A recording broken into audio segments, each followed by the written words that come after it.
बोला। अभिनव कुछ कह रहा था।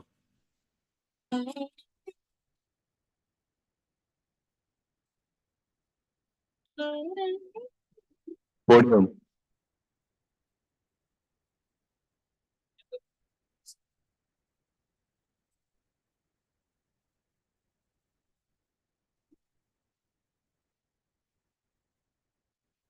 दिख रहा है।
हेलो। Hello cameraman. ऑडियो आपको मिल रहा है ना? ठीक। Hello.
is going to fill a large part of your life. And the way to be truly satisfied is to do what you believe is great work. And the only way to do great work is to love what you do. Good morning to everyone present here. I, Yashika Rajani,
a large part of your life. And the way to be truly satisfied is to do what you believe is great work. And the only way to do great work is to love what you do. Good morning to everyone present here. I, Yashika Rajani, And I, Raghav Gupta, of PGB Batch 24-26, warmly welcome you all. We hope you're all energized and ready for another day of insightful discussions at the HR Summit 2024. Yesterday's sessions on embracing HR innovation, fostering a culture of belonging, and the Gen Z shift were truly inspiring, setting the tone for another day with deep dives into the world of human resources.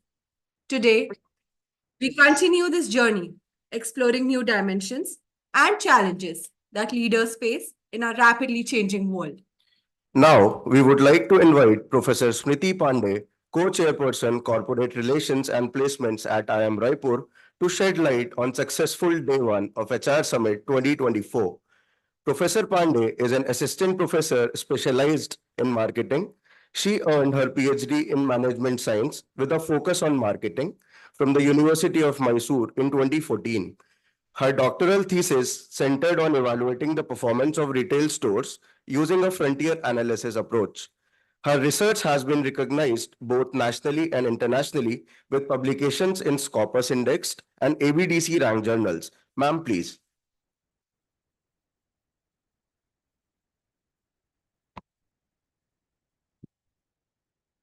Thank you, Yashika and Raghav.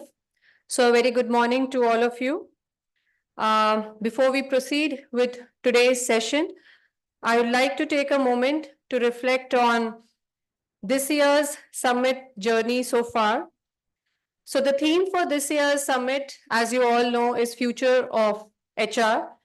October 5th, 2024, we started the summit with inaugural session featuring Mr. Shankar Gupta, President and SCO, ACG World, as our chief guest. He highlighted various aspects of HR which are of utmost importance to all of us, starting from accepting failures, staying positive, mental well-being to integrity. I summarize his session using 3 words: risk, take it; returns, do not expect; repeat, keep doing until you succeed. So just like Tom Cruise Edge of Tomorrow, let's take it as risk, returns, repeat. Moving to panel discussions, the first theme of our summit was embracing HR innovation, wherein the panelists discussed about some of the important aspects and scope of innovation, including the ability to achieve goals efficiently, intrinsic motivation, culture of organization, and use of technology to attain all of the above stated goals. The second theme focused on fostering culture of belonging. The session covered practices like inclusivity, transparency, positive mindset, empathy, humor, and mutual respect to cultivate the feeling of belongingness within as well as for the organization. The session ended with a beautiful remark: until the lion learns to tell its story, the hunter will always be the hero. Lastly, we ended yesterday sessions with one of the interesting theme, and I think it is of interest to all our attendees, which is the Gen Z shift. The panel acknowledged the uniqueness and the perspective, expectations that Gen Z bring to the workplace. They have higher expectations of well-being as well as work-life balance. The speakers highlighted that Gen Z possesses the ability to transform the future of work through digitization and encourage two-way communication and learning. Today, we will deep dive into some of these themes which were highlighted yesterday also. So we'll begin with panel 4, which will highlight the theme Building Culture of Well-being. The session will be moderated by Professor Damini.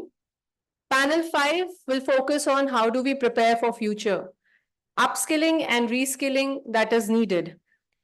Moderator of the session will be Professor Anubha. Lastly, panel 6 will discuss the role of HR in fostering sustainable environment. The session will be moderated by Professor Rashmi. With this, I end, and I request Yashika and Raghav to take the summit forward. Thank you all.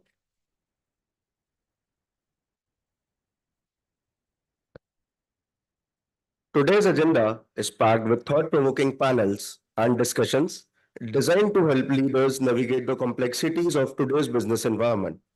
Each session aims to provide you with actionable insights and strategies that you can apply in your leadership journey. Our theme for today is building a culture of well-being, strategies for integrating physical and mental health into the workplace. Let's commence day 2 with our first panel discussion, focusing on a theme which is incredibly pertinent in today's workplace, building a culture of well-being, strategies for integrating physical and mental health into the workplace.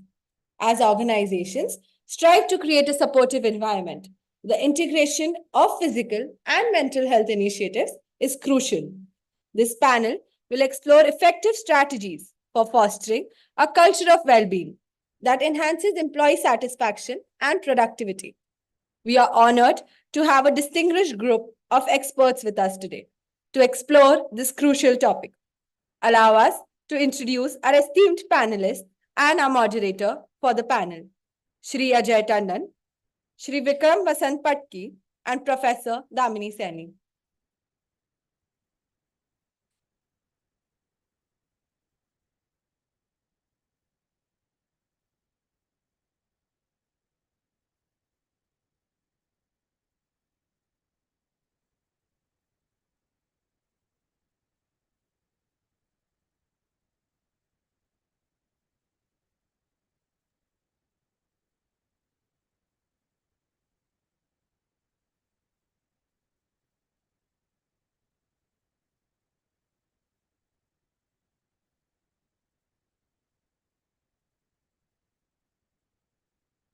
First, we welcome Shri Ajay Tandon, Vice President at HDFC Ergo. With over 30 years of experience in sales, marketing, procurement, and CSR, Mr. Tandon has made significant contributions to HDFC Ergo since 2012. He also serves as a visiting faculty at Jamnalal Bajaj Institute of Management Studies and has been a guest faculty and panelist at leading MBA schools across India. We welcome you, sir. Thank you so much, everybody. Thank you. I hope Joining him, I'm audible. Yeah. joining him virtually is Shri Vikram Vasant Patki, Executive Vice President of Human Resources at Assessno Tires. He's there. Sorry, sir. Yeah. With over 2 decades of experience, Mr. Patki has held senior HR roles at Procter & Gamble, Merck, and Bayer Pharmaceuticals. His expertise spans talent management, organizational design, and change management. We welcome you, sir. Moderating this crucial discussion is our esteemed Professor Damini Saini. Professor Damini Saini is an assistant professor in human resource management and organizational behavior at IIM Raipur. She holds a PhD in HRM and OB from FMS, University of Delhi. Her research focuses on human development, leadership, and business ethics. She has published in reputed journals, contributed to book chapters, and actively participated in international conferences. I would now like to invite Professor Damini Saini to welcome our esteemed guest with a bouquet. Okay, thank you.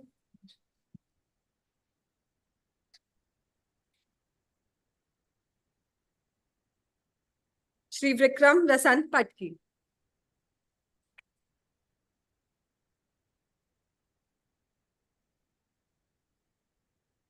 I now invite Professor Smriti Pandey to welcome our moderator, Professor Damini Saini, with a bouquet.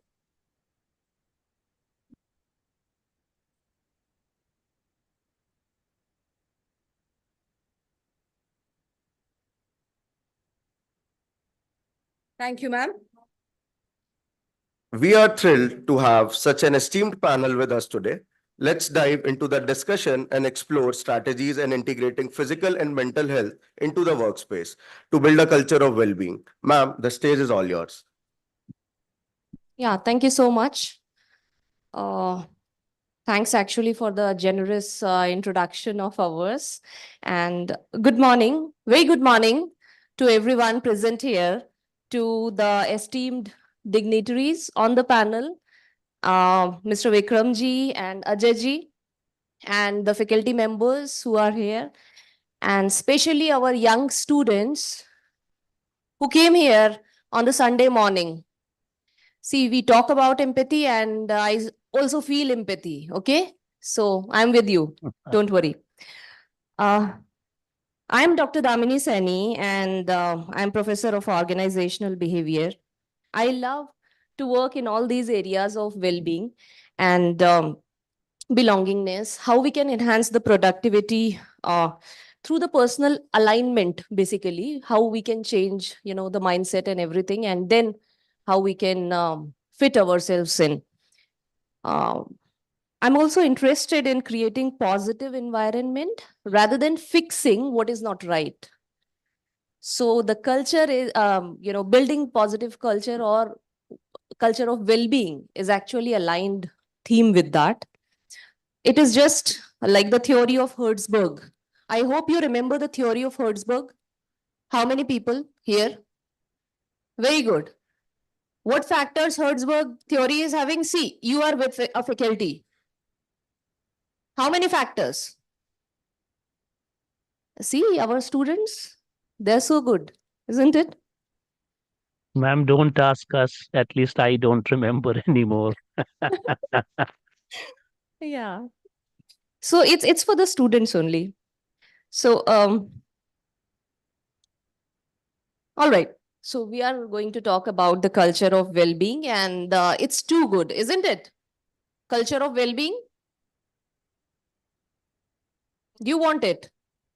You want organization to create a culture of well-being, right? So we are having two organizational experts with us, and we may ask them that what they are doing and what should be done, right? So see, it's a serious thing, though. I'm taking this conversation towards a lighter note, but it's a serious thing. And now I would like to quote here a few news articles from the past, sorry, which are related to work stress, burnout, and its consequences. So what happened in the March this year in India, especially, I'm just talking about India. A young McKinsey consultant commits suicide due to work pressure. Okay, it is a news from 18th March, consultancy.in. The issue of mental health in management consulting has yet again come to the fore following the tragic news of a consultant in India who has committed suicide due to suspected immense pressure at work. That has happened in March. I hope you all know, right? Then again, another news, 20th September, very recent, 2024. Family of a 26-year-old employee who died in Pune. So there was again an employee, okay, and earnest and young, right? The parents said that work pressure and long working hours took her life. However, the company she has worked with, they refuted and, they said that we are not responsible for this. On 18th September, what happened in UP? They abused and harassed finance manager ends, UP Bajaj finance manager ends his life citing work pressure. So his brother says that he was under tremendous stress for the past 2 months. Okay, these are few newses which I would like to quote here. And so these are the consequences actually when people are not able to cope up with the pressure. So the problem is on both sides, I believe. Okay. And so the first question is that what we are doing and how can employers promote a culture of well-being that encompasses both physical and mental health in the workplace. So anyone, Ajay ji or Vikram ji, whoever wants to start with, would it? Ajay ji, yes. Vikram gets the right because he's there physically. Hi, Vikram. No, it's He, okay. he's there. He's there. No, no, I mean that. And my apologies. So, Vikram, over to you. Okay. And then I would like to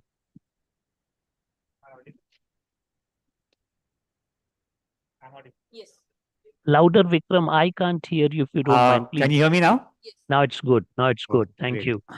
So thank you, Professor Damini, for setting up this context. Uh, what you rightly highlighted over the last few months, what we have seen, it's quite tragic. And that too, when you see young professionals, taking such an extreme step to sort of end up their life is not a good sign. But I would say let's look at what the basics we need to have in place.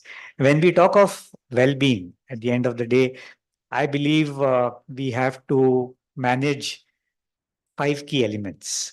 The first element being obviously the career. Each of us are responsible for our career. So the first element is of the career. The second element of well-being is primarily our emotional or mental well-being. The third is the physical well-being, how we feel, how we sort of have a good health. The fourth is social well-being, when it primarily talks about our relationship with our family, friends, so on and so forth. And last but not the least is on the broader canvas, the societal or the community well-being. Now, each one of us has to juggle these five elements simultaneously. And the test of this is how effectively are we able to juggle these five elements without dropping any one of them. So the key here is each one of us have to identify our own approach, our own methodology for managing these five elements. And that's where organizations can also play a key role in supporting with the right ecosystem in terms of culture, policies, processes that will help us. But long story short, I would say each one of us has to take the first step to balance out these five key elements as a process to work on each of our well-being aspects is what I would say as a starting point. Okay, thank you so much.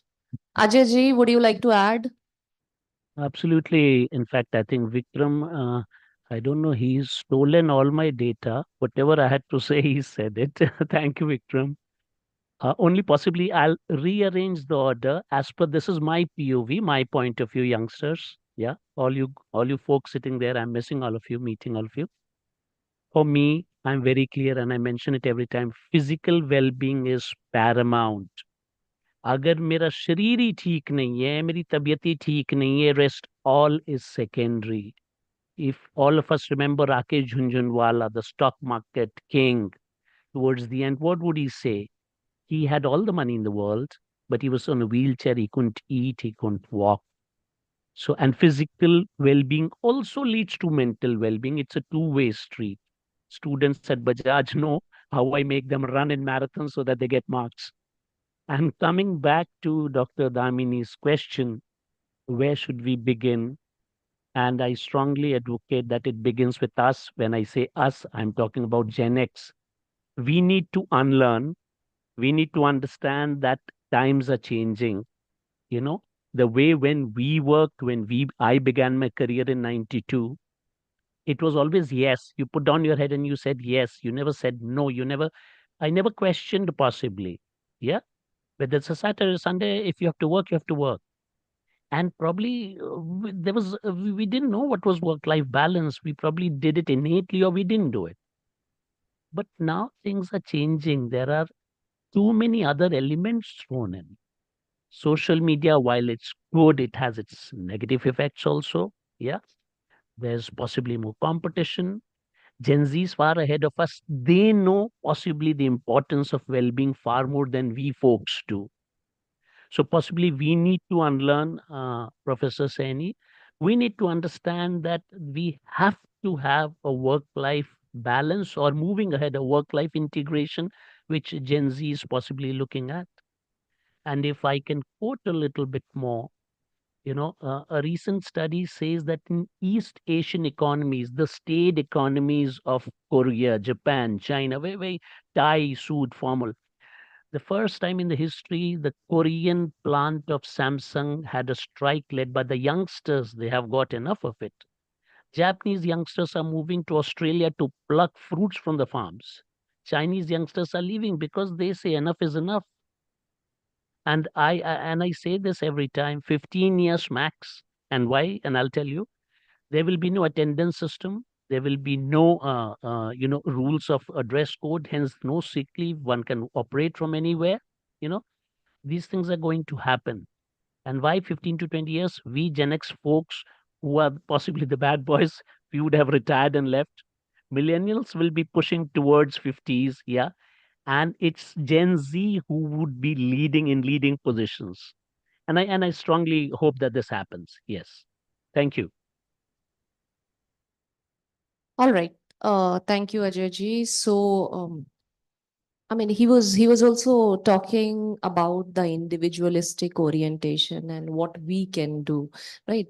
Can you tell me what organizations are doing right now, or what they should do to have this work-life balance or the balance in the lives of the employees? Right.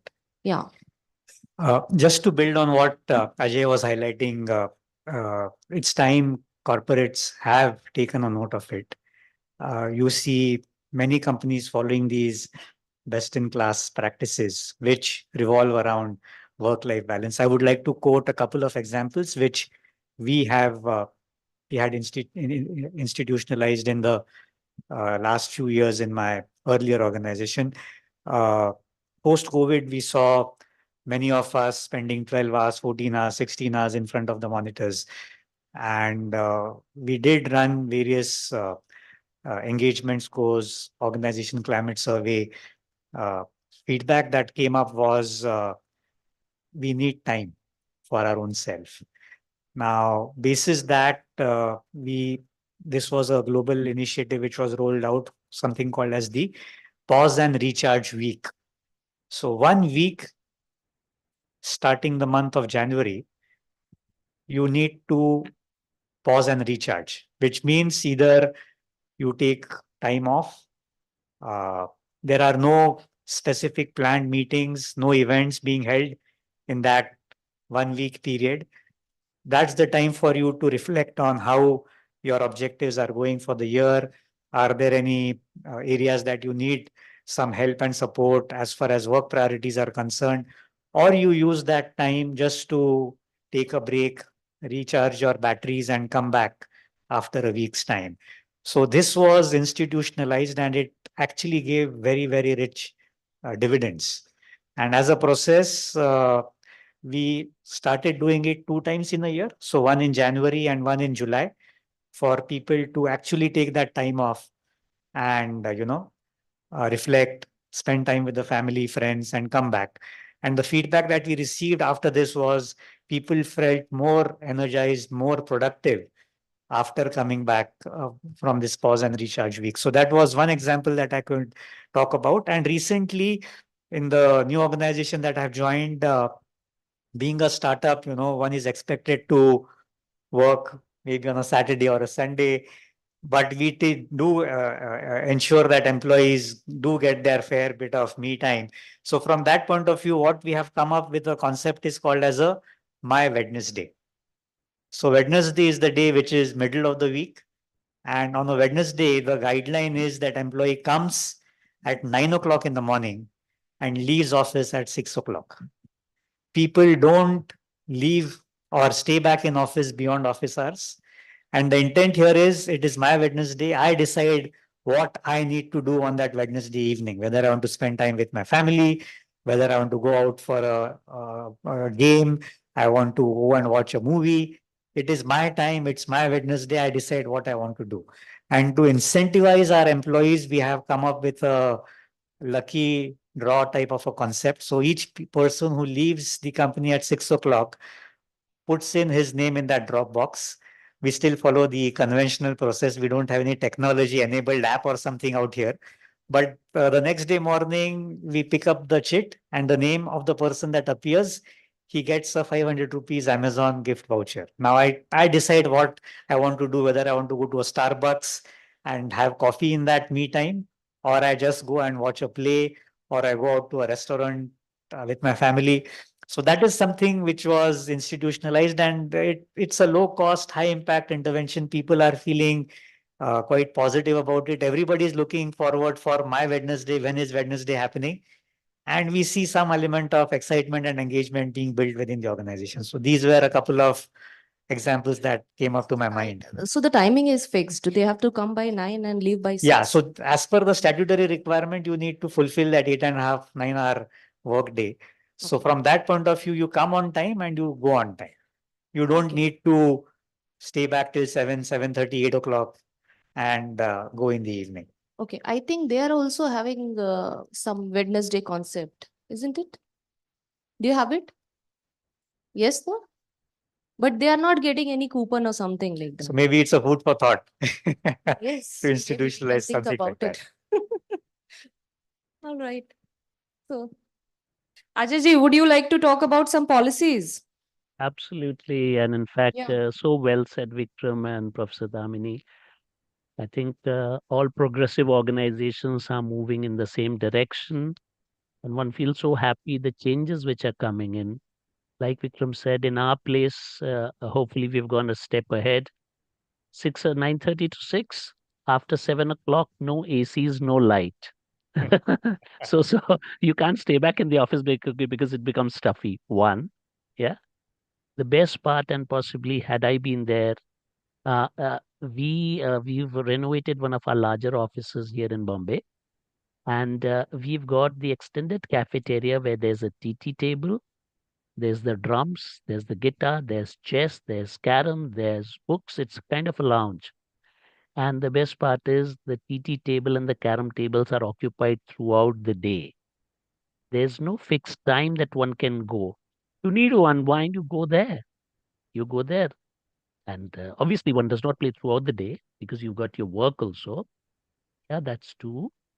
Three is we've institutionalized, and I proudly say this, something called a corporate leisure program. CLP, we call it. So what we've done is 8 cities, in 8 cities across the country, obviously tourist destinations like Kottayam, Mussoorie, Shimla, Lonavala, Kovalam and Ooty, Goa.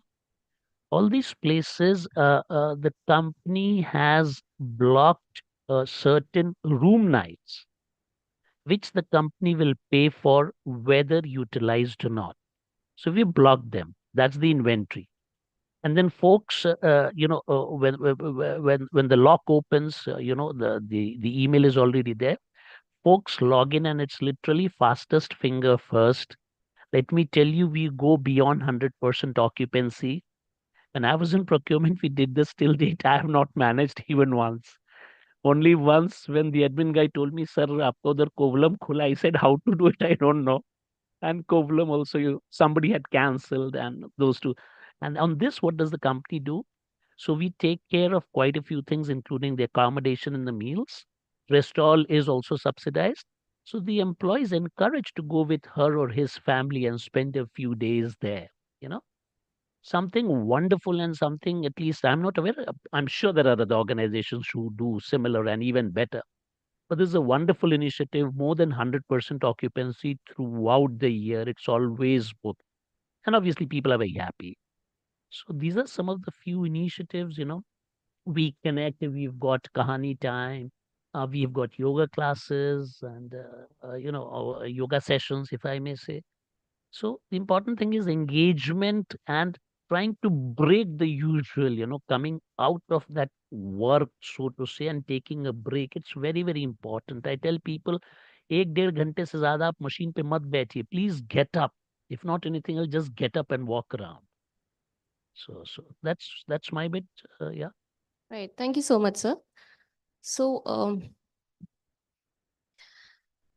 another question is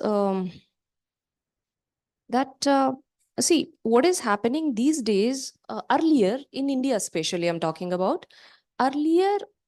The new joinees, executives, trainees, they are getting good, managerial support.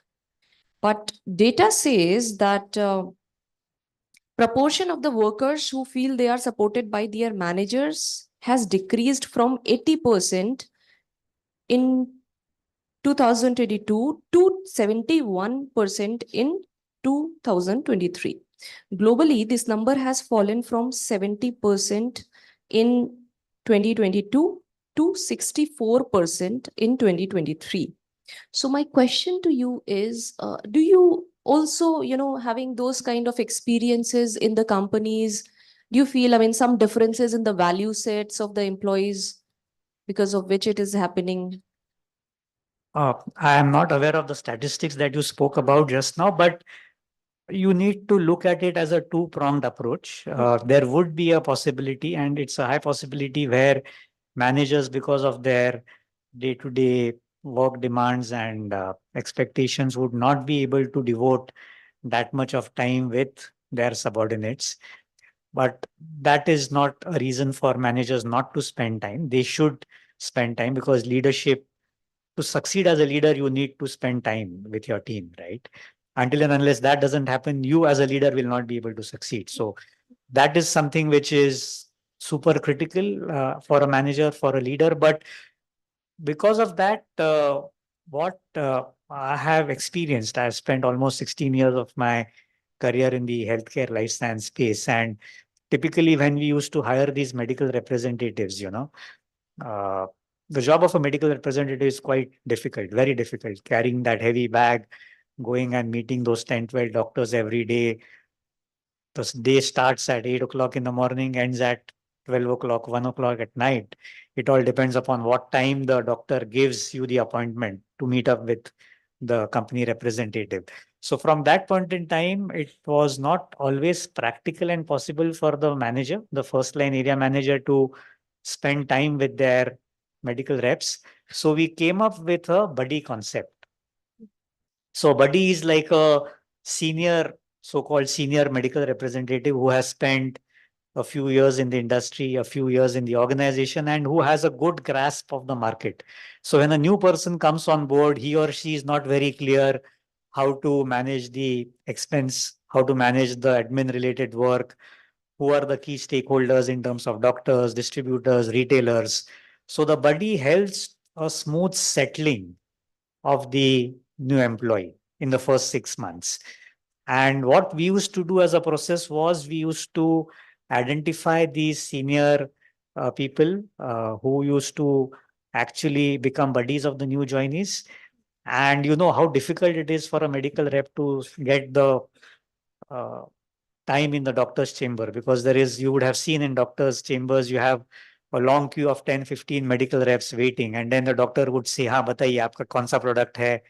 He would give maybe 15, 20 seconds, half a minute to a minute maximum, because he has his other priorities. Now, what we did was a very unique thing, was we gave all these buddies a badge, saying that I'm a buddy. And they used to wear that badge and go along with them to meet the doctor. And then the doctor used to feel very inquisitive. अरे आपने ये I am a buddy का badge क्या पहना है? Then he used to talk about, I am training my new joinees. The company has recognized my presence and they have sort of identified me as a support provider to these new employee. And then he used to get a good 3-minute, 4-minute window in the doctor's chamber, where he used to talk about his own buddy related work, but at the same time also promote a new set of brands which the company was launching. So he used to say, हाँ doctor साहब हमारे ये 2 brands अभी हम launch कर रहे हैं, तो why don't you try prescribing these brands to some patients and all. So that was the more window that the individual would get.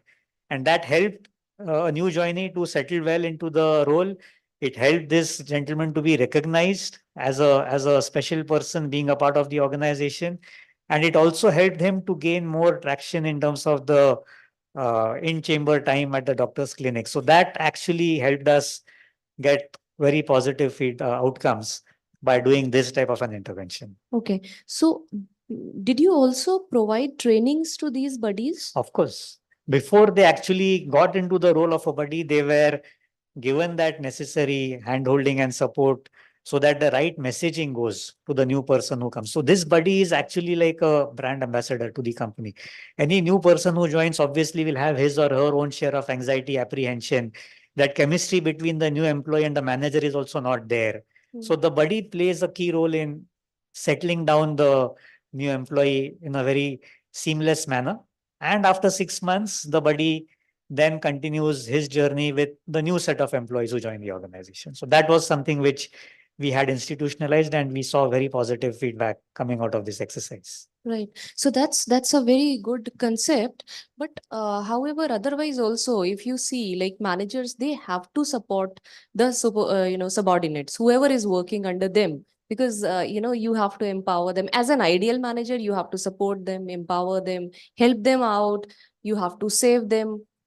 Multiple things. Like Yeah. if they are making any mistake, you should say as a leader, don't worry, I'm there. No, manager will always be there, but So I just want you to focus more on this, because these people are going to be managers, and I just want them to realize that these things are important. Sometimes you don't give importance. Sometimes, we are getting more self-centered, isn't it? And the other person is in stress, or the other person is going through something. We are so much into ourselves. We don't care, or we don't, look with the person that with that kind of mindset. We don't very very mechanical approach sometimes people are having. So these things are important when we are talking about stress, anxiety, well-being. So I mean, behavior is also very important, no, when it comes to. yeah. No, I agree completely. I mean, this was a context where we said that when a manager is physically not present with the team, because the team is spread over the entire geography and manager cannot be there everywhere, every time. But the point here is the manager is successful only if the team is successful. And to enable the team succeed, the manager has to spend time with the respective team members, be it in person, be it virtually. The important thing here is how you are able to maintain that connect with the team member on a regular basis, doing the regular check-ins, asking what is it that you need help, support from me as a leader, as a manager. So these are the soft skills which each one of us have to develop. And it's like building a muscle. It doesn't get developed overnight. You need to work upon it on a regular basis in a disciplined manner. Agree. Only then will we be able to see the success of these type of interventions. So it becomes very critical for a manager to prioritize, manage time effectively so that he or she is then able to devote quality time with each of the team member, be it one-on-one connects, be it team meetings, where they discuss on what help support is required. Are there any performance related issues which they can work together and solve jointly? Are there any other factors for which they need support from the manager? So it's like a chemistry. At the end of the day, if you see, we spend more time with our employees rather than spending time with our families. So the team is like a family, and the time and the support you give towards your family, I believe you should have the same approach applied when you deal with your team members. And if there is an authentic sort of an approach, as they say, it takes two to tango, right? So when the manager shows that willingness and is genuinely interested in developing and supporting the team also believes that my manager is supportive, is genuinely concerned for towards my well-being, towards my career progression. And that's when the chemistry happens. And then we see a long professional relationship getting developed as a part of that process. Thank you. Ajay ji, would you like to say something here? Yeah, in fact, thank you. So, yes, again, it's a two-way street. And for all you youngsters out there, and I was at IIM Ranchi recently, and I keep on telling, when you join and this is your first job after an MBA, some of you may have worked prior to doing your MBA, but after doing an MBA, this was mostly your first assignment. You've got to go with an open mind. We are not that bad, okay? We are also learning and we are improving. So you got to go with an open mind. Yet, very important in the beginning, please work hard. When I say work hard, it doesn't mean 9 to 9, not at all. There might be exceptions when your boss, your reporting manager requires that. Otherwise, you have your office timings, right?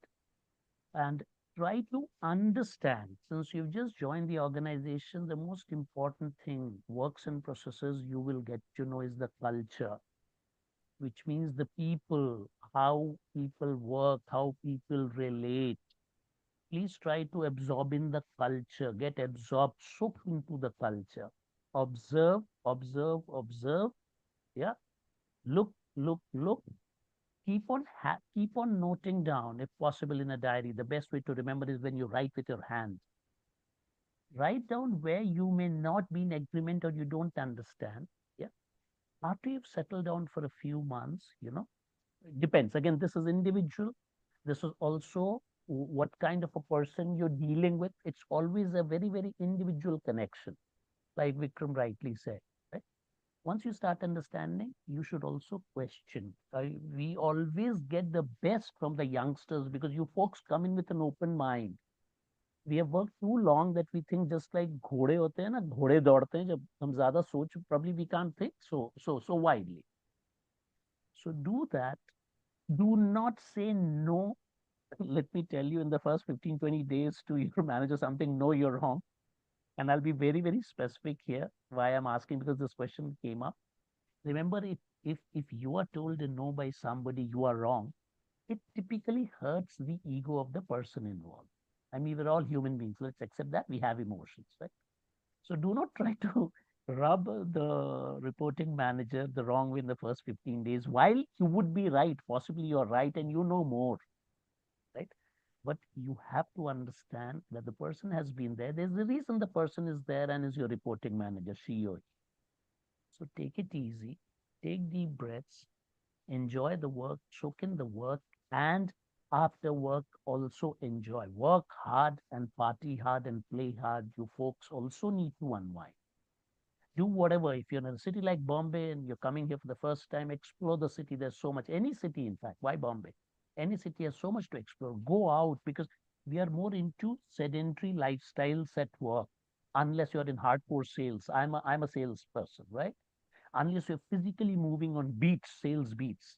Yet most of us are in sedentary lifestyles. So it's very important to unwind, to be physically moving. Try to take that time to literally push your legs and walk, jog, run, cycle, swim, whatever that you want to do. Yeah. So that's, I think, very important, Professor Damni, as you asked, So it's a two-way street. The onus is, like Vikram very rightly said, on the managers, but at the same time, also on the youngsters who are joining. It's a two-way street. You have to have that chemistry, develop that chemistry, and that takes time. It doesn't happen overnight. Yeah. Thank you. Yeah, thank you so much. So I believe he was also, talking about emotional intelligence in between. And we talk about it often in the class as well. However, the physical well-being, just Mr. Ajay has talked about. You were also yesterday when we were talking, you said that physical well-being is very important, extremely important. So, I mean, do you have any organizational intervention in relation to that? Like gyms or, how Uh, organizations can induce, this thing? Organizational interventions are obviously there, but we have not seen them gain that level of traction. So to enable people come out of that comfort zone, Exactly. we had institutionalized something called as the stepathon. Stepathon. Step it. So Okay. each function had the intent here was to ensure maximum number of participation from all the employees. So when we say we had 1,000 odd people within the organization, so it was a mix of cross-functional teams. And the endeavor here was each team would comprise of say 10 to 12 participants. And as a team, how many steps did I walk today? And there was a log maintained through an app. And every day we were tracking how many team members did get up from their workspace and actually went into the physical walk type of a process. And in the first week, we saw people actually getting warmed up for all these type of activities. But as we started publishing that team X or team A or team B is the leader as a part of the leaderboard requirement that we had rolled out, we saw within couple of weeks, it actually became a big hit.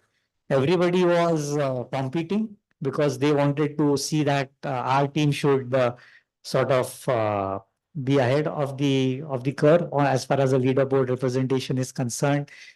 And each one was spread across the country. So I'm based in Mumbai, other team member would be in Pune, somebody was in Bangalore, but we all were a part of that team. And then that helped us to build that level of engagement and camaraderie. I was not even knowing these people.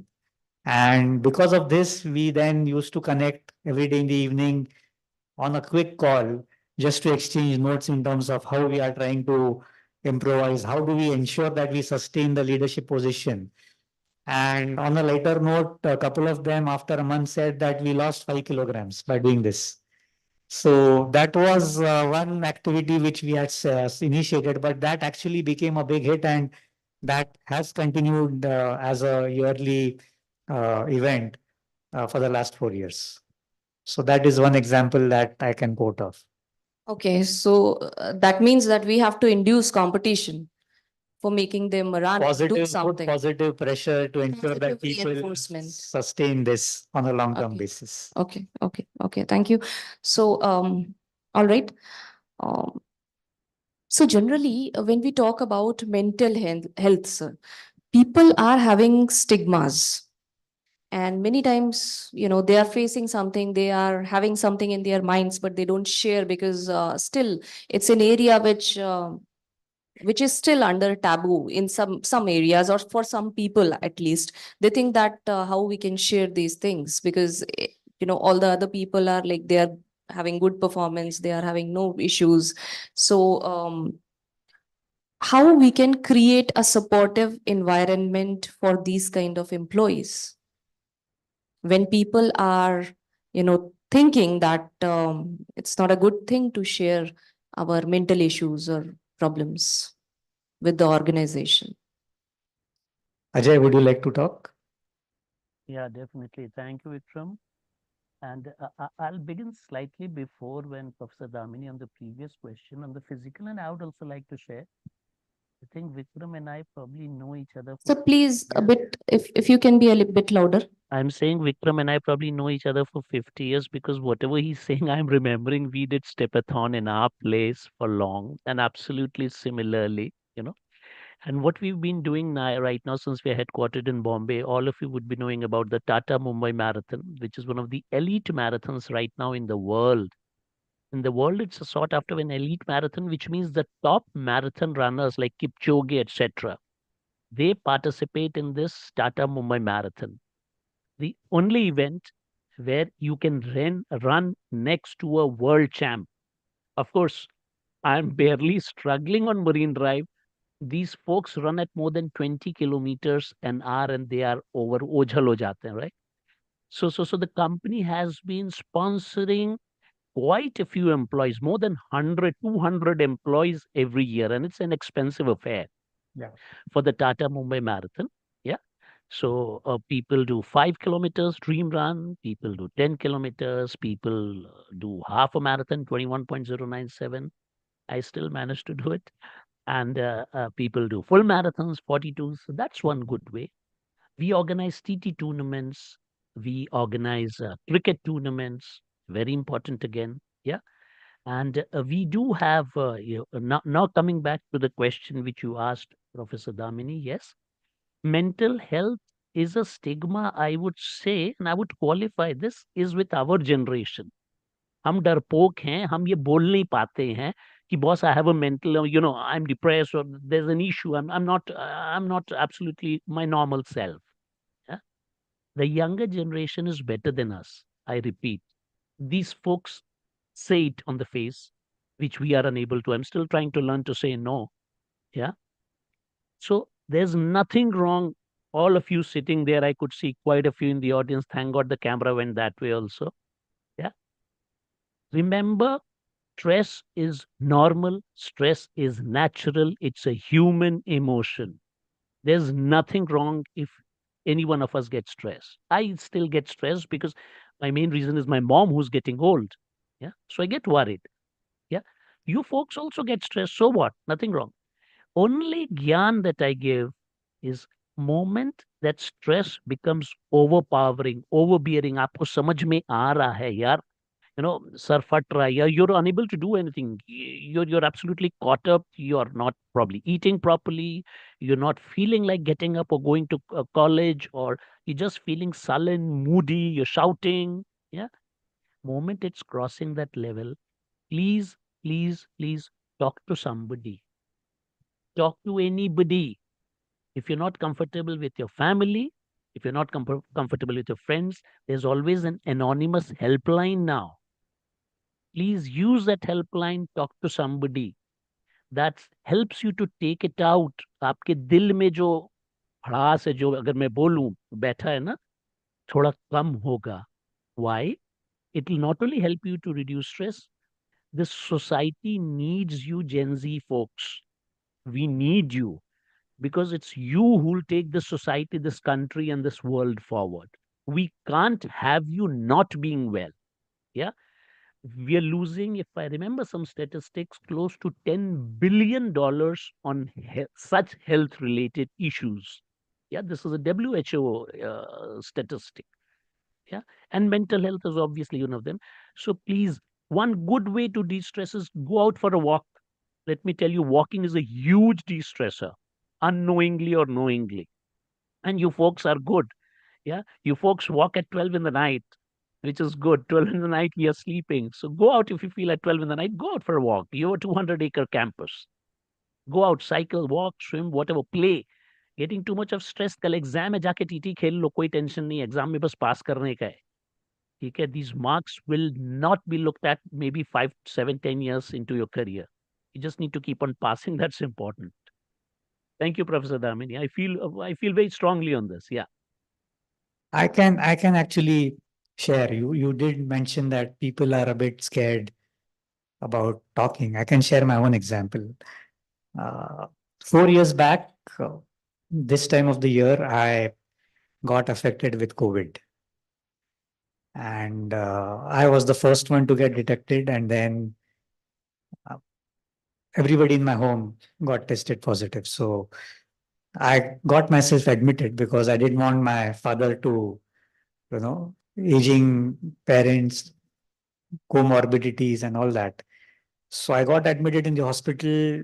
2 days down the line, I get a phone call saying that my dad is also tested positive. So what to do?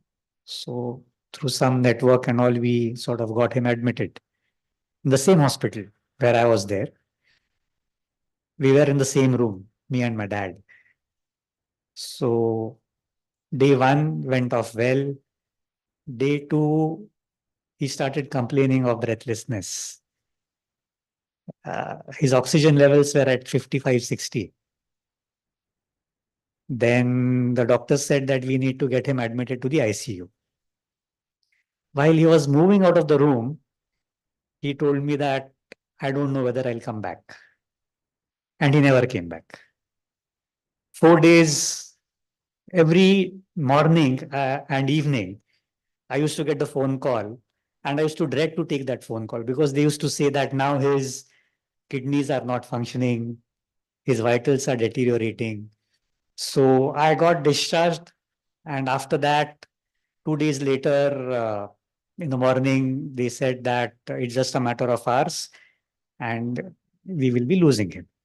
That's exactly what happened in the afternoon. He passed away. So I never ever got to see my dad later. I could not even go for his final rites because I was told I can't go because I was just recovering from COVID. So I could not even go for my dad's final rites. So it was a very difficult situation for me at that point in time. And when you talk about well-being, emotionally being strong, I was completely shattered, completely shattered. I lost interest in everything. I could not even get out of the bed. I mean, it used to take an effort for me to get out. So that was the emotional situation I was in. So when Ajay spoke about talk to somebody, with whom will you talk? I mean, you need to talk to somebody with whom you are comfortable with, right? So I spoke to my wife. I could not talk in front of my son because He was like 13, 14, and he also had tested positive. He was extremely close to his grandfather. He had gone through his own emotional trauma. So if I show that I am emotionally weak in front of him, it's obviously going to have a negative impact on his overall development and well-being. So at that point in time, we had an EAP, Employee Assistance Program. So there was a counselor with whom you can reach out to. I did connect with him. With a lot of, I used to push myself to go and start engaging in those conversations. First time, I just could not talk even for a single minute. Gradually, I started opening up. And one point that he made was, would your dad like you to be in this situation? And that was the trigger. That if I continue to sulk, if I continue to get emotionally upset, this is not going to help me. I mean, this is the reality of life. You have to accept it and move forward.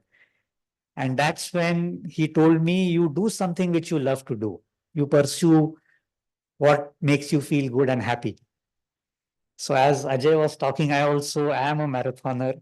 I have also done more than 20, 21K marathons and more than 5, 6 full marathons. So I started that with my running.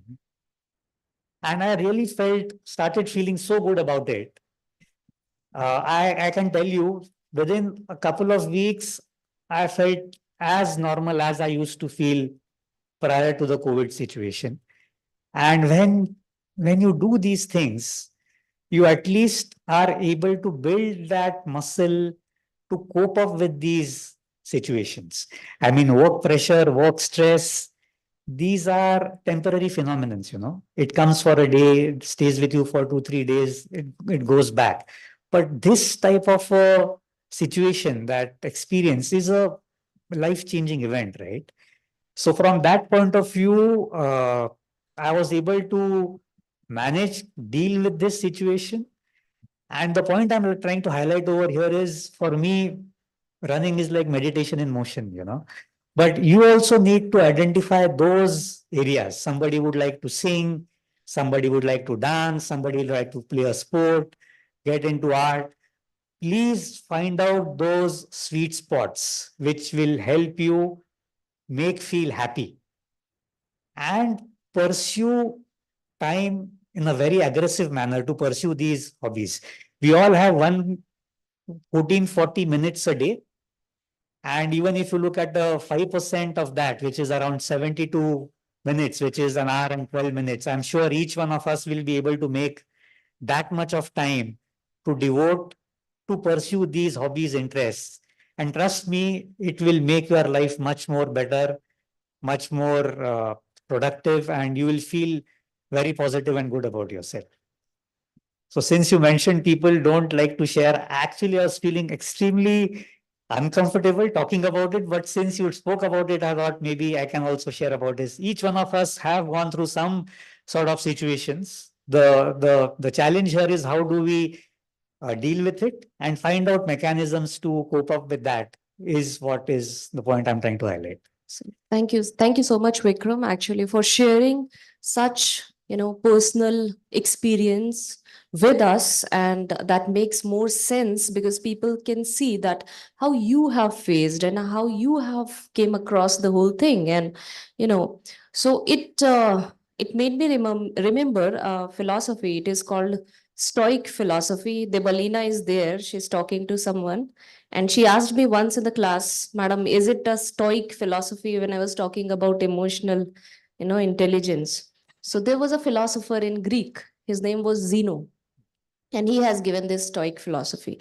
And it talks about that we have control over the outside situation by changing our emotions or mindset. We have that power. Once you understand that you have that power within, then you become very strong. And then the outside, whatever is happening outside, cannot impact you in a negative manner because you have control on your inside. So that is something which I can, relate with when you're talking about it. So thank you so much. And I think this would be the last question. See, we all are having these young people with us who are going to join organizations. So I would like to know from you people that how our students can be prepared, though you have already, told us that this could be one way, finding, a way which can, help us. But I mean, which can ease their entry in the corporate, especially in relation to the well-being. Like they are having a particular right now they are in college, so sometimes multiple things are mandatory. They have to do whatever they are asked to. Right, in organizations, things are not that defined, I would say. So you have to take your decisions and you have to do everything. So by what ways they can become more prepared for the organizations, especially how to keep their well-being intact. So can we have something from you, Ajay? Absolutely. And Yeah. let me again begin from the previous question. It is a Okay. FOMO, otherwise I feel I'm missing Sure, sure, sure. out. I've learned all these phrases. My daughters are also similar ages as the students there. So firstly, hats off to you, Vikram. Two things I learned from you. Firstly, Vikram runs very well. He looks very fit. I guess the time Vikram takes to do two half marathons, I'll do only one. Yeah. My only intent is to complete it. कैसे भी निपटा दो, because इज्जत का सवाल है. My students also run with me sometimes. So it's very embarrassing if I can't walk the talk. So of course they are far ahead of me. Who is Vikram was very courageous when he could relate, and he talked about his experience. And I was thinking, so when I lost my father, of course it was 8 years ago, I still remember I would wake up in the middle of. I'm a very sound sleeper to the extent जब मैं American express Delhi में summer training कर रहा था, उस समय अगर आप दिल्ली से किसी को पता है यू स्पेशल में वो डीटीसी बसेस में हम लटक के जाते थे राइट शाम को. मैं खड़ी बस में मतलब खड़े खड़े वो डंडा पकड़ के सो भी जाता था. आई miss my bus stand. I am such a sound sleeper by God's grace. But coming back, so it was, I guess, for a few months this happened. I would wake up in the middle of the night, all sweat, पूरा पसीने से and घबराया हुआ, literally shivering. Probably it was sinking in or whatever it was, I don't know, that my dad is no more. Yeah. And I would be very disturbed. Thank God, family obviously was there, my wife, my daughters. They would literally maybe calm me down, thap thapake, they would offer me water. I was, बिल्कुल डरा हुआ जैसे ना, you're scared. I was Panic attack. very scared. Panic attack. Sorry? It's a sort of a panic attack. Yes, yes, yes, yes. And that continued for some time. Slowly, slowly, I guess time is the best healer, like they say. It subsided. Yeah. So, yes, Vikram, I completely relate. And there's another thing that I learned from you. Yeah. One. Now, two is coming to how do you youngsters, when you join the corporate, the question asked by Professor Damini, right? Very important. Vikram has partly answered it already. Develop hobby. आप लोग college में रहते हैं, work pressure बहुत रहता है, आप लोग के पास खेल कूद के पूरे मैदान है, 400 मीटर का रनिंग ट्रैक भी होगा. I don't know if you utilise it, right? But I understand, and there is work pressure. We have gone through all this. When you go out in the corporate, I feel in terms of assignments, the work pressure is not that way. You got to submit a 12 midnight deadline or this, that assignments. Try to take out time, like Vikram so nicely said, 5%, 72 minutes, an hour and 12. Develop a hobby. कुछ भी आपको जो मजा आता है, जो करना है करो. वीकेंड पे अगर आप कर सकते हो, एक दिन रखो, सोना है सो, because you got exhausted. You need sleep. We all need sleep. Yes, I forgot to mention. 7 hours, 8 hours of sleep body needs on a daily basis, not on the weekends only. Sleep is the time when the body recovers physically and hence also mentally. That's the time body needs to recover from all the stress we have created in the body during our wake up hours. Please have good sleep. Yeah. Develop a hobby, whatever. Books are a man's best friend. I always advocate. If you can read any book, read any novel. Yeah. Except Kotler. I've still not studied Kotler on a lighter note. Okay. Read whatever you want, but please do read. Books are also Otherwise, I'll go on and on. So books are another way. So, but I must mention Amitav Ghosh, the author, and I realized this. Remember, when you're reading a physical book, what happens? Slowly, slowly, slowly, the brain starts calming down. You know, the mind starts, becoming calmer and easier. The stress levels are going down without us knowing it. And it has been proven at this point in time is the best time when you should take decisions, because at this point in time when you're reading and at that phase your mind is absolutely calm and relaxed, that's the time you can probably take a very good decision. So develop hobbies. After office, enjoy, party, do whatever you want, drink if you want to drink, and I'm saying that on a public platform.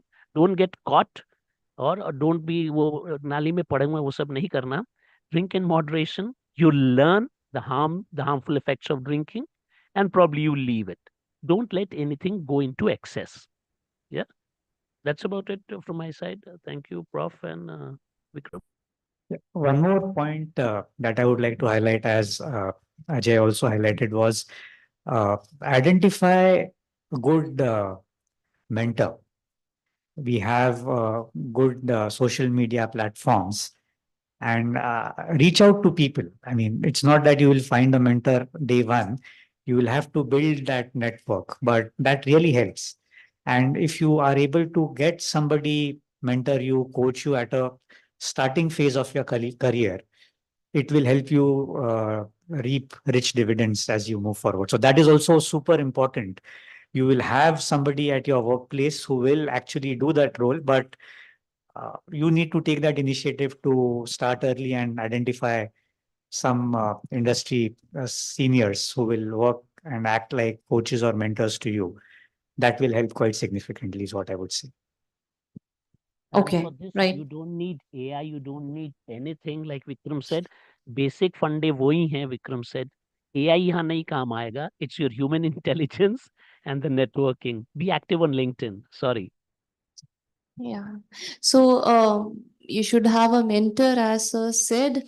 Also, if you can have a friend, or I don't know what kind of friends you are having, but if you have a friend who knows, your capability, so they can push you, what you can achieve. They know that, okay, fine, you have the capability, so they can push you. Because many times what happens, we don't feel like, to go on a walk, to go for swimming, to go to gym. Sometimes we don't like it. So find somebody who can motivate you, inspire you for all those things. Okay. So that is one important thing. And develop a hobby. Sir said that you should develop a hobby. How many people are having hobby in this room? Yes. Full house. See, Debolina, she has not raised the hand because her favorite hobby is talking to the other person next to her. Whoever is the person, she does not care. She has to talk. Isn't it? So, all right. I'm interested to know who is Debolina. Yeah, and that's the best hobby. That's the best. She networks. I'm sure she's the best networked person student there. Well done, Debolina. So she is actually, I teach a subject which is positive psychology for managers. And she's one student, and she is the one who engages the whole class. Isn't it? So, okay. So now I think, thank you so much. Can we take questions now? Yes, Anand, please. Please give him the mic.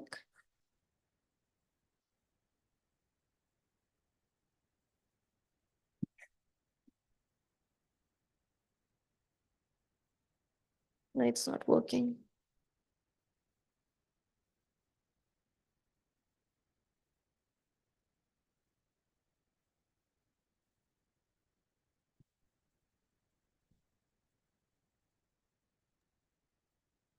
A very good morning to all the esteemed panelists. Sir, my question is that today, when we talk of mental well-being in the workplace, there is a lot of bias, exclusion, and microaggression which happens in the workplace. And when you talk of mental health, that is essentially a intangible sort of a construct because it is not easily observable as the physical well-being of a person. So how can organizations ensure that the initiatives they are taking in the line of mental health being, as you mentioned, that recharge initiative, that is really impactful? Because in organizations, we have dozens of other initiatives which are merely institutional mechanisms, but they are not effective. So how do you measure the effectiveness of your mental health well-being programs in the organization? And anyone can answer. Yeah, you can go in, Ajay. I can chip in later. Yeah, in fact, Anand, a very good question. Honestly, I think it's still a work in progress. I'll be very upfront. It's very difficult to quantify and measure. There are ways. We have got counselors. So it depends whether the counselor has her or his hands full, which means people are coming. One.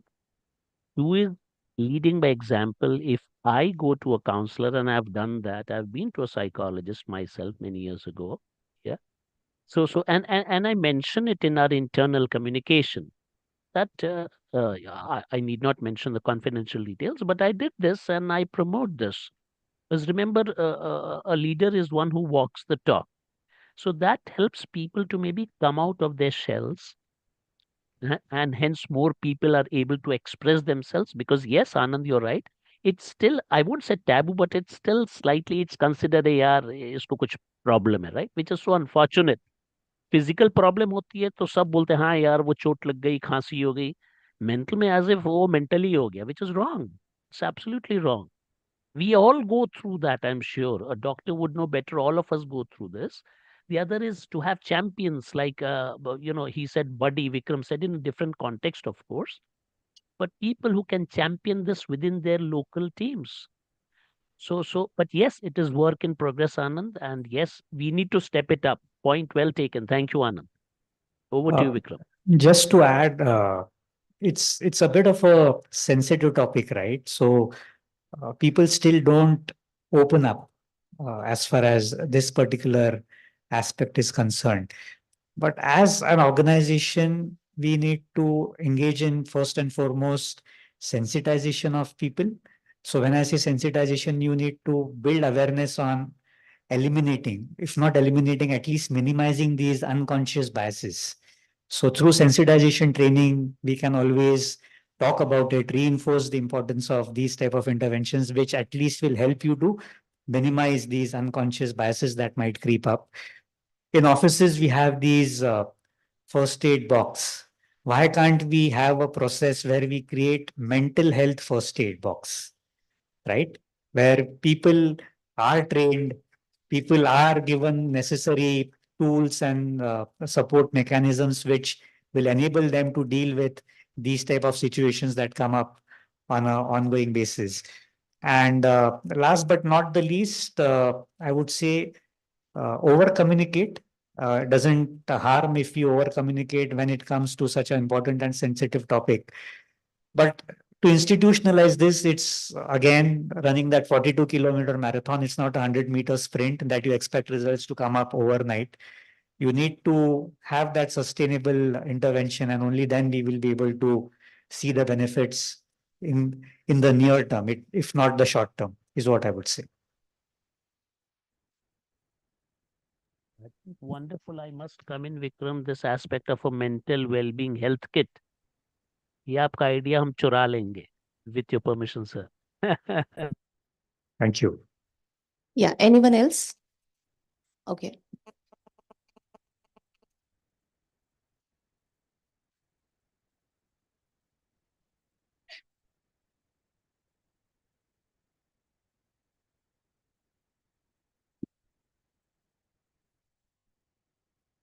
Good morning, sir. Good morning, ma'am. My name is Piyasha Biswas. Sir, the question is, when we are in an organization, there are a lot of unconscious biases within a team. So us as leaders, we cannot directly help these individuals to overcome the biases. So it's the individuals who has to take the initiatives to get along with the team. So how do we exactly provide tips or support to the individuals to take these initiatives?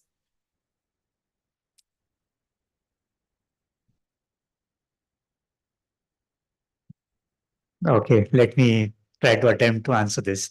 I'll like to give you an example out here. Uh, Again, I'll go back to my healthcare life science experience.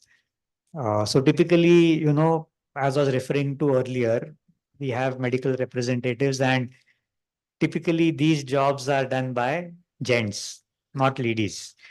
There are multiple reasons for that. But there is an unconscious bias. When I say unconscious bias, when we were to hire, we had a women's health division. So we had products which were being used to promote to gynecologists, and they used to sort of use that for prescribing it to their women patients. Now, in a team of around 50 medical reps, we did not even have one female colleague, and that too in a gynec division. So that was the irony. And that was the time when we wanted to institutionalize having women representation in the sales organization. So when the first line managers were told that we want to have women colleagues in the team, unconscious bias, they used to say, "अरे लड़की क्या काम करेगी?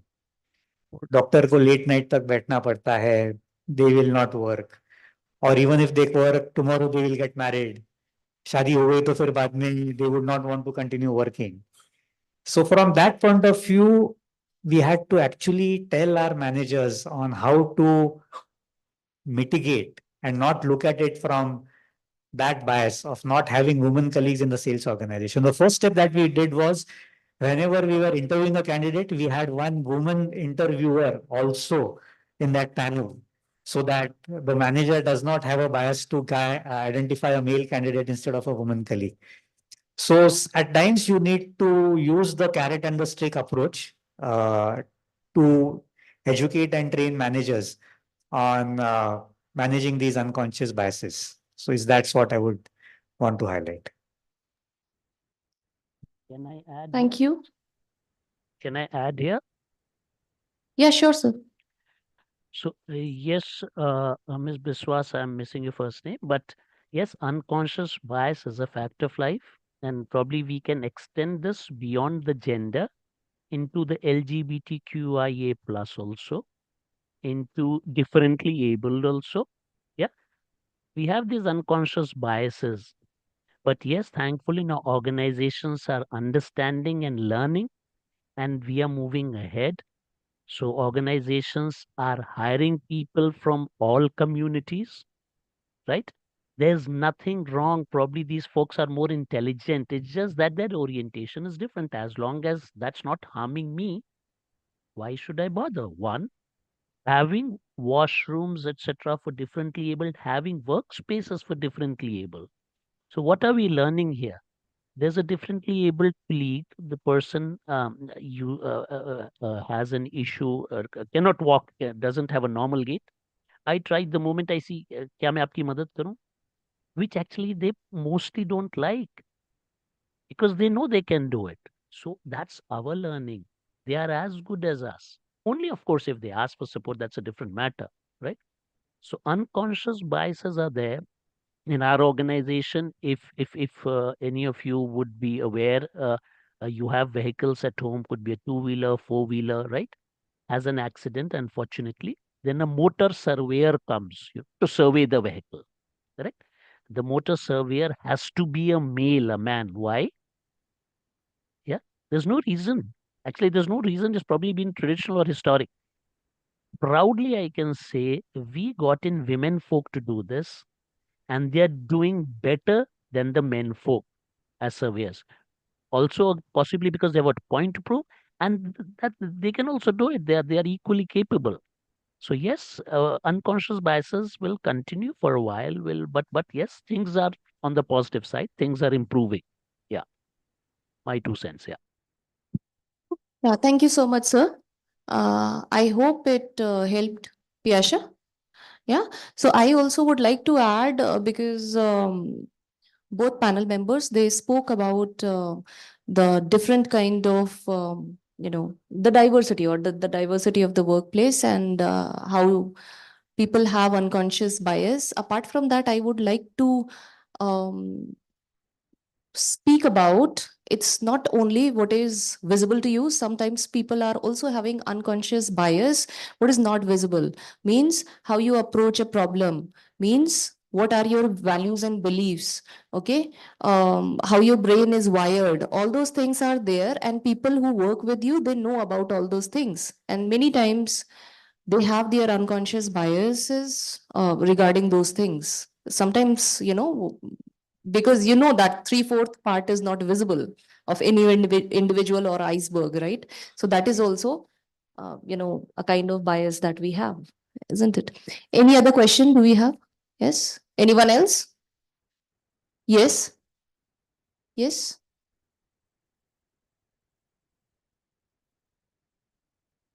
There was one girl raising hand, no? There. Yes, there was one girl on the second last row. Somebody was there, no? No questions?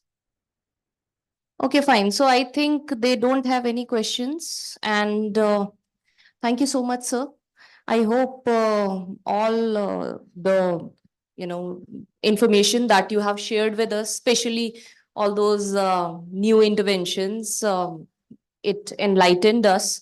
And I hope all the students will now think differently when it comes to stress and anxiety at workplace. And I hope that they won't reach towards the levels of burnout, and they will be focused upon well-being, right? In fact, in the difficult times as well, because we also, discussed about it.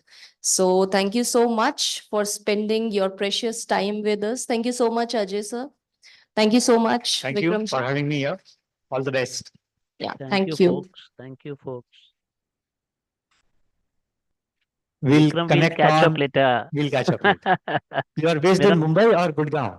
Mumbai, मेरा number लिख लीजिए अगर आपकी हिंदी शुद्ध है।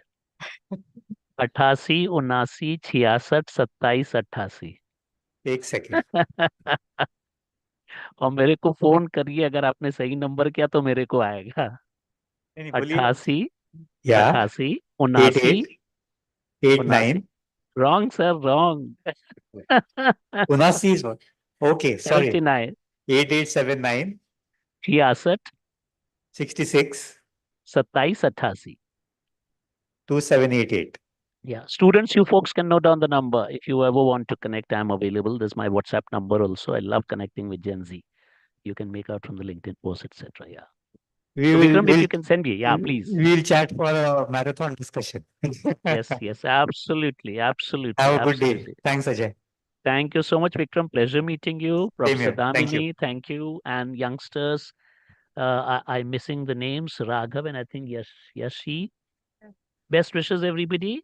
Be happy. Be happy. God bless all of you. Thank you. Can I sign off or should I hang on? Tell me whatever needs to be done. I'm willing to sit the whole day in front of the camera and watch all the other sessions, but sitting will get tiring for me.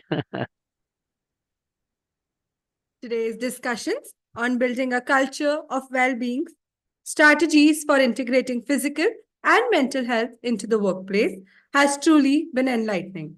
Our panelists have provided us with essential insights on how integrating physical and mental health initiatives can reshape work culture and drive organizational success. The clarity and depth of the expertise have been invaluable. We extend our sincere thanks to our distinguished panelists, Shri Ajay Tandon and Shri Vikram Vasant Patki. Your expertise and diverse perspectives has offered us well-rounded understanding of building a culture of well-being. Your contributions have been greatly appreciated. We also want to acknowledge our gracious moderator, Professor Damini Seni, for guiding this discussion with skill and clarity. Your facilitation has helped us gain meaningful insights from our panelists. Now, I request Professor Damini Seni to present a token of gratitude to our distinguished guest as a small gesture of appreciation from IIM Raipur for their valuable contribution. Shri Vikram Vasant Patki.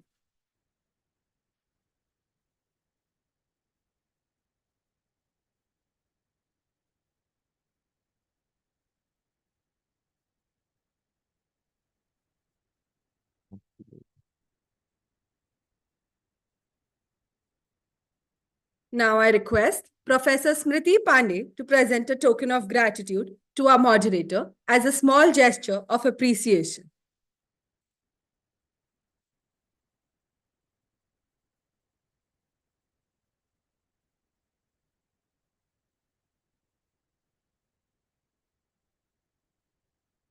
We would also like to acknowledge Shri Ajay Tandon for providing his wisdom and knowledge by joining us virtually today. Thank you, sir. Thank you all. This is the disadvantage मेरे I को now वो इतना request chart नहीं मिला. Sir, you will receive it. No, I'm joking. I'm joking. Please, I'm joking. I'll come to IIM Raipur. Only then I deserve it. On a lighter note. I now request our esteemed panel and our moderator to come forward for a group picture.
Thank you all. It's so embarrassing.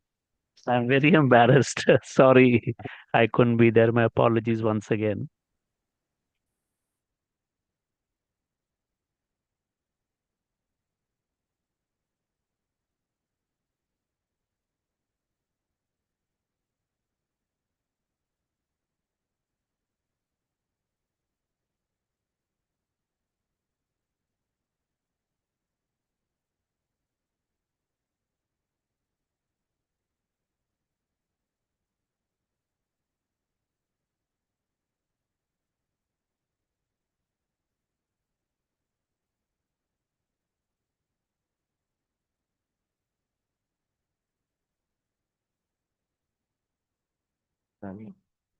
Students are requested to stand up for the picture.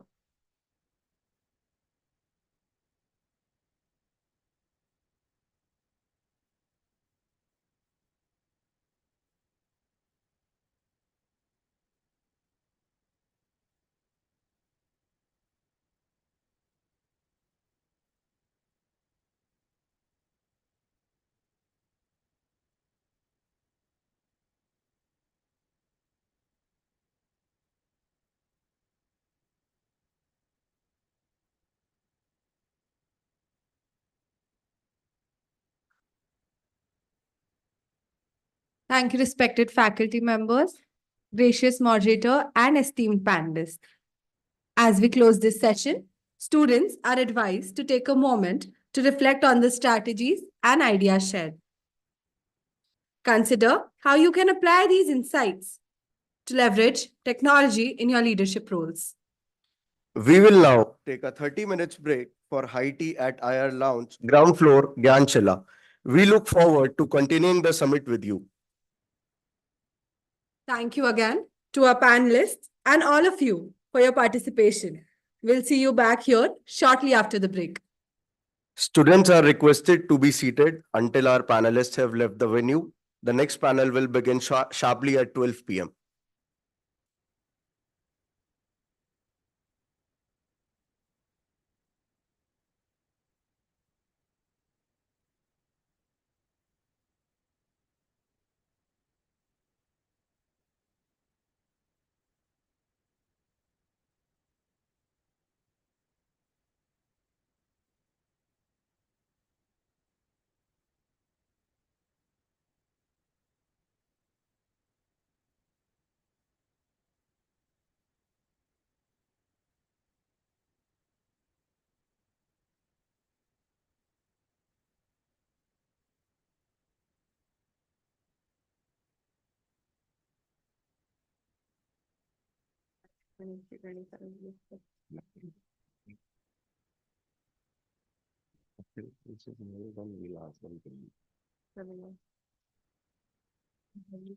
You guys can leave now.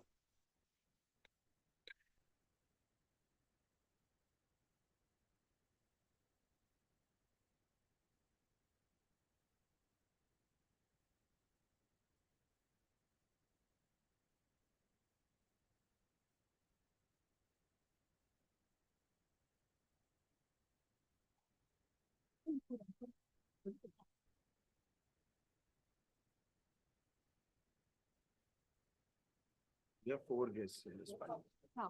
Four plus one more. Yes.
Everybody is requested to keep their mobile phones on silent.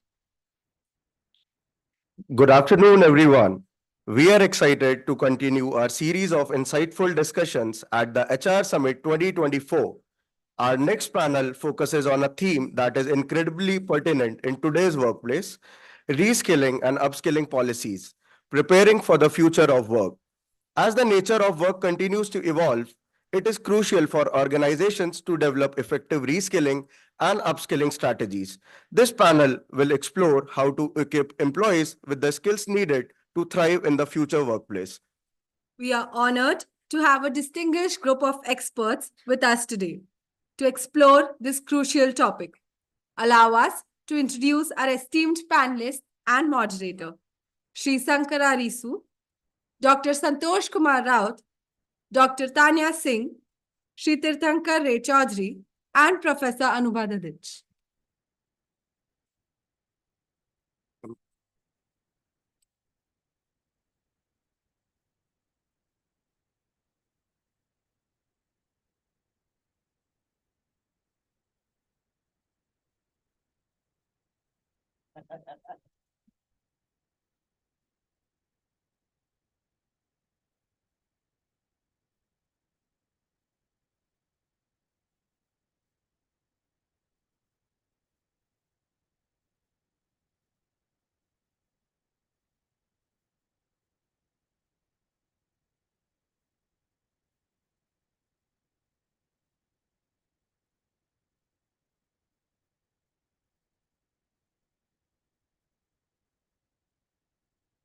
First, we have Sri Sankara Risu, Vice President and Group CHRO at Fortis.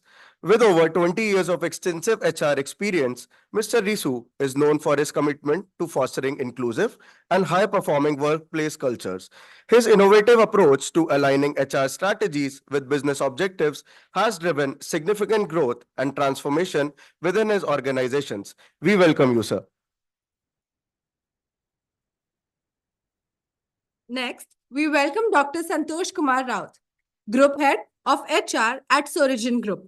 With over 2 decades of experience, Dr. Raut specializes in HR digitalization, transformation, and process excellence. His expertise spans various industries, including renewables, infrastructure, logistics, and financial services. We welcome you, sir. Joining them is Dr. Tanya Singh, Senior Vice President at American Express. With over 15 years of experience, Dr. Singh specializes in AI, organizational development, training, and knowledge management. She holds a PhD in psychology and has been instrumental in fostering a strong organizational culture and driving development initiatives. We welcome you, ma'am. Finally, we have Sri Tirthankar Ray Chaudhary, Vice President of HR at Bennett Coleman and Company Limited, Times Group. With over 20 years of strategic HR leadership across industries like FMCG, pharma, and media, he excels in HR transformation, succession planning, and performance management. Mr. Ray Chaudhary has played key roles in post-merger integration and improving organizational performance. We welcome you, sir. Moderating this pivotal discussion is our esteemed Professor Anubha Dadich. Professor Anubha Dadich is an Assistant Professor of Human Resource Management at IIM Raipur. Her research focuses on ethical leadership, HR analytics, capacity building, and organizational effectiveness. She holds a PhD from IIT Delhi and is a certified MBTI and FIRO-B trainer. Professor Dadich has published in reputed journals like the Journal of Business Ethics and Vikalpa. Before joining IIM Raipur, she was associated with BITS Pilani and Jamia University. She developed and launched a course on leadership and change management at IIM Raipur. Now, I would like to invite our director, Professor Ram Kumar Kakani, to felicitate and welcome our esteemed guest with a bouquet.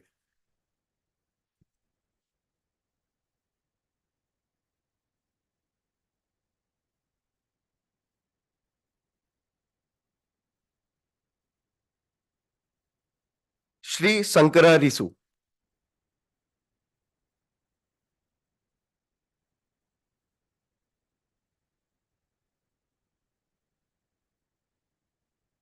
Dr. Santosh Kumar Raut,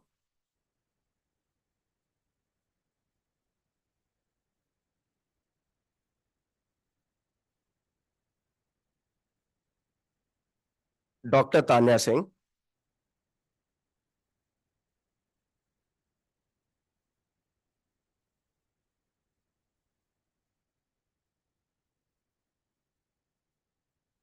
Shri Tirthankar Ray Chaudhary,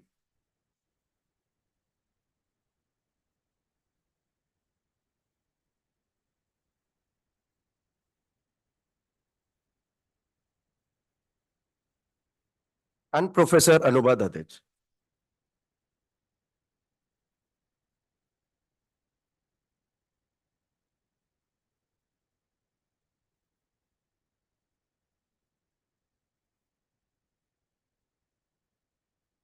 We are thrilled to have such an esteemed panel with us today.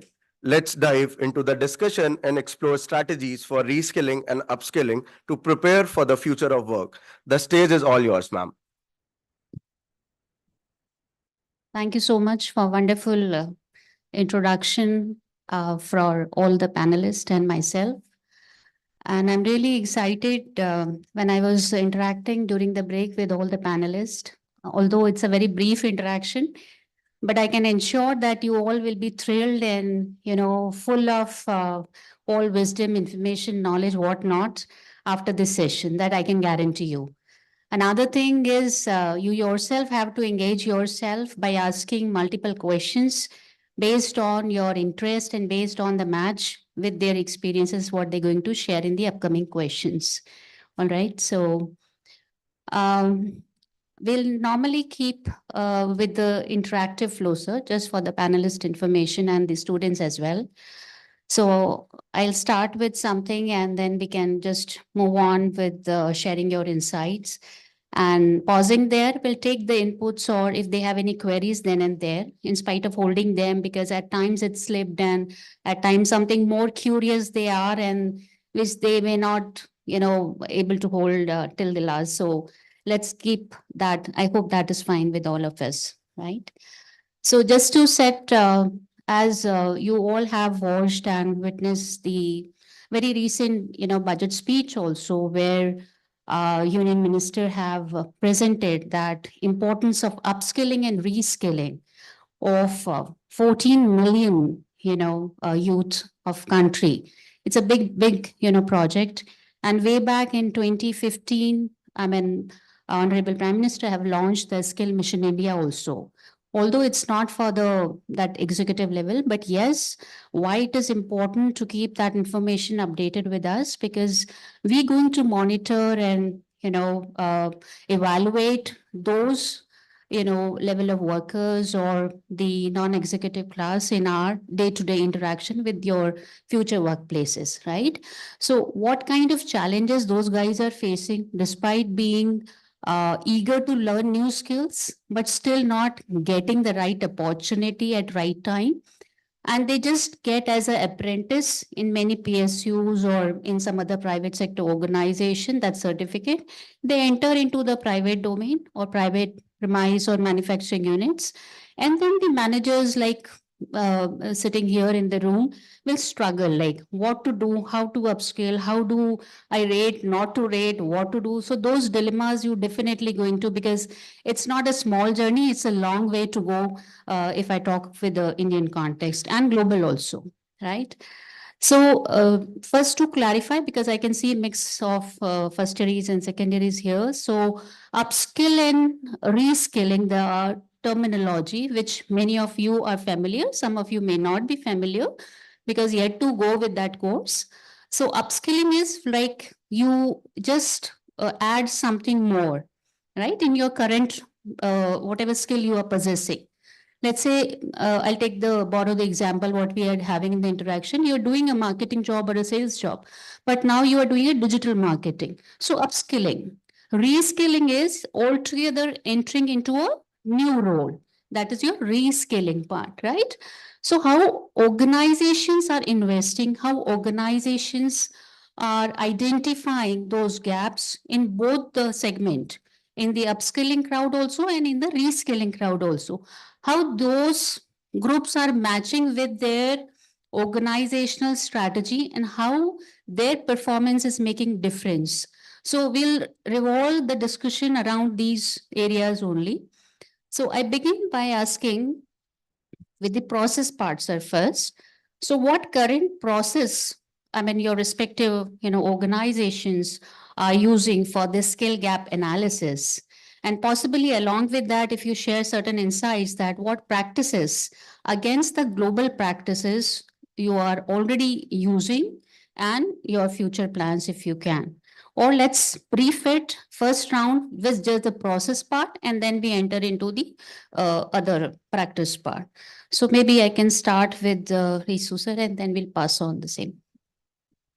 Good morning, everyone. Is it audible? My voice is audible, but your voice is not audible. I'm not able to hear. I think only 50% people are responding to me. Good morning. Still not audible. Good morning. You see, I have come from Hyderabad to speak to you and to learn from you. It's not only that I am going to give some gnan to you, it is that I am going to learn from you. You are studying in a B school. You are studying in a I didn't have an opportunity to even step into a B school. I never thought of a B school in my life. I belong to a very ordinary family. My father is a goldsmith. I belong to coastal of Andhra Pradesh, and I never knew that I will come to, a prestigious institution like IIM Raipur and will be speaking with you today. I'm very honored, madam. Thank you for calling me here.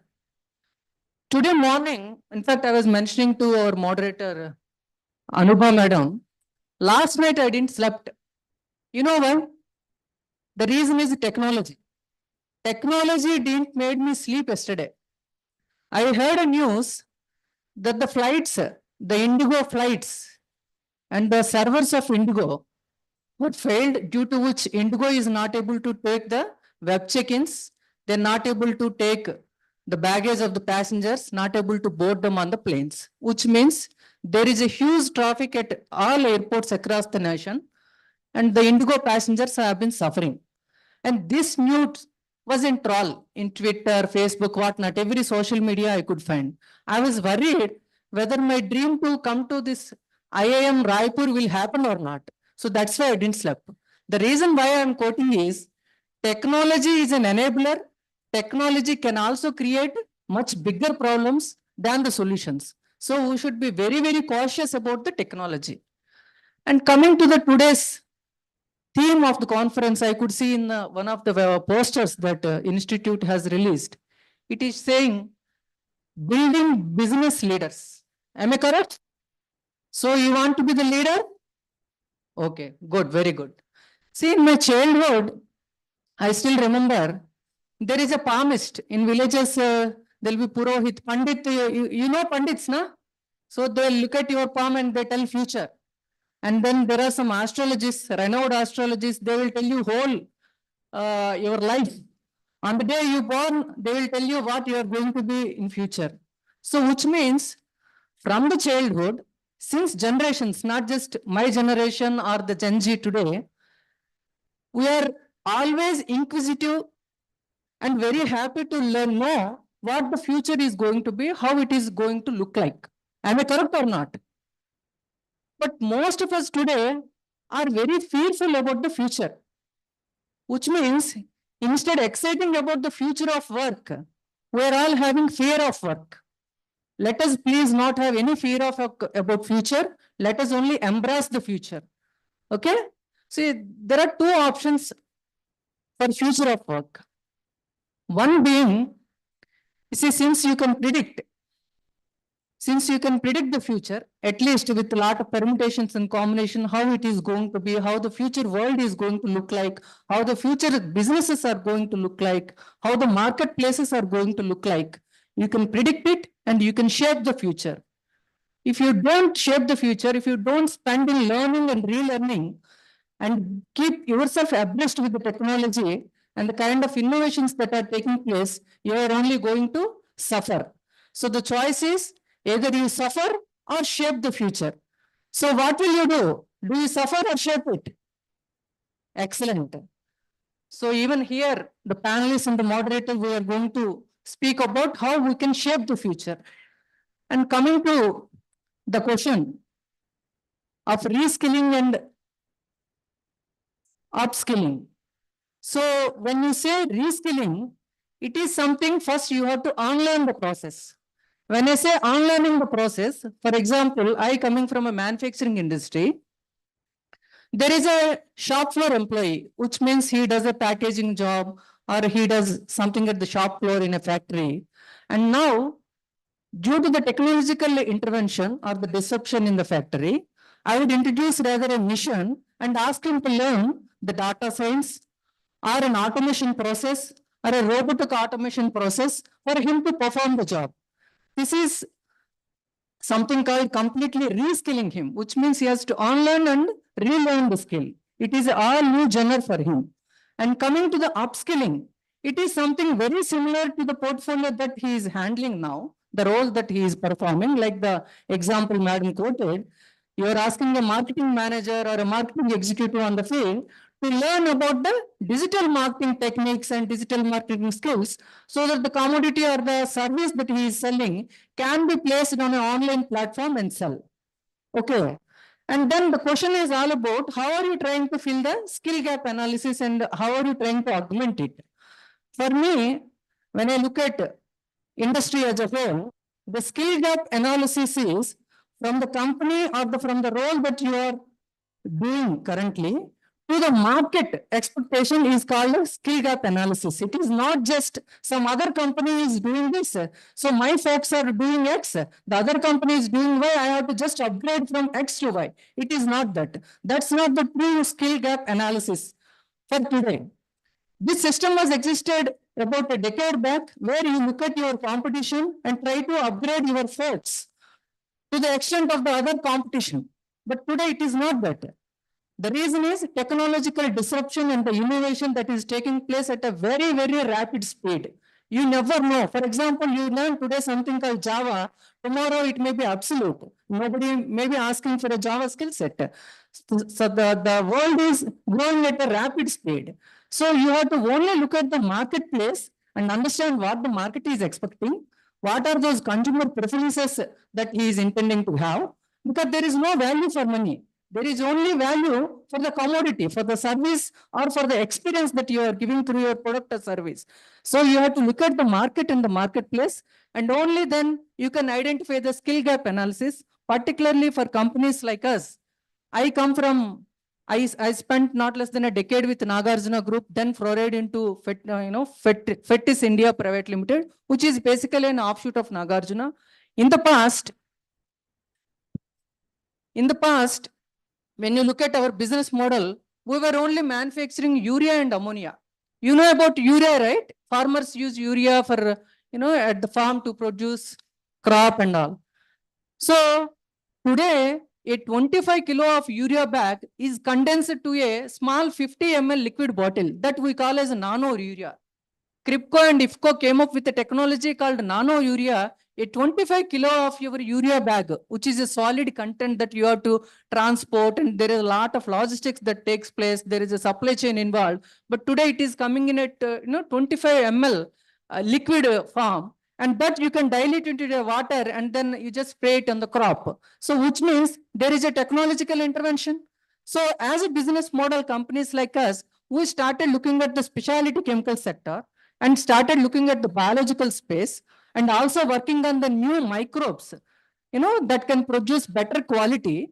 And, not only that, even the seed, starting from the seed till the harvest, we are working on various, new technologies, new innovative products. So which means as a whole, all industries, it is not just limited to agriculture. Any sector that you touch base, every sector is changing. And the customer and consumer preferences are changing.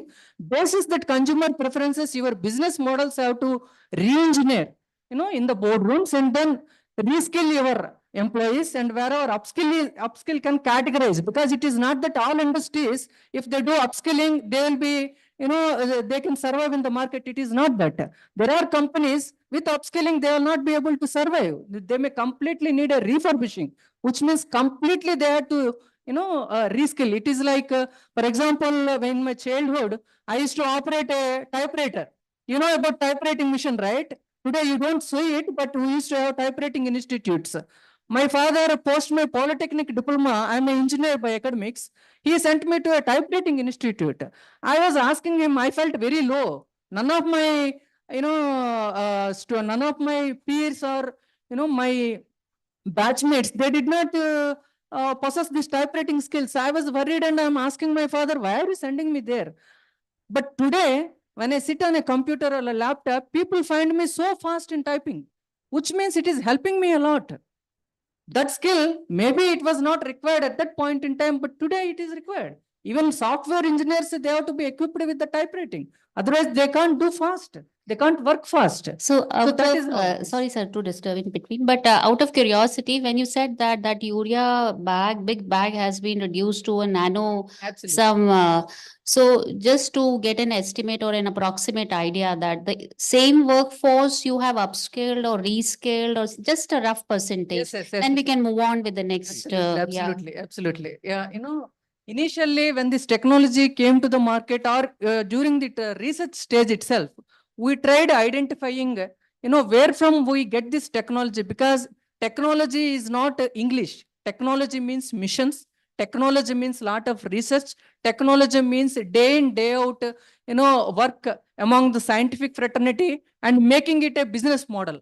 So for us at FETIS, we had a exclusive R&D laboratory in Hyderabad, which is about 250-acre facility in the outskirts of Hyderabad, where about not less than 100 scientists, they work day in, day out in 3 shifts, and they work on these new innovative products. And that is the team which has produced this new technology and new microbes. And then we represent it to the government. It's not just you manufacture and you market it. Our India particularly, you have a lot of regulations in place. For anything that you have to release, even you manufacture a water bottle, for example, that has to pass through a lot of regulatory things. So it has to be licensed, only then you can take it to the market. So then we started having a management license and lot of presentations at Delhi level, ministry level. We made them understand what this technology is all about. And once that licensing is done and approved, then we also looked at our workforce who all are competent enough to understand the technology, and we started that upskilling process for them to understand the technology. Not only that, the entire organization has to get through about this knowledge. The reason is, it is not just R&D, it is also the sales people, also the support service functions. For example, there is procurement. They should know what is the raw material that I can procure to manufacture this nano urea, for example. Likewise, even a HR, as a HR professional, I should know where from I can get this skill set that is required for the future of my company. And equally, any company, for example, market development people, they should understand the technology. Only then they can go to the farming community and can make them better understand how this can work on the farming field. So those are the interventions from HR that we have taken up, and we are able to succeed in that. Okay. Thank you. Thank you so much. Yes, sir. Yes. So the process part actually, the of skill gap analysis. Good afternoon. I am also sleeping. Good afternoon. So I'll take your 5 minutes. So with your permission, if I have uni language of discussion, connect होता है ज़्यादा.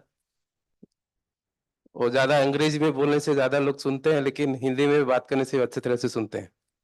Anyways, You have to keep a dual dialect because we have mix, yeah.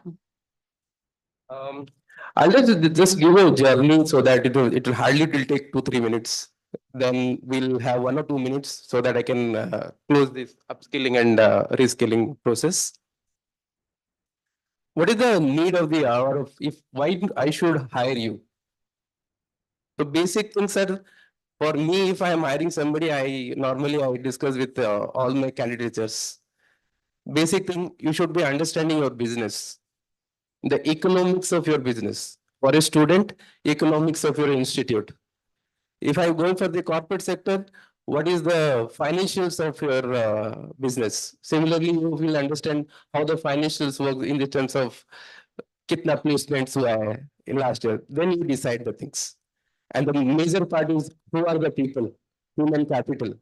You will decide which are the culture, what are the culture of people are joining in the institute. So I'm just trying to relate each other so that you connect. So your 2 minutes of time will be very useful for you. And coming to the forum of reskilling and upskilling, we are into 27 years back, we were doing all the renewable sector. We were basically mainly the renewable sector. Renewable sector being solar and wind. Various processes are there. I don't want to discuss all these things. But when the momentum is coming up, when the size is increasing, the competitors are increasing, then we need to be upgraded ourselves. How to take it forward? So in 2022, when we started the upskilling part, so we wanted to have a drive for how to do it. So it is a 3 months transaction, which are the various areas. So the automation and digitization process is one part where we thought, let us start with the function so that we can take it to the next level and we are competitive in the market. It will be various sectors, like it may be EPC, like Reshu sir was telling about marketing, you have procurement, everything. I will only focus on process. If you have a good process starting from your grassroots strong foundation, then only you can go to the next level to ERP implementation. ERP implementation in the sense digitization, if you want to have. Because as a product of digitization, many softwares are there where you can utilize it. The only thing is that you should be very, very strong in your fundamentals. Then only you can transform those things to your digitization process, ERP. So both stand hand to hand. So when you go for example, earlier you were going to any shopping mall or something, you were only going for any cash transaction or something. ठीक है? Now अभी आप क्या करते हो?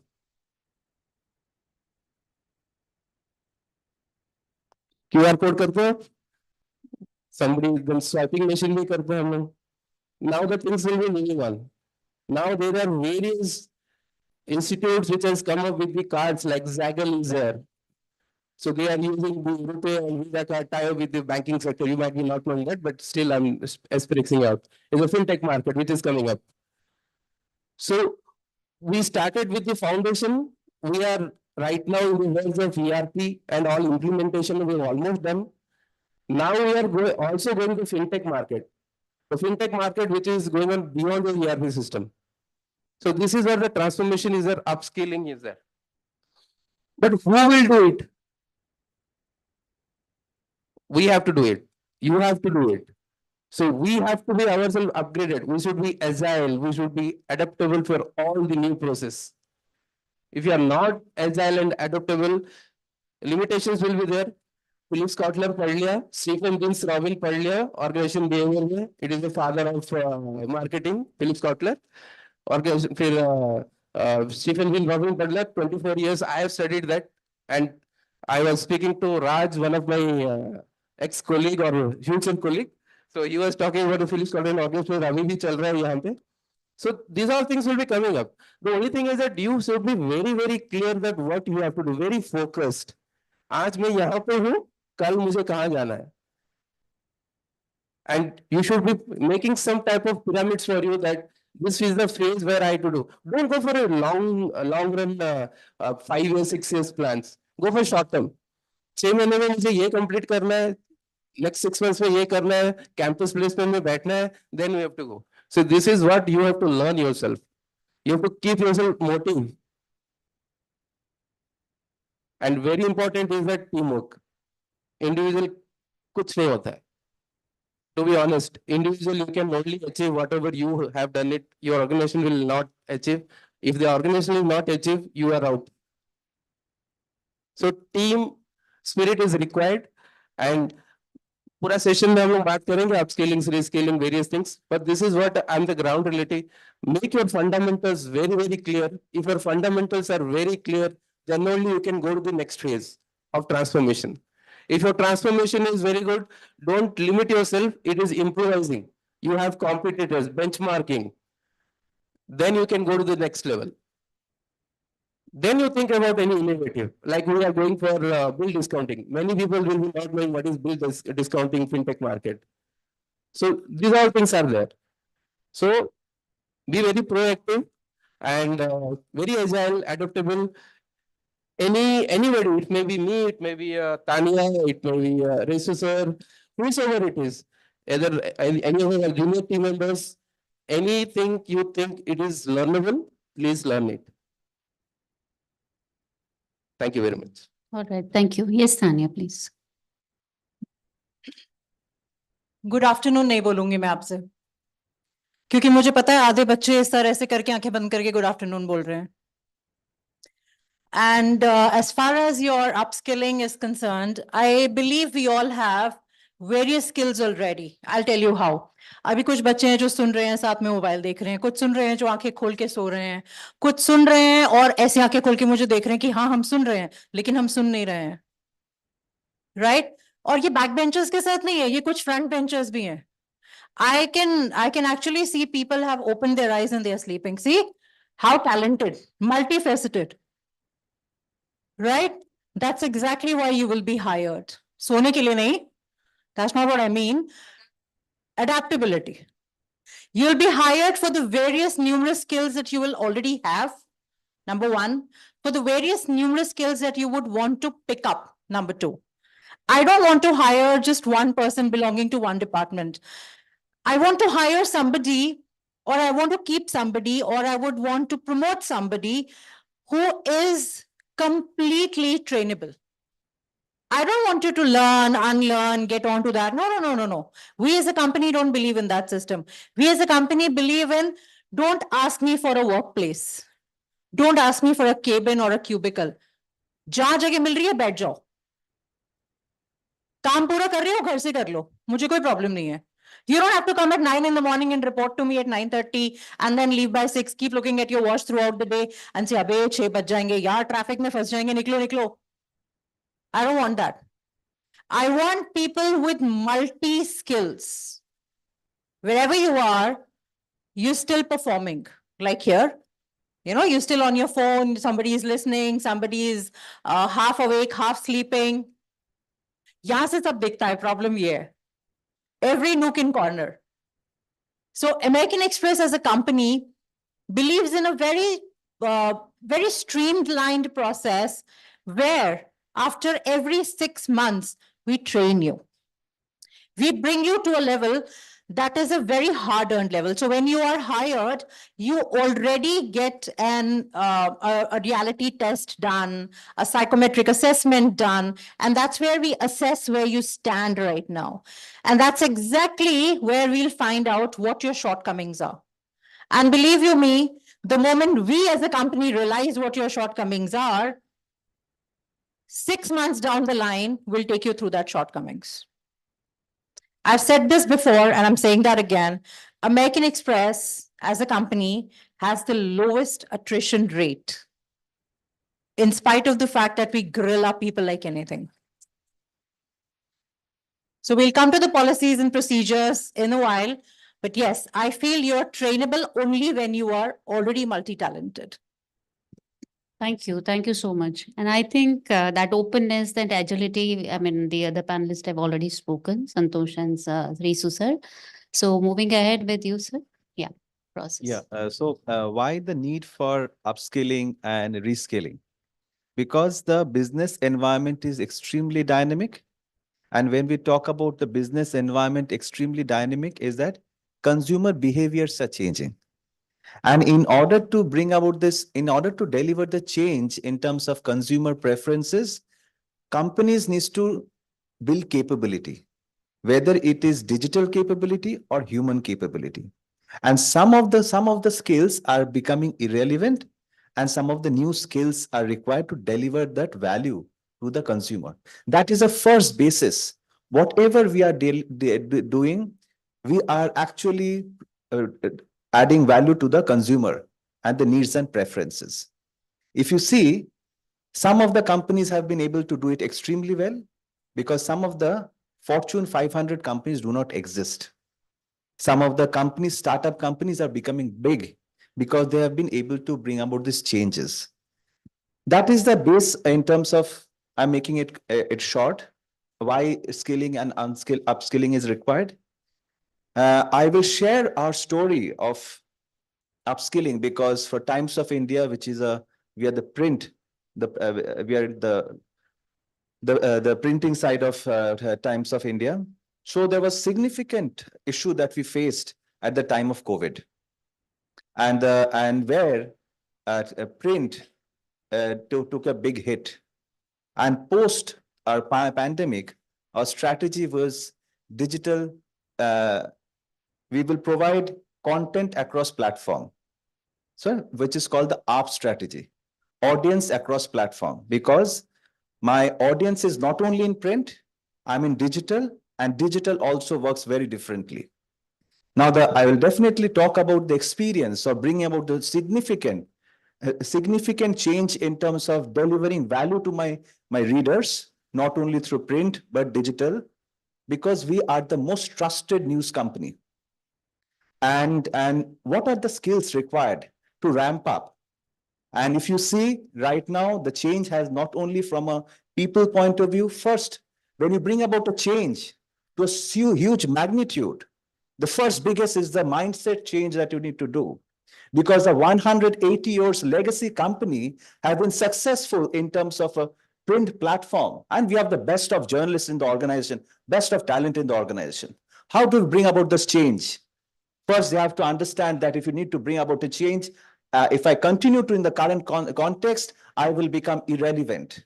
But how do we bring about that is something a biggest aspect, and I'll talk about that. But as a part of a process, we are very, very laid down process to understand skill gap analysis.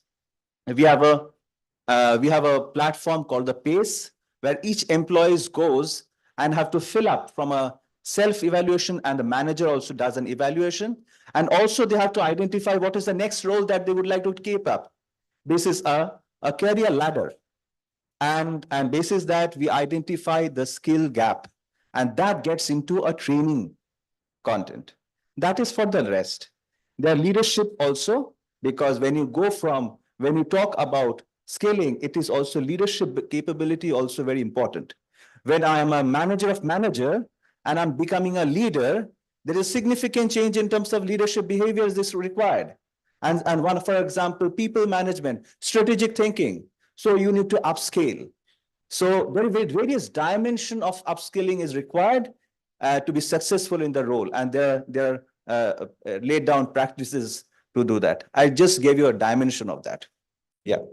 Thank you. Thank you so much.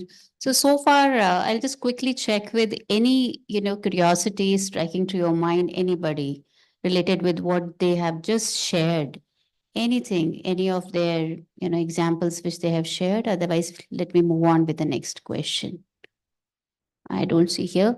So anyway, I mean, it's very insightful and informative to hear from you. I think the gentleman I missed one hand. he was trying to raise his hand. Yeah. Please. Could you please hand over the mic to him? Or if you can loud enough till the mic reaches, we can save time. Process है, ले लो दूर से, बात कर लो.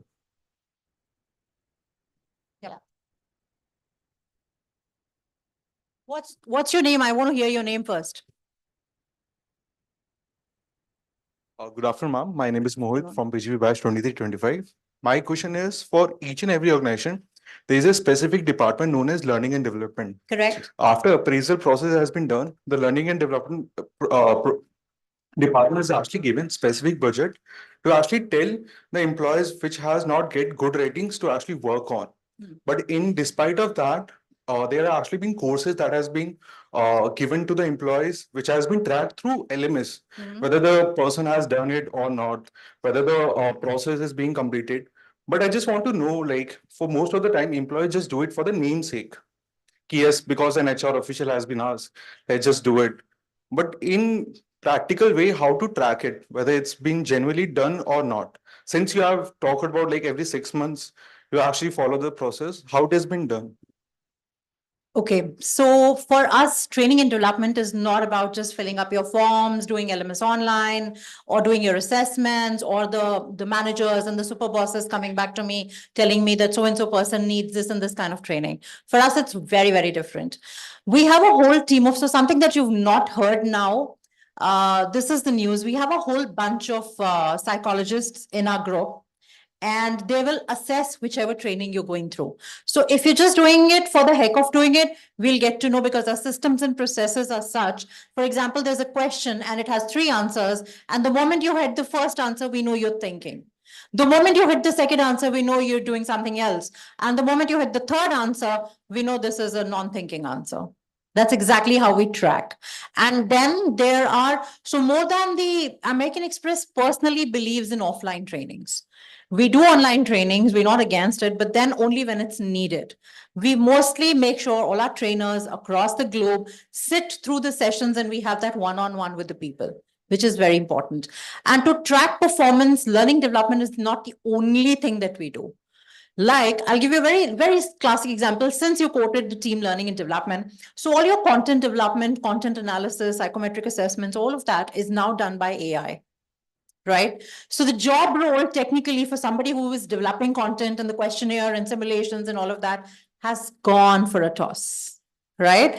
That's where exactly upskilling comes in. Because now you're not doing the content, what else are you doing? Now you're not probably doing a training online, what else are you doing? So to keep a track of an employee, there are people involved. We are a very people-focused, people-driven organization. AI is there to make our work easier in terms of the duration of hours, not in terms of the multilingual conversations that we have or in terms of the emotional attachments we have. Yeah. Understood, ma'am. Thank you. Thank you. So it just keep the quality intact, but Yes. just as a facilitate or enable you to reduce the, Absolutely. complete Absolutely. timelines, right? I Wonderful. want to add something. Please, please. I forgot your name. What's your name? Okay, first thing is that in life, there is no half jump, it's only full jump. You have to raise your hand fully next time onwards. Second, understood? Okay. Second, when coming to the learning, it's not just the responsibility of the employer or the organization that the workman or the employee working in the organization is learning or is growing, reskilling, or whatever, upskilling. It is not only the sole responsibility of the employee anymore. Employer has choice in market. Whosoever is competent, whosoever possesses the skills that are required for the organization growth will be there in the organization. Rest will find their way. So for all of you also who are going to become the first-time managers very soon in corporate world, you people have to keep your eyes and ears open to the market and keep learning every second. I'm not saying minute. Every second, whatever that you do, it should be a learning process, without which you become obsolete. So learning is a continuous process. And if time permits, I will also share a nice, story towards the end of the session. Thank you. Thank you. Thank you for that, sir.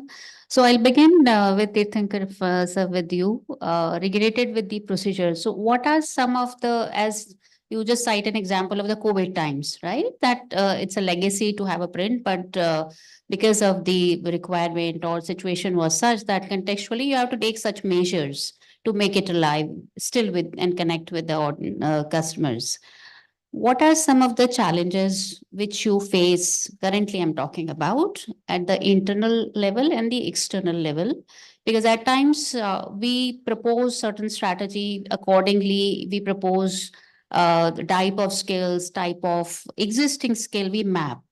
But in future roles or upcoming certain regulations or some change in global standard comes and you have to tweak or do certain. So what are those external changes or internal changes which is affecting this mapping and managing skill workforce with you?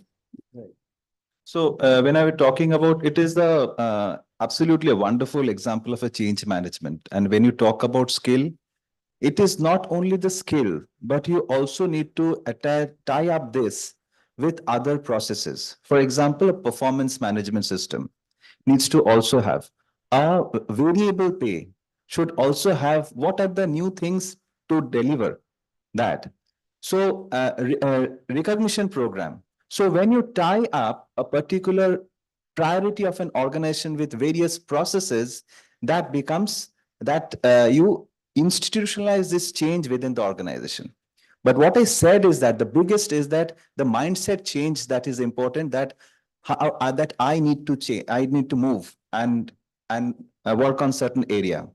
And for that, what we did is that we did a complete in-soaking with the top leadership first, in terms of what are the digital capabilities that are required.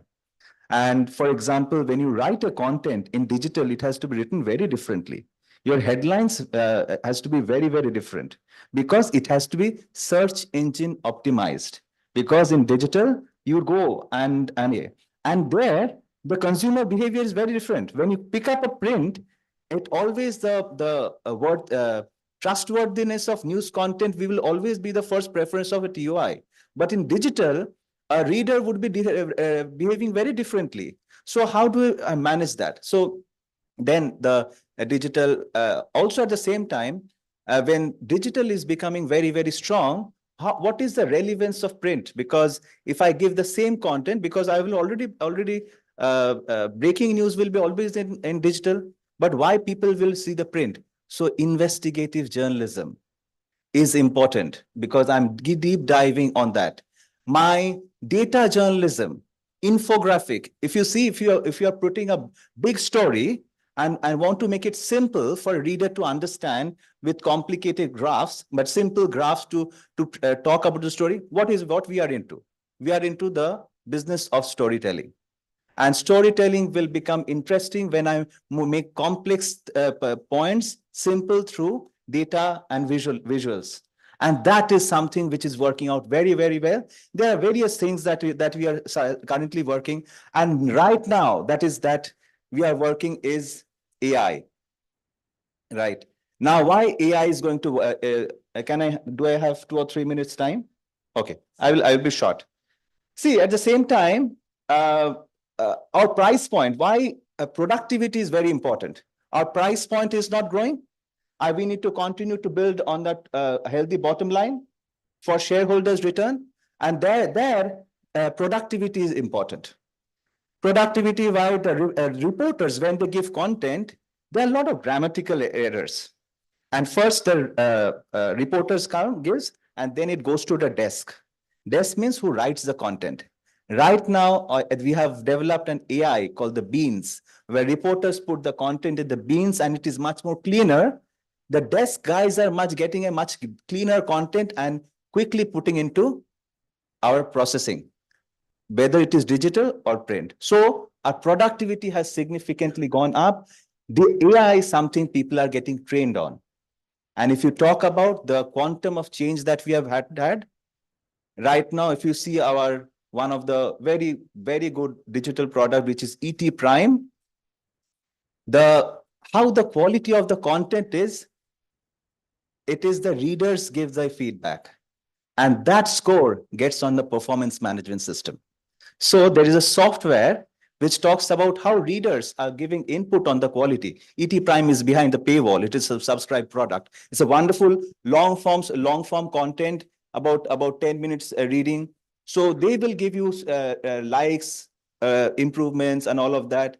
And the scores comes to 1 to 1,000 point. And you get a very, very, if you are about 900 near about, you have come a wonderful story and also bringing about change in subscription. So see the quantum from pandemic, digital was not there. And to what extent we have gone, bring about the change in terms of the upskilling and mindset change, where the PMS is right now, which is readers are giving score on the content. And that's the reality. And that's the change of speed of transformation that is required. And we are doing it very, very well.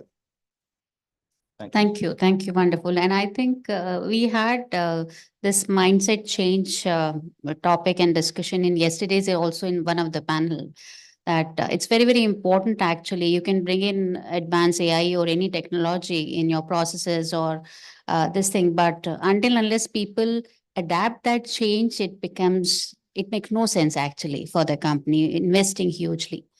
Same question to you, Tanya, but adding one more thing, because considering your background in psychology, so what other additional efforts you have to put in when you are putting a person on a reskilling, that altogether, oh, I was doing something since last 10 years and altogether you want me to learn something new. because your company demands that. And there is a lot of resistance from the workforce comes in picture.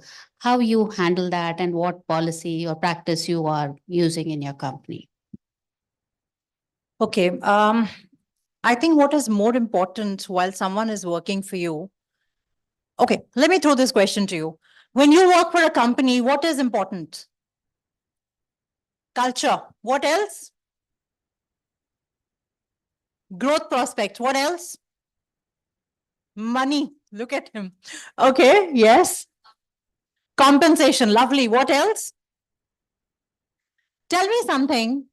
You're getting up in the morning and you look at your watch and say, 10 minute और सो जाऊं बस 10 minute और उसके बाद निकलते हैं.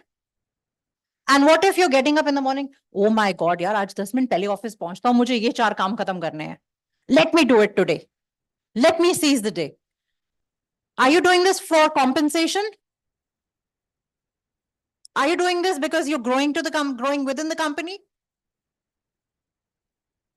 No. Are you doing this because you love your company and you love your work? Absolutely, yes. So this is a phenomena that is driven by internal motivation. That's when people at American Express work. We come to office dressed up, dolled up, and we look the best and we perform the best. So when it's time for me, for us as a company to upskill somebody or to probably reskill somebody, we are moving you from this work zone to another work zone or from this set of KRAs to probably additional set of KRAs or a complete turnover set of KRAs. Believe you me, we've just had 10% of the people thinking, do you think I'll be able to do it? That's the first question people come back to me and ask me. Do you really think I'll be able to do it? Do you really think I'm capable enough or I have the capacities to be able to perform such a different role? As a company, our answer is always yes. And that's why we have trusted you. See, if someone gives you responsibility to do something, why do you think they'll give you that kind of a responsibility? Because you're a performer, right? And if there are people who still feel a little introvert about their new roles, we have a policy that is called motivation analysis. We will send you on a 2-day paid holiday to any of the resort that you want to go, but in Gurgaon, not out of Gurgaon. Or we will let you or probably allow you to celebrate your birthday that day. You know, we believe in those extreme hormonal changes. And they happen when you get those set of friends. How come some of your friends, any best friend you guys have? One best friend each one of us has. No? You have friends. कोई ऐसा चेहरा है, when you get that call, when you see that on your phone, you're like, इसका call आया. You do it? That's exactly what we do at American Express. That's exactly what we deal with you. Since when you were hired, we knew what your shortcomings were and we knew what your happy moments are. Like you wrote, I enjoy eating Rajma Chawal. Believe you me, I've gone to a level where I ordered Rajma Chawal and butter chicken from Dana Chowka. We've done that. And then we sit next to the employee like, how do you feel now? Can I enjoy? Yeah. Are you coming to the next role tomorrow? I'll be 10 minutes late. Perfect. Do you see the hormones changing, the growth levels going up? It is a job that includes a lot of pressure. I agree to it. It is a job that includes learning as a continuous process. I agree to it. But believe you me, we don't like to pressurize our people. We don't believe in jitni steam bharoge utna cooker phatega. We don't believe in that concept. फिर वो ultimately एक दिन cooker फट जाएगा. We don't want that. We believe in an ecosystem where we'll give you enough pressure to keep you happy, and we have mandatory offs. You have to take mandatory leaves in a year. You don't take those kind of leaves, then we'll throw you out. छुट्टी लेना जरूरी है यहाँ पे. दिमाग को rest दो. Yeah? That's really wonderful. Yeah. And I think we should also think something like in academia also.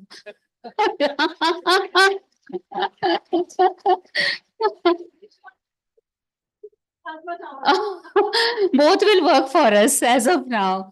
So it's very interesting, and I think the initiatives which American Express is taking care of. And before that, you only cited that every 6 months you do kind of a review with your people, so you know the status where they are, and then the job becomes much easier. That who's fitting in which role and what time is the right time for them. So Just that is one why thing to add. process part is also important. Generally reviews होते हैं companies में तो लोग Right. कहते हैं यार review का दिन पास आ रहा है. Right. Our employees come back to us, क्या बात है इस महीने review नहीं हो रहा है क्या हमारा? True. And we'll say नहीं हमारे पास time नहीं आगे बढ़ो. True. That's how we do it at Amex. You know, we Right. don't come back to say performance management time hai, appraisal hai. People are not scared of appraisals in my company. They're like, appraisal hai? Wow. That's the answer. True. Wonderful. Nice to hear. Yes, Dr. Santosh. Yeah, please. So the similar type of what Dr. Tanya has explained, I'll talk about the performance appraisal. We don't have an appraisal system or process as such, but we have some continuous feedbacks are there, where we increase momentum of each and every employee to have 360-degree discussions going on and giving the feedback, which will be helpful us to the next level is like a process. So skill gap analysis, we normally do the 9 skill gap analysis. It is a huge story. I think in the forum, we cannot go for explaining of 9 skill gap analysis. Post this activity, as a gentleman was asking for the LMS part. LMS part, it was today's generation. It is we call it L&D. Earlier it was called as T&D, training and development. Nowadays we don't have any classroom training. Flexibility has to be required. मैं जब चाहूंगा तब training ले लूंगा या फिर learning कर लूंगा. And as Reshu also was telling that it has to be from the inner heart of the employee. मुझे करना है. कंपनी क्या सिखाएगा सेकेंडरी है. मुझे आगे बढ़ना है. So in that case, we have gone for tie-up with various 1 or 2 software engines where whiteboard presentations are there, where we have cascaded our 100 pages or 120 pages policies to around 30 to 40 pages or slides of discussion, so that it is very easy to understand. And also we have interactive sessions where we have the question and the Q&A sessions are there. So ideally, we practice in the way of employee voice, we call as EVEN, Employee Voice Exchange Network, where every quarter we do this with the employees in a different language, like in American Express also, they might be doing it a town hall or something, but we don't call it a town hall. And simply we call as an even. And when the even agenda is clear cut, it should be not business. It is totally into idea generation. It is totally into your shared services. We have multi-dimensional shared services within the organization because we're a group of companies of around 48 companies.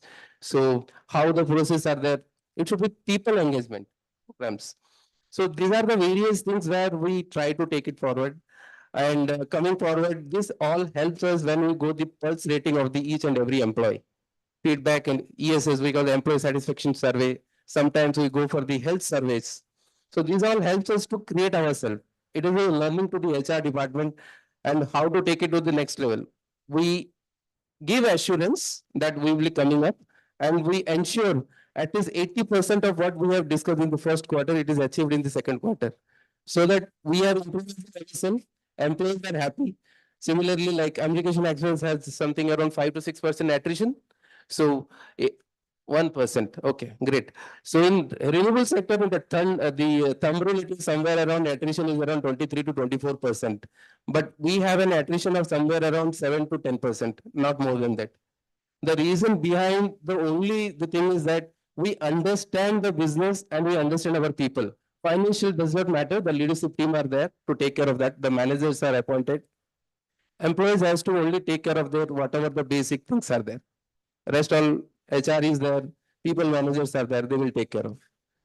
So this is what we are practicing in the awareness session within the organization and connecting with each other. Right. So the continuous interaction with your people is always plays an important Yeah, the role. model will be different, Yeah. but the thing is that the main objective is to get in touch with the people. Interact and knowing what exactly they needed from the organization also. At times we're sitting in the rooms and planning some rewards and other incentives also, but they may not require that, or it may not give them that intrinsic motivation what just now she shared, right? So we have to, and that happens only when you connect with them on a continuous regular basis. Regular basis. Regular It has to be regular basis. basis. Right. Thank you so much. Yes, Rishu. I'm actually reflecting on what Tanya had quoted when she was talking, because employer will always come back and say, you will have to perform this new role. And the employee asking, will I be able to do justice? Do you think I can? This question arose to me exactly about 14 years back when I was working with Pennar Industries Limited. This is an engineering services company and is also into automotive manufacturing. You must have heard of it, Pennar Industries. So here I was actually playing a role of project management as AGM project management and new initiatives. My job is to work on infrastructure projects and traveling to different geographies and finding projects, new projects for us to build and participate in bidding, etc. and so on. Basically, I was also managing in the process a team of people who are with me for so long. And suddenly, after about a 3-year tenure with the company, one day, the CEO and managing director of the company had called me. I was actually traveling Vizag. He asked me to quickly come back to Hyderabad and said, I have to meet you one-to-one. I never knew what is that question that he is going to ask, but immediately I came back by evening and I met him. There was this Mr. CEO and also one of the board member present. They said, Shankar, we wanted you to take up the people function, which means HR. You were a project manager, but there is a vacancy at a group level for Pennar Group. We wanted you to take up. I pretty well knew that there is one person working already in that position. But why they are asking me to take up that position? There is no vacancy at all. I pretty well knew. But post the discussion, I came to know that they had to take a hard call and they had to send the person off for something. So there is a vacancy that the board wanted to fill. They asked me, Shankar, will you be interested to take up the position? Without any second thought, I said, yes, I'll take up. You know, what is that next question that the board member had asked me? How dare you are, you did not even spend some time to reflect on and come back to us. You said, yes, I will handle it. What is your gut feeling? Why did you say so? Then I said, somebody else on the opposite side had belief on my abilities and is trusting me that I can play that role as a people manager for this company. Why should I back out? I should also believe in myself. That's where the confidence comes in. So after accepting that position, you know what? There is a circular passed on in the organization that in place of XYZ, Mr. Sankara Rishi will be taking charge of human resources of Group Pennar till further announcement. You know what? For the further announcement to come, it took 8 long years for them till I exit from the position at my own for something else, to handle it, at a different company for the growth of my, individual growth and progress. I stepped out of the company and that circular did not came. What I am trying to tell you is, when I took up the position as a people manager, there are not less than 20, 30 years of experienced folks working in the same department, in the same company, which means the legacy system was prevailing. And I came from outside. I was handling project management department, suddenly stepping into people management function just because of the call of the board. But I was able to do both reskilling up and upskilling myself in the real time. Both had to do in the real time. Otherwise, I become obsolete. I may not be able to perform my role and that further announcement will come. What will be that further announcement? Somebody else will replace Mr. Shankar.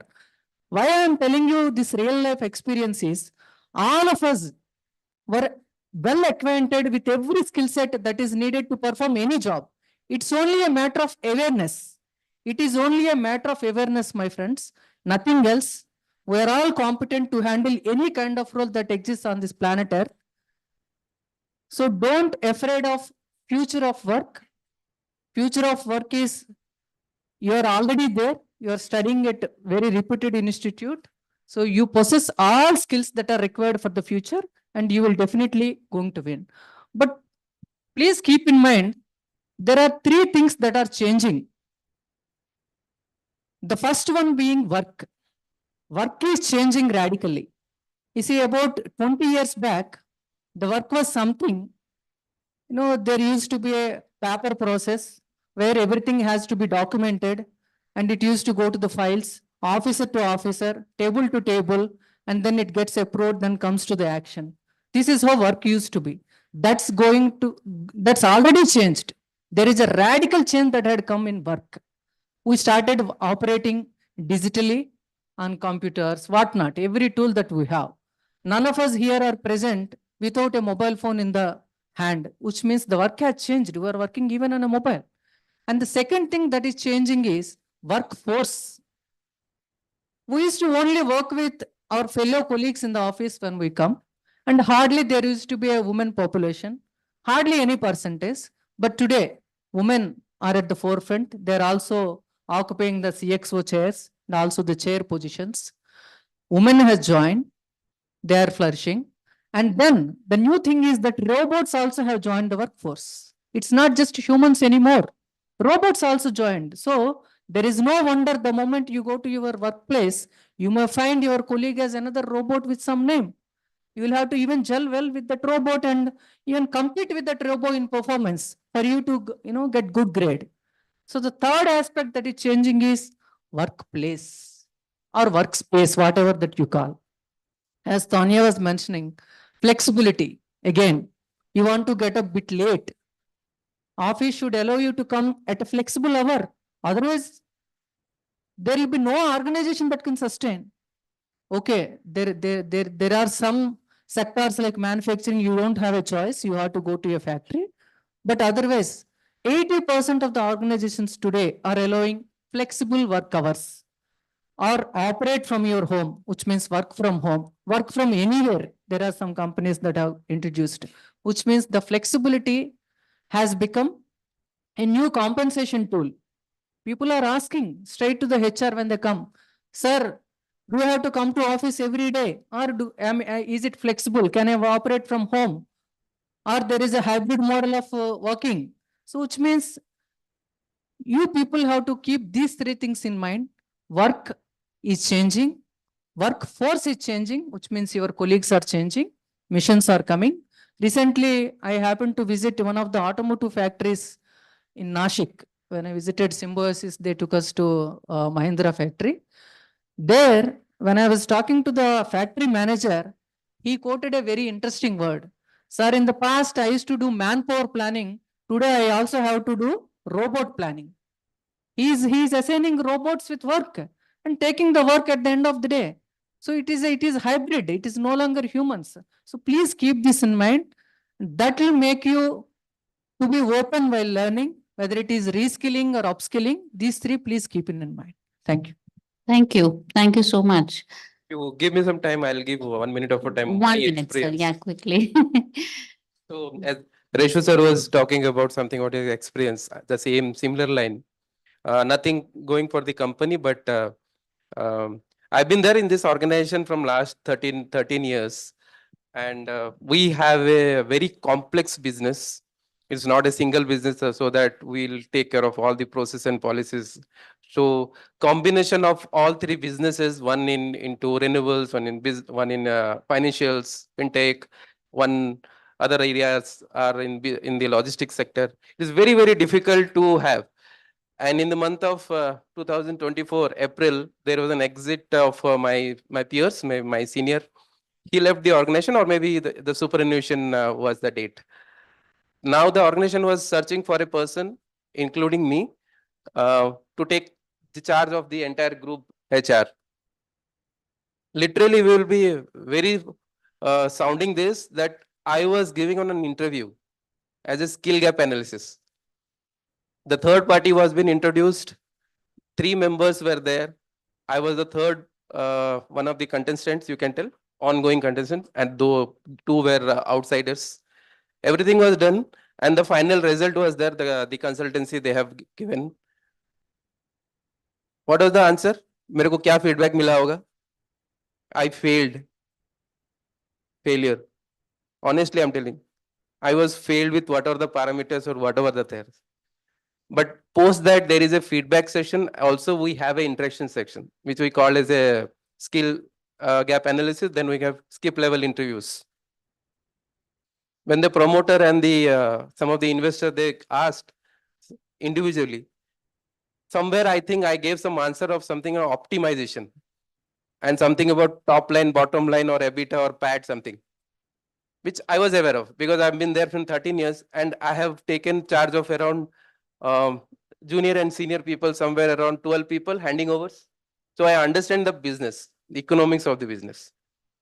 So sometimes that has helped me out in the month of April end, that I was declared to take charge of this. I was surprised to see that how can I come, because I was being informed that I have failed for that. I'm not fit for that. Then it was been announced, a person with an agility or adaptable things are coming up, and he knows the understand the business and is running the business from last 13 years with the peers. Why can't he take the charge of it? So this is what the promoters or maybe the management has thought. So that's the reason what I'm talking about. It is always better to focus your mind, be very agile, adaptable.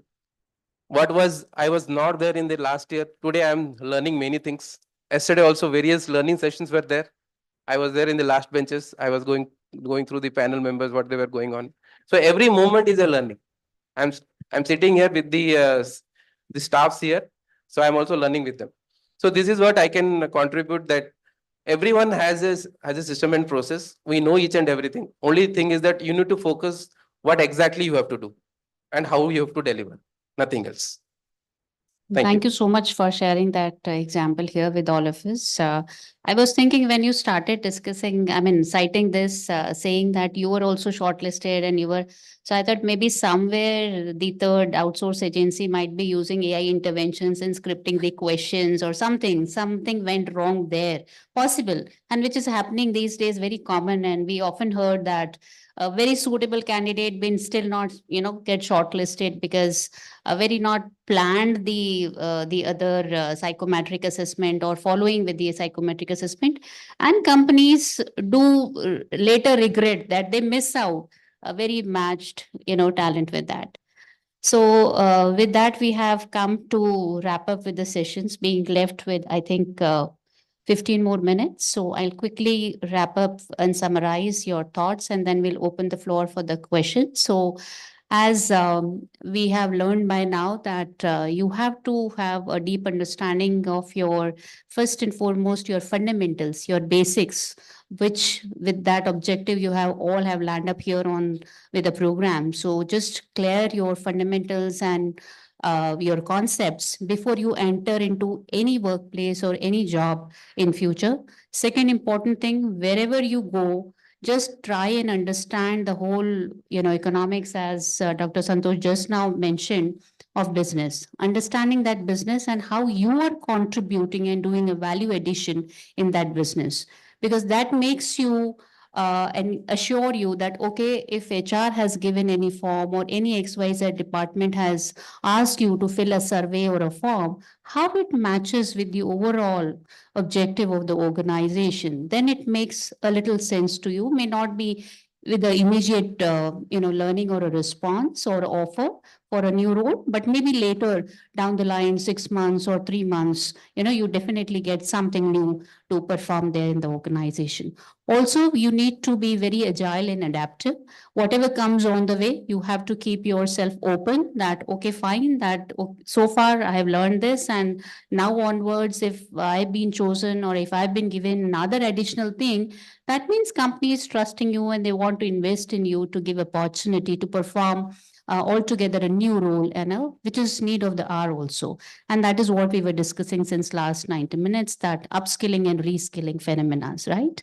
So with that, thank you so much once again to all the panelists. With a huge round of applause, I can thank you.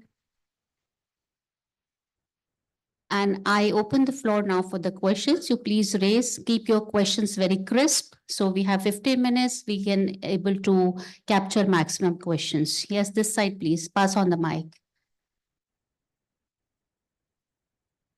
Which is the next hand? Just keep raise that so I can go. Okay, fine. Thank you. Hello, everyone. First, I would like to thank all the panel members and our professor for this insightful session. It really opens our heads and minds together. My question is as AI has come up so much into HR operations, like whether we talk about recruitment or training programs or employee engagement, how does American Express or Times of India per se maintain the human touch? And how do you inculcate all the processes being effective in the meanwhile? Thank you. So I'll give you an example. We have called a chatbot called the Tiva, so now what is the area that we will utilize for a AI to deliver value to my employees?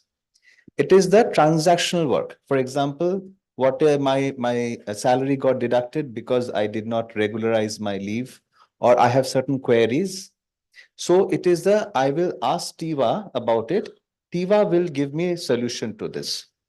But that is the operation part of it, which is standardized across, and the Tiva would be able to respond. Yes, in the beginning, Tiva was also not being able to respond, and it is learning. That's why machine learning is important. Now, what is the area that human touch is important? Human touch is important when I get into the next level of processes. For example, learning and development. So HRBPs are not doing any operational work anymore. HRBP is going to deliver value on a next level of processes. For example, what is my career? What is from a total rewards point of view, what are my opportunities are there? So HRBPs are playing a much more strategic role rather than getting into the operational work. People are calling on the full and final settlement. All of these are it's completely moved out. AI is managing and the shared service is managing. And that's why it is very important. Always talk about productivity, because what is it? Something that the human touch is required, yet I will be able to deliver value. That is how a simple example, because I also need to be short. Yeah. Okay, with American Express, as he correctly said, AI doesn't help you with everything and anything. I'll give you an example here. For a name called Manpreet, is that a male or a female? Tell me. No, it can't be both. It has to be one only, by the way. But yeah, okay. So AI is not, it cannot judge whether that's a male or a female, a man or a woman. That's where we need humans. In spite of the fact that AI is a part to help us work. See, as I said, it is minimizing the duration of hours or the number of people involved to do something. But it is not a permanent solution to everything in HR operations or learning and development. As I said, we are more into offline training and development, right? And in fact, as far as the human touch or the people touch is concerned, American Express has come up with a new department, which is called Chief of Staff. So this position specifically deals with all the employees on a humanitarian level, which AI can't do. You may have, for example, sorry, I didn't ask your name. Debolina. Debolina, you know what will happen tomorrow is you might have another Debolina robot who's sitting here and attending this session, while the other Debolina might be studying or doing work somewhere, or freelancing or clicking pictures, right? So AI can go on to that level. But if I have to tell Debolina, you're looking very beautiful today, and I like the confidence that you have, this robot Debolina will not understand. But the original Debolina will understand. That's where AI stands, but we still need a lot of emotional touches, right? I love your confidence, girl. Thank you, ma'am. Lovely. So just to add, what AI cannot do is still, while they're being able to sense emotions also, contextualizing.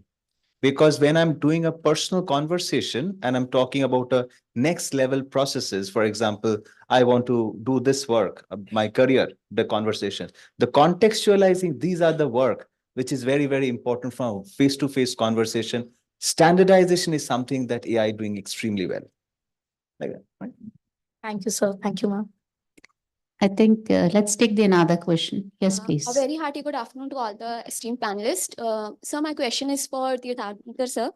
Sir, you spoke about investigative journalism and the importance of SEO. So today there is a growing trend where digital media houses are trying to sensationalize headlines in a way to attract clickbaits. And this often results in content which is not originally aligned with what the headline promises. So, like, what measures are you taking to ensure that public trust remains and news reporting like the essence is still there, that news is coming across and clickbaits are not there?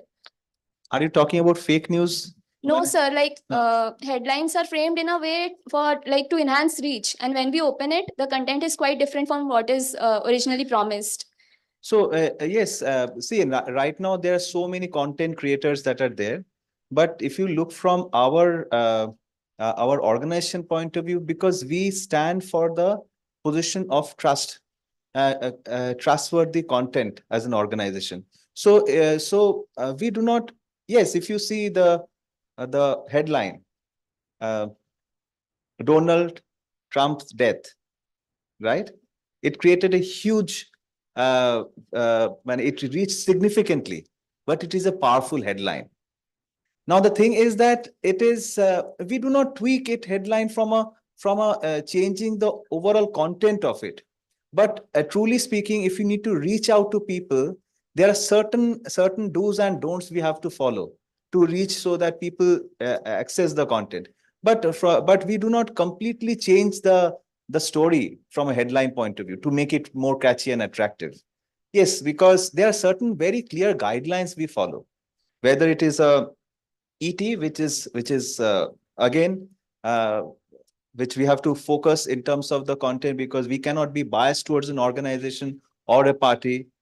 Our content is in favor of a reader, and that's why we have a very strong audit committee, content audit committee, which talks about that our content is in favor of the reader and not towards a organization or an individual.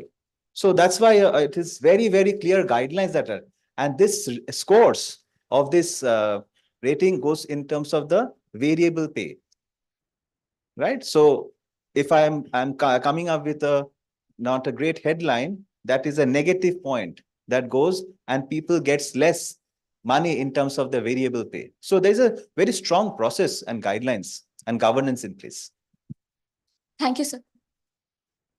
Do we have time to take one more question or not? Is there any question? Or you guys can interact quickly, just quickly, one last question this side.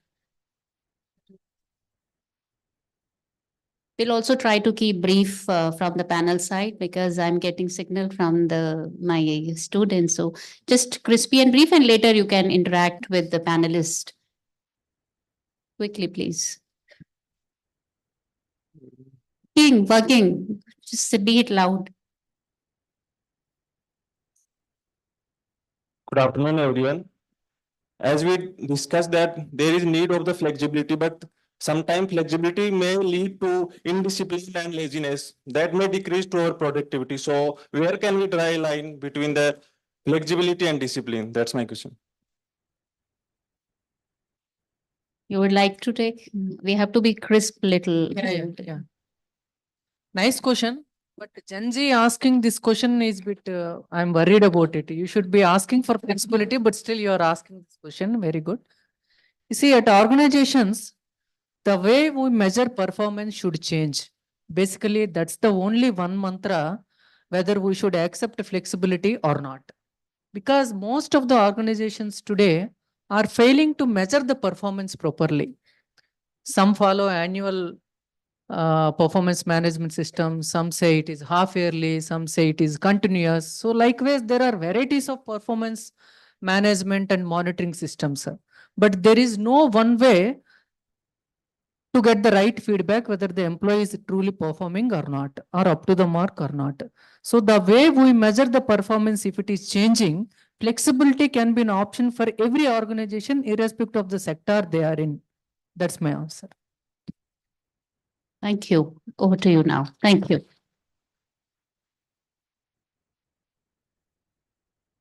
We extend our sincere thanks to our distinguished panelists, Sri Sankara Risu, Dr. Santosh Kumar Raut, Dr. Tanya Singh, and Sri Tirthankar Ray Chaudhary for sharing their deep insights on reskilling and upskilling policies. Today's discussion has truly illuminated how organizations can prepare their workforce for the future of work. The ideas shared today emphasize the importance of continuous learnings and development. From HR strategies to technological advancements, it's clear that equipping employees with new skills is essential for sustainable growth. We are grateful for the valuable perspectives you have provided. We also want to acknowledge our moderator, Professor Anubha Dadich, for guiding this discussion with skill and clarity. Your felicitation has helped us gain meaningful insights from our panelists. Now, I request Professor Anubha Dadich to present a token of gratitude to our esteemed guest as a small gesture of appreciation from IIM Raipur for their valuable contributions.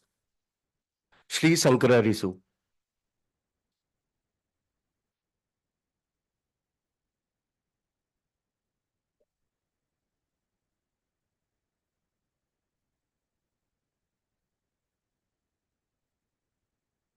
Dr. Santosh Kumar Rao.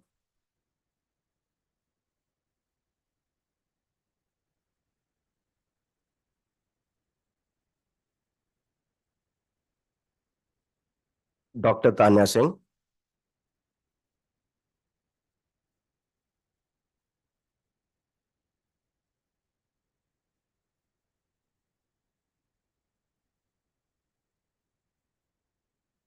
Shri Tirthankar Ray Chaudhary.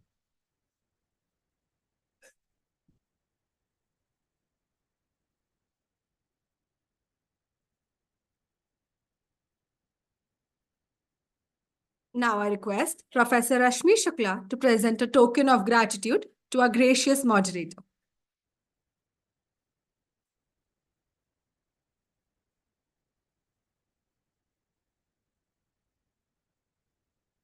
Professor Anubha Dadich.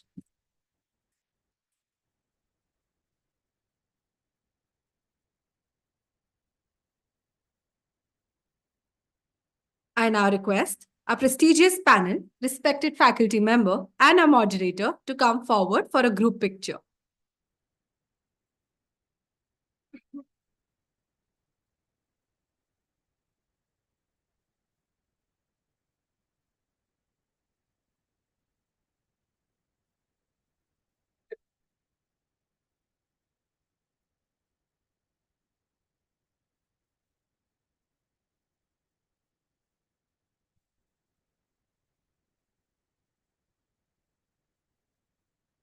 Thank you. As we conclude this session, we advise students to utilize this time to reflect on the insights gained and continue the conversations with fellow attendees. We will reconvene for the next exciting session of our HR Summit. We request the dignitaries and the faculty to proceed to Tandula MDC block for lunch. The next session will commence at 2:30 p.m. Students are requested to be seated until our esteemed panelists have left the venue.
Everyone is requested to keep their mobile phones on silent.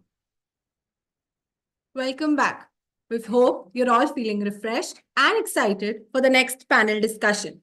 This session will delve into fostering a sustainable environment, HR's role in promoting environmental and social ethics.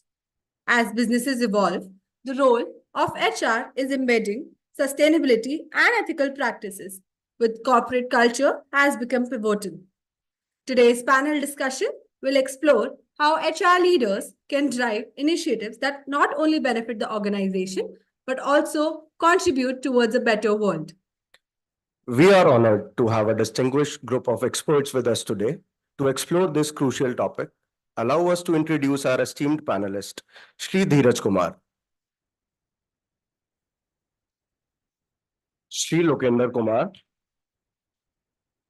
Ms. Meenakshi Buragohen, and Professor Rashmi Shukla. Please welcome them on the stage with a big round of applause.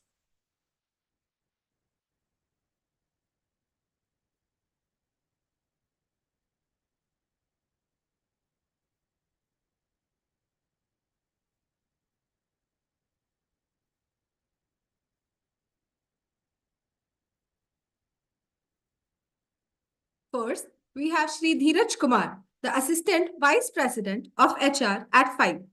With 16 years of experience across sectors like insurance, automotive, and financial services, Mr. Kumar has been instrumental in creating business efficiencies through HR automation and organizational psychology. He is certified in HR analytics and an award-winning CII assessor. Thank you, sir, for being here today. Next, we have Shri Lokender Kumar, a human resource specialist with extensive experience in the automotive sector. With expertise in HR policies, budgeting, and employer relations, his leadership has contributed to nurturing strong workforce relations. His academic background from Symbiosis has given him a solid foundation for a highly impactful career. Thanks, sir, for being here today.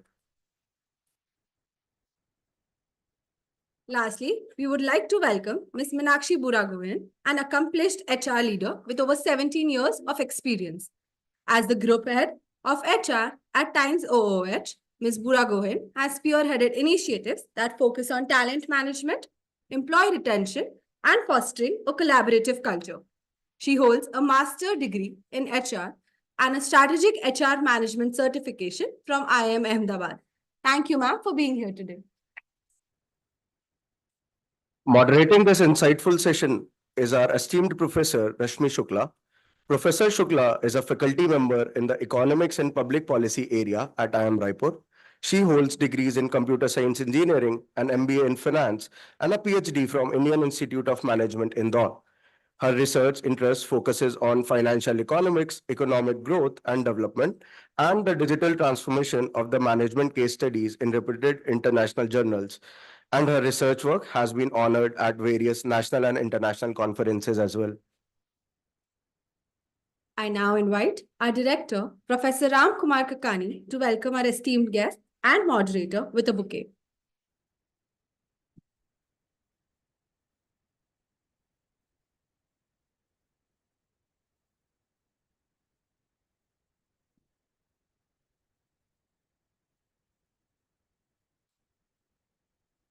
Shri Dheeraj Kumar.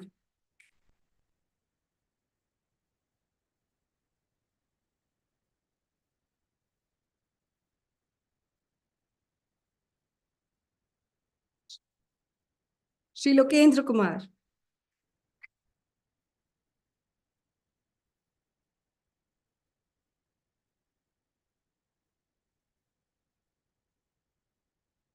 Ms. Meenakshi Buragovian.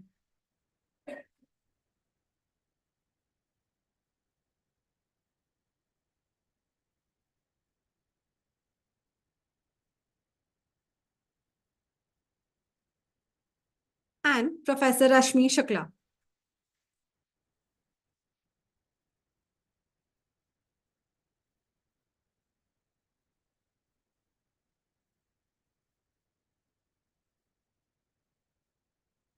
Thank you, sir. So, without further ado, let's dive into this exciting discussion on fostering a sustainable environment, HR's role in promoting environmental and social ethics. Rashmi ma'am, over to you. Yes, thank you for the wonderful introduction of our esteemed panelists here. To begin with the sustainability, just wanted to share that these flowers are from our own gardens. Okay? And our gardeners have prepared this lovely bouquet for us.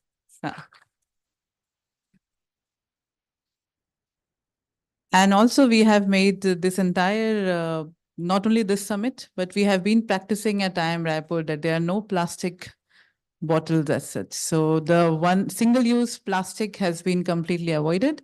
So these are the other versions that you see here around. Yeah. And dear panelists, I present you my first year in front of you.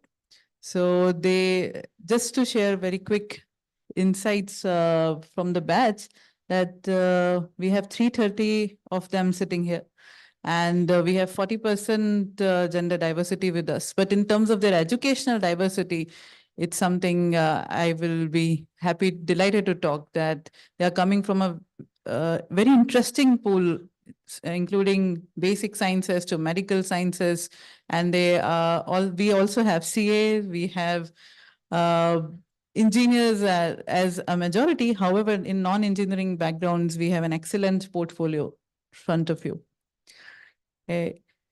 And coming to exclusively for our topic of the day, it was carefully crafted as a last panel's topic so that we all understand that this topic is going to take care of the two-day crux in it, because sustainability is not one thing that can come on its own. It's a multi-dimensional aspect that businesses has to live with. And if we talk what the worlds have to talk about for sustainability, I would like to quote from an professor emeritus from Harvard Business School, who is an seasoned professor in leadership area, Professor John P. Cotter, that human resources, this holds the key to transforming businesses into not just profitable entities, but ethical, sustainable, socially responsible institutions. So I will call human resources as the human capital mobilizers, not only in organization, but in society. So you are the change agents. You are the transformation actors within the organization. So when it comes to, dear students, when it comes to know who will be doing things first. So we all understand from our psychological perspectives that it's better that someone else is doing, not us. So it's passing the buck on someone else's shoulder. So the biggest threat that we as human civilizations are observing now is that we believe that someone else will take care of our life, our things, our society, our environment, our climate. But that's not going to happen. It's you people, you will be the one who will be joining business houses very soon, and you will be the responsible change agents. Okay, so again, I once again welcome all three of you here. And they are the ones who are going to talk about this transformation journey from their side in their organizations.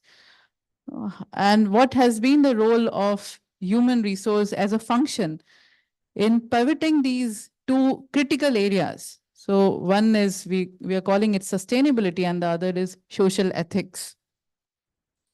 So to begin with, I will start that how can human resource leaders, so you people as HR leaders, can effectively integrate this two things again, your sustainability and social ethics in organizational core values and daily practices? So it will be good that if you can share some successful experiences or examples from your own organizations. Okay? Yes, Zeeraj, you can take it first. Okay. Okay, so first of all, good afternoon, everyone. And it's a privilege to be sitting in front of you and to interact rather than talk about what the topic is all about. All right, so first of all, the topic that we have got for the panel discussion right now is not about CSR. Let me tell you that. It's not about corporate social responsibility. It's about individual social responsibility. Right? So, see, every organization has its own way of nurturing the society in which it operates. However, at the same time, we as individual need to think, how and to what extent we can impact the surroundings that we are present in. Right? Right. It starts from one cell. If you have, if we have biology students here, right, from one cell to build up a life, right? And we, all of us are that one cell will build up the entire environment. And from that angle, it's not only about climate, it's not only about carbon footprint, but this is about how you are impacting the society at large. Correct? And when I talk about society, impacting society at large, right from the minuscule thing of the way you perform your own tasks will decide it. And when I say that, I'm focusing more towards social ethics. Correct? And if you talk about, see, HR has traveled, it's been a journey for the HR. Earlier it was more of an IR, ER kind of a role that we used to play. It moved, and then we started focusing very hard to become an HR business partner in the strategy of the business. Right? And in that focus, somewhere we got lost. Let me accept that as an HR. We got lost, and we lost the opportunity of having the authority over guiding the corporate social responsibility of the organization. And thus, In very established big organizations, you will find there'll be a public affairs head and a CSR head in tandem working together rather than the HR head making a call or taking a call over the CSR initiatives. HR head will be present in those initiatives for sure, but the call would be, or the authority will be taken mostly by the other two that I spoke about. Right? Some of the organizations might be doing the other way around, but the big organization that we see, big manufacturing or big, giant organizations that we have in the country, there, in the focus of becoming the strategic business partner, perhaps the HR has lost the game there. Right? And when I say that, again, I want to reiterate, it's not the HR's responsibility to do this transformation change. It's each one of us who need to own up this responsibility. In the way we do recruitment, we need to be, cautious enough that we don't do biasness, unconscious biasness. You'll fall in the crack of, getting into, being biased either towards the manual approach of hiring or through the AI-based hiring as well. Right? When you talk about AI, a lot of things are getting into, artificial intelligence mode. There'll be a lot of things which you think might be transformed and put into rule engines, but then even rule engines have biasness that we need to keep correcting, rebooting it, retuning it. I come from an organization which is having, an AI skeleton. And then we are the organization on that skeleton, making revenue out of it. But even that, so our 70% of business comes through that AI rule engines that we have. But even in that case, that is our bread and butter. It goes haywire. So there is a human touch who keeps on monitoring that AI rule engine to ensure that the justified decisions are taken. Right?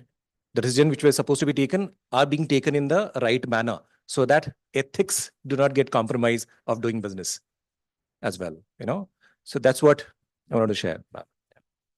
Perfect example, and this thing that ultimately it's not the HR's job to be the transformation agents, it's each and every one. So all internal and external stakeholders who are there. So how you people can sensitize it. And the role of AI and connecting it back to social ethics that your organization is doing, that's something that probably others need to learn.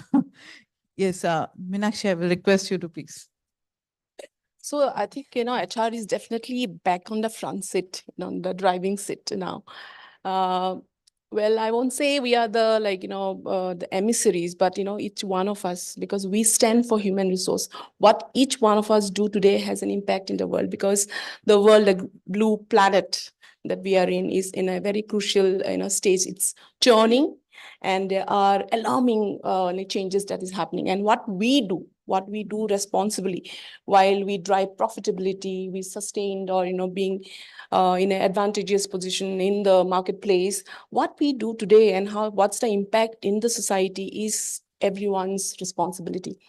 So yes, I think HR is definitely no more struggling is what I would say, and they are on the driving seat, and they will lead the corporates and the people at large and empower everyone while creating awareness to how to drive it from self to reflection on the society.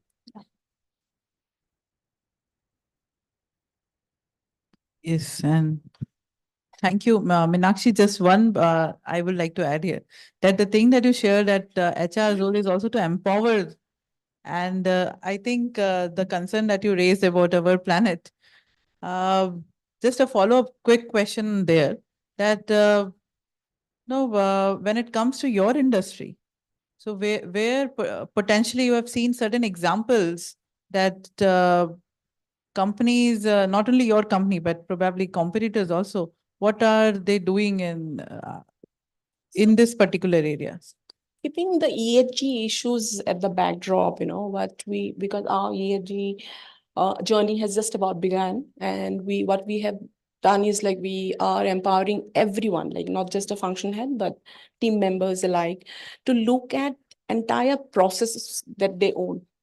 Isn't what's the kind of impact it has, in the society or the environment at large. For example, the first stopgate action was that we have to replace the flex that we use for the advertisements or the billboards and the energy there that we are consuming, you know. So we have started rolling out projects and how to minimize it. So we'll be using biodegradable material for the billboards. We'll use solar panels for the electricity, and how to dim a screen when the target audience is not passing by, because we are majorly present in the transit sector. So we have started taking very decisive steps towards, how we will minimize our carbon footprints. By 2020, we will be carbon free totally. Yes. Yeah, so glad to hear this, that, product level, that design thinking that's going on, how we can make carbon neutral products there. So good insight for our students here. Yes, Lokenji, now I will request your insights. Good afternoon, everyone. So I represent Polymedicure Limited here, and we are into manufacturing of consumable medical devices. So in a way, we are doing, our product itself is doing a kind of CSR activity. We are helping the patients. Our products are basically helping the patients. Sometimes they are saving the lives of the patient. Sometimes they are relieving the pain.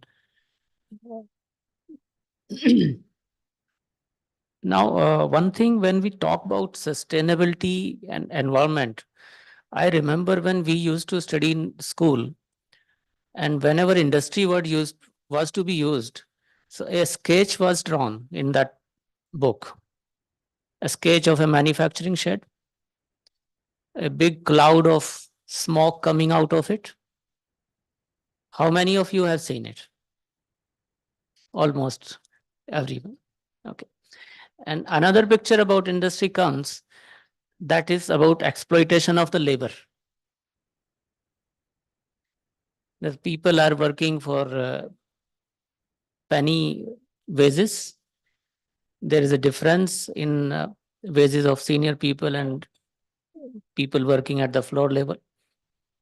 So that's basically one picture in our mind, that what industry is. But the times have changed, and the industries are working in reversing these, you can say, impressions that we have in our mind. Something have come by law, the government. They are enforcing new laws to ensure the uniformity, to ensure the equality and inclusivity. And some things are coming by themselves own. The industry leaders, promoters, they are becoming more aware, and they have understood that without working on environment and sustainability, running their businesses will not last long. It could be a short-term kind of thing, but not for the long term. In our industry, not our industry, normally when we talk about sustainability, so there are 3 E's. One is environment. Second is economy. And third one is equity. So basically combination of all these 3, when all these circles overlap each other, that becomes the sustainability. Economy means the business. If someone has to do business or someone is thinking about doing a business, the first thing which comes in his or her mind is what? Why that person is doing business? What would be your answer? Profit. So profit is not a bad word. But we have been taught in that way that profit is a bad word. If someone is doing business, obviously the person is doing business for earning the profit. Second comes the environment. If we keep on exploiting the environment, we keep on exploiting the water resources, keep on deforesting, the day will come when we will not be able to run our industries, we will not be able to run our households. So we have to think about it. And third E is equity. Equity is basically for inclusion. where everyone is a stakeholder in the business.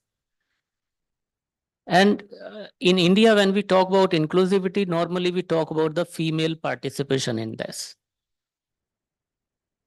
So what, in your opinion, how much participation of female should be there in the business? All employment means on employment basis. In terms of percentage, how many females should be stakeholder in a industry, in any industry? Ideal situation. Sorry? Actually saying it should not be based on gender. The equity should not be based on gender. This is what he is saying. Others are saying that it should be equal, 50-50. So these are two voices that I can hear. You have anything else to add? When we talk about inclusivity, it's not based on the genders only. There are many other terms, but in India, we are struggling with the first part only, that is the gender. Gender-based inclusivity or gender-based equity. So ideally, it should be 50-50. In our company, we have 30% participation across the levels. So we have been able to reach up to that level. And our core value is one of the core value is inclusivity, wherein we promote that more and more female colleagues come inside the company. They work at every level, be it at the operator level, working on the floor, producing the products, or in the staff category. And we have made policies to promote them, to make the environment more conducive for them. There are many initiatives which we are running. And for environment, we are, as our company is into expansion mode, so whatever new buildings or new factories we are constructing, every new building is being constructed as a green building. Green building concept is basically where you use more of the natural resources. You use sunlight for the basic office lighting purpose. So that way, our company is working on these areas on sustainability and environment.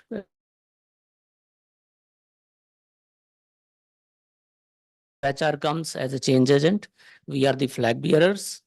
We have to hold that flag and run. And the first thing we can do is by having the policies which are supporting these initiatives. So that's the first thing to start with, having the policies and then monitoring them, whether they are being effectively practiced or not. And if not, then have some kind of review mechanism to review and replace them, whatever is required. Thank you, Lokinji, to simplify these things for our students here. What sustainability comes with 3 E's and how it can be internalized within an organization by making policies around it and then reviewing it from time to time. And with your version there, where you connected that the old days industry understanding that it's pollution coming up. So it's from the manufacturing side, it's still there is an externality around. So there is a social cost, there is an environmental cost. So I would like to take your input, Dheeraj, in this line, that because you have worked in both manufacturing segment and your current fintech role here. So from your understanding, how companies have probably they have learned this in a hard way, that they should have been more socially responsible, but now they are realizing it that if we are not doing it today, probably we are there will be no tomorrow for us. Agree with that note. I'll just go a bit backwards in terms of drawing reference from the type of social responsibilities that the organizations I have worked with, they have been doing. So when I was with Bharti AXA General Insurance, they used to have a environment week, CSR week running across the globe. It was a Paris headquarter based organization. And used to have that, for every an hour of CSR activity being done by the employee, that entity used to earn €1. Eventually, to be consolidated at the organization level, entity level, and then to be donated to an NGO. All right, for a noble cause. This was one. When I moved to ICC Lombard, they used to have an initiative called Caring Hands. All right, so by Caring Hands, what we used to do was we used to go to the schools, the government schools, primary schools. We used to do free eye checkup for all the kids there. Right? And we used to provide these spectacles as recommended by the doctors during that initiative. Correct. Then moved to Mahindra. Correct. So, see, there are always direct and indirect way of ensuring sustainability in the society. Direct could be take out some money, put it into CSR, because that's what the government regulation is. Else, government will be after you as an organization. Correct? Having said that, then what is more pivotal and important and critical is the indirect way of doing sustainability, being conscious of that fact. And when I say indirect, your every act in every role leads to that particular indirect benefit to the society. As I shared earlier, there is a green HR practices also. People who would be inclined towards moving into HR, please go through these terms. There are green HR terminologies like green recruitment, green talent management, attaching green as a prefix to every practice that an HR does. Great. Primarily to ensure that the ethical part is taken care of while you perform any HR activity or function. Right? That is one. Then, of lately, many organizations have also started doing tie-ups with various manpower partners to ensure that they have certain ratio proportion of specially abled workforce in the premises. Correct? So as a part of CII HR Excellence Award, as an assessor, I was assessing one of the big names in manufacturing industry in Goa. And they claim to be specially abled friendly, as they have specially abled workforce. However, they did not have a ramp for the wheelchair. The basic thing. So you have, while we talk about carbon footprints and global, trends and all the stuff, we have to be considerate and very well, conscious of the basic things that we can impact through. Correct? So those are the things that we can, look at it. And again, coming back to the HR piece, how much HR holds the ownership? So I was doing a project while I was in Mahindra with BCG for process efficiency and productivity. Right?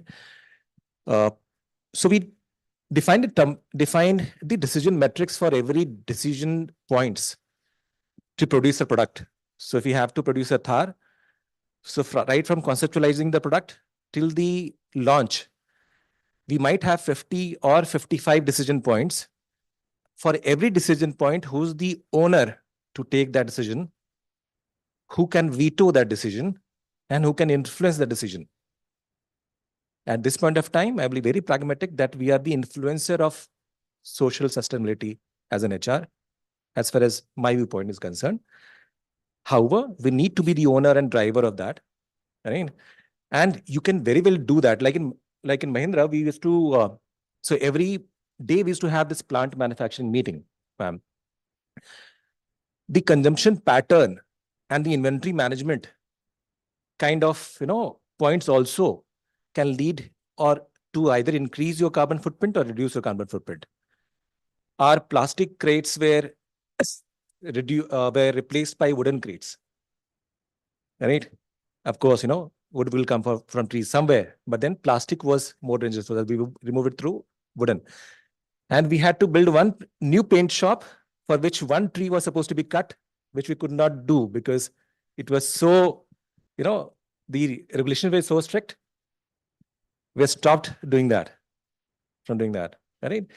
And while you're part of the manufacturing meeting every day as an HR, if you hold the credibility as an HR, HOD there, could actually be the influencer of taking decision of the inventory cycle, inventory turnaround time. If your inventory turnaround time is higher, right, You will have to do more of storage requirement, facility arrangements and all the stuff. That means more crates requirement, more storage requirement, more impact to the carbon footprint. So you have to be as efficient as possible from process point of view, productivity point of view, again, the HR terminology, productivity of the processes, so that your inventory management gets reduced. Maximum 1 or 2 days inventory is required to be stored, not more than that, so that your consumption pattern will start impacting in a positive way towards sustainability. Correct? So consumption pattern is also something not only for the corporates, but also for the individuals. Poly bags, correct? And all this stuff, all these, in a consolidated manner leads to an impact. Right? And we have to be very cautious in terms of, how we are progressing as a function, as a professional ahead. That's all, ma'am. So thank you for sharing that. From student side, do you have any example coming to your mind now when it comes to certain unique examples of where we call it that certain companies are calling themselves hardcore sustainable? So probably the most sustainable company that you know. Do you know that there is sustainability and ethics on its own is also full-fledged subjects?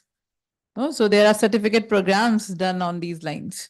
So are you people aware that the companies who are calling themselves we are net zero emissions, our products? Do you know? So none of the names are coming to me. Yes. Caterpillar, you are saying? Reliance, you have heard? Mama Earth. So anyway, you people have done marketing course and other considerably important courses in your term one. You would have seen that where companies have started calling themselves that we are more responsible. So it's not only customers who are attracted when companies are calling themselves more responsible. It's also employees who are being attracted to such companies who are calling themselves more responsible. So the things that you shared, Dheerajji, here, that capturing variety of industries together, how these companies were able to mark a difference. So it's not only CSR, it's not only taking care of environment, it's also from the individual perspective of saying that these processes at every step have been redefined, and again, God is in detail. So in minute detailed specifications, how it can be enhanced further, that sustainability can be ensured from shop floor level to inventory cycles. So very good example here. And now I will request Meenakshi ji to again further simplify these things, sustainability and a concept that we keep on hearing. You have United Nations who have been doing sustainability development goals. So they have 17 goals out there. But what is a business synchronization with this? It will be mostly like to understand what is sustainability be. So can any one of you tell me?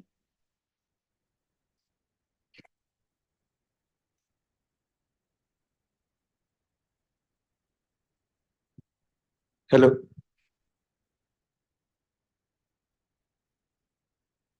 And taking care of the current growth rate also. Yeah, very simply put, it is about meeting our own needs at current time without compromising the ability of, future generations to, meet their needs.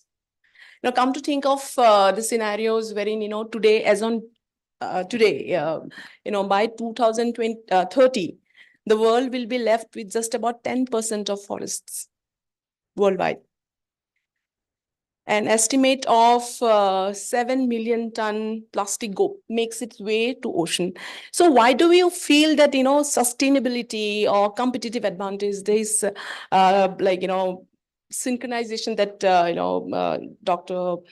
Rashmi just mentioned, why are we driving this in the corporate world? Why is this rigor has picked up? Why is it that probably we are sitting together here as a mainline, discussion panelist with you as young minds, as audience? Why are we driving this so rigorously? Because until and unless we really take responsibility where we stand today, the place we are, so there won't be a business that we can, it will be about, the livelihood probably, in 1 or 2 decades to come, because the cycle of profitability or, income, the economy, it's all interdependent, and it boils down to self. And hence, it is very important that HR, while we are driving profitability, productivity, we have to leave behind a world wherein the business can continue to remain profitable in the decades to come. So yeah, so that's where I think, the United Nations SDG goals have come into being, and I think most of you all know. And then it has percolated as BRSR and has come to us, India, as a mandate. And 2020, Dr. Rasmi, if I'm not mistaken, I think 1,000 companies, yes, yeah, has already been reporting. I picked up the mic that you can share what BRSR to them. Yeah, so can you, what is BRSR?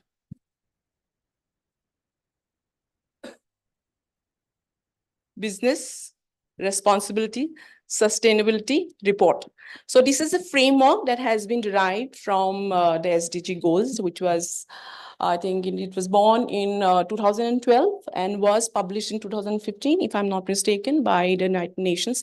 And it has gripped the entire Europe, has already been, they are compliant. It has come to India now, and in phases it will cover industries. I think, we time so which I think it will come in a later stage, but then, like I said, we have already started our ESG journey, and we are making our very conscious and intended steps towards, how we can make a difference and lead by example. So thank you for simplifying these things for our students. So I know post-lunch sessions are difficult. Okay, but we need to respect the time that our guests are here. So probably if any question that comes to your mind, you better ask. The discussion that we have done till now, if any question is coming to your mind. Yes, so Anjane has already spoken. Yes, can we give mic there?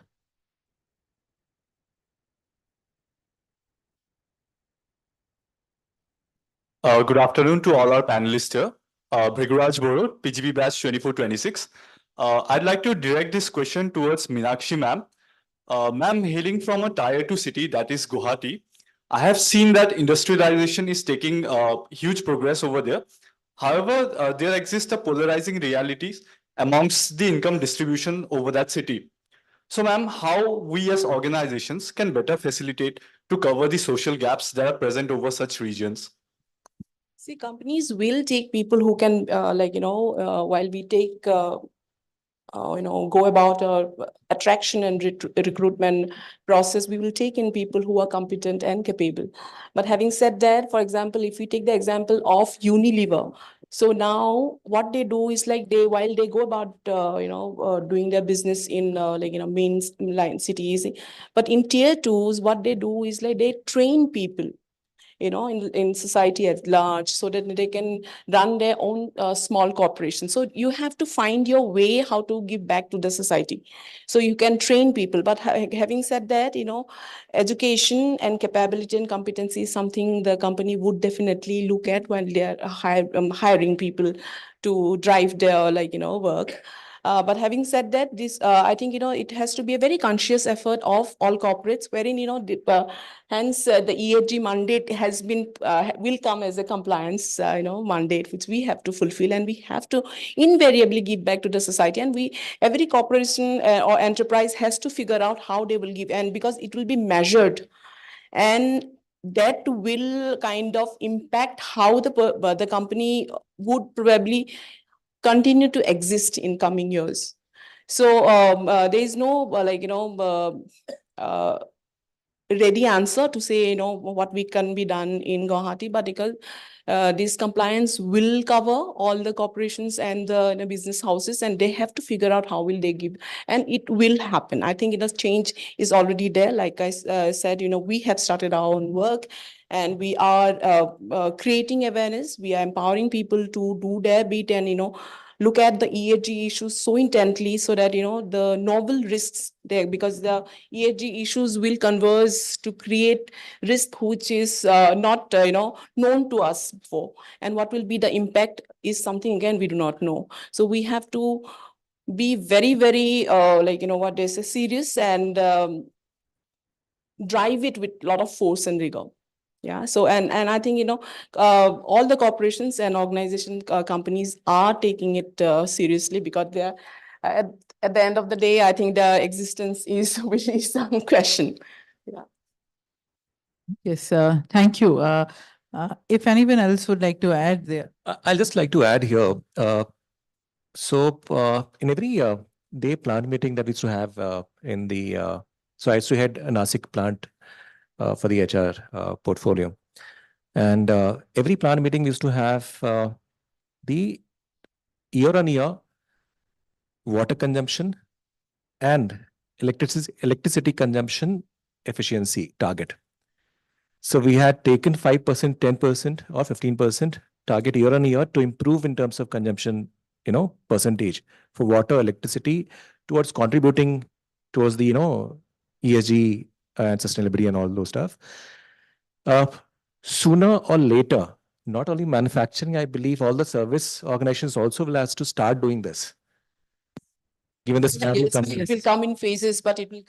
Where they will, one of the key areas of the departments will come and will start featuring how much electricity have you consumed last year and this year now. In a way, then indirectly asking your team members to leave on time or before time itself, improving flexibility. Then again, there'll be a lot of combination, permutations around this. But slowly, this stage is going to come. And also, there are the governance bit, the ESG, the governance bit. So the policies that we have, so we have to be. You have to publicize how, to what extent we are transparent, in going about doing our business and, executing our policies that we frame. Is it just, biting the dust and there, and whether or not the leadership of the company, how open they are. So here HR takes center stage, because they will drive this thought, as in, how not just about the carbon footprint, how employees are being treated, the equity, the equal opportunity, women in the system, in the leadership, not just working, in decision making. So all of that, the company will be answerable at one point of time. Yeah. Yes. So giving back not only to society, but to each and every stakeholder very minutely, as you are pointing out. And you rightly said that it's no longer a manufacturing thing. It's for everyone. Okay. You have something to add. I would like to take one crude example, a very basic example, that why do we need to work on sustainability and why do we need to reduce the waste? For example, plastic waste. How many people are standing here or sitting here? Around 500. And if we assume that each individual uses 1 kg plastic in a year, so 500 kg would be the roughly uses. And in next 10 years, how many of you will be in the marriageable age and will have kids also? So probably this population of 500 will become 1000. So if we don't reduce this plastic waste by 50% now, we will not be sustainable. The next generation will not be able to survive. So we can be very happy that we have reduced the plastic waste by 50%, but by that way, we will be managing the things. We will remain as a status quo. Whatever plastic we are using right now, after 10 years, again, we will be using the same amount of plastics. We have to think in that manner also. Yes, rightly said here. And also in terms of efficiency that all three of you have spoken around. So it's not only about limiting carbon footprints or limiting energy efficiency levels. So it has to go on a much efficient side, but still, as you rightly said, that certain practices that you are giving flexible timings to your employees and then taking care that post 5 o'clock or 7 o'clock, still the lights are on in the institutions. So these are very small things, but everything is going to matter.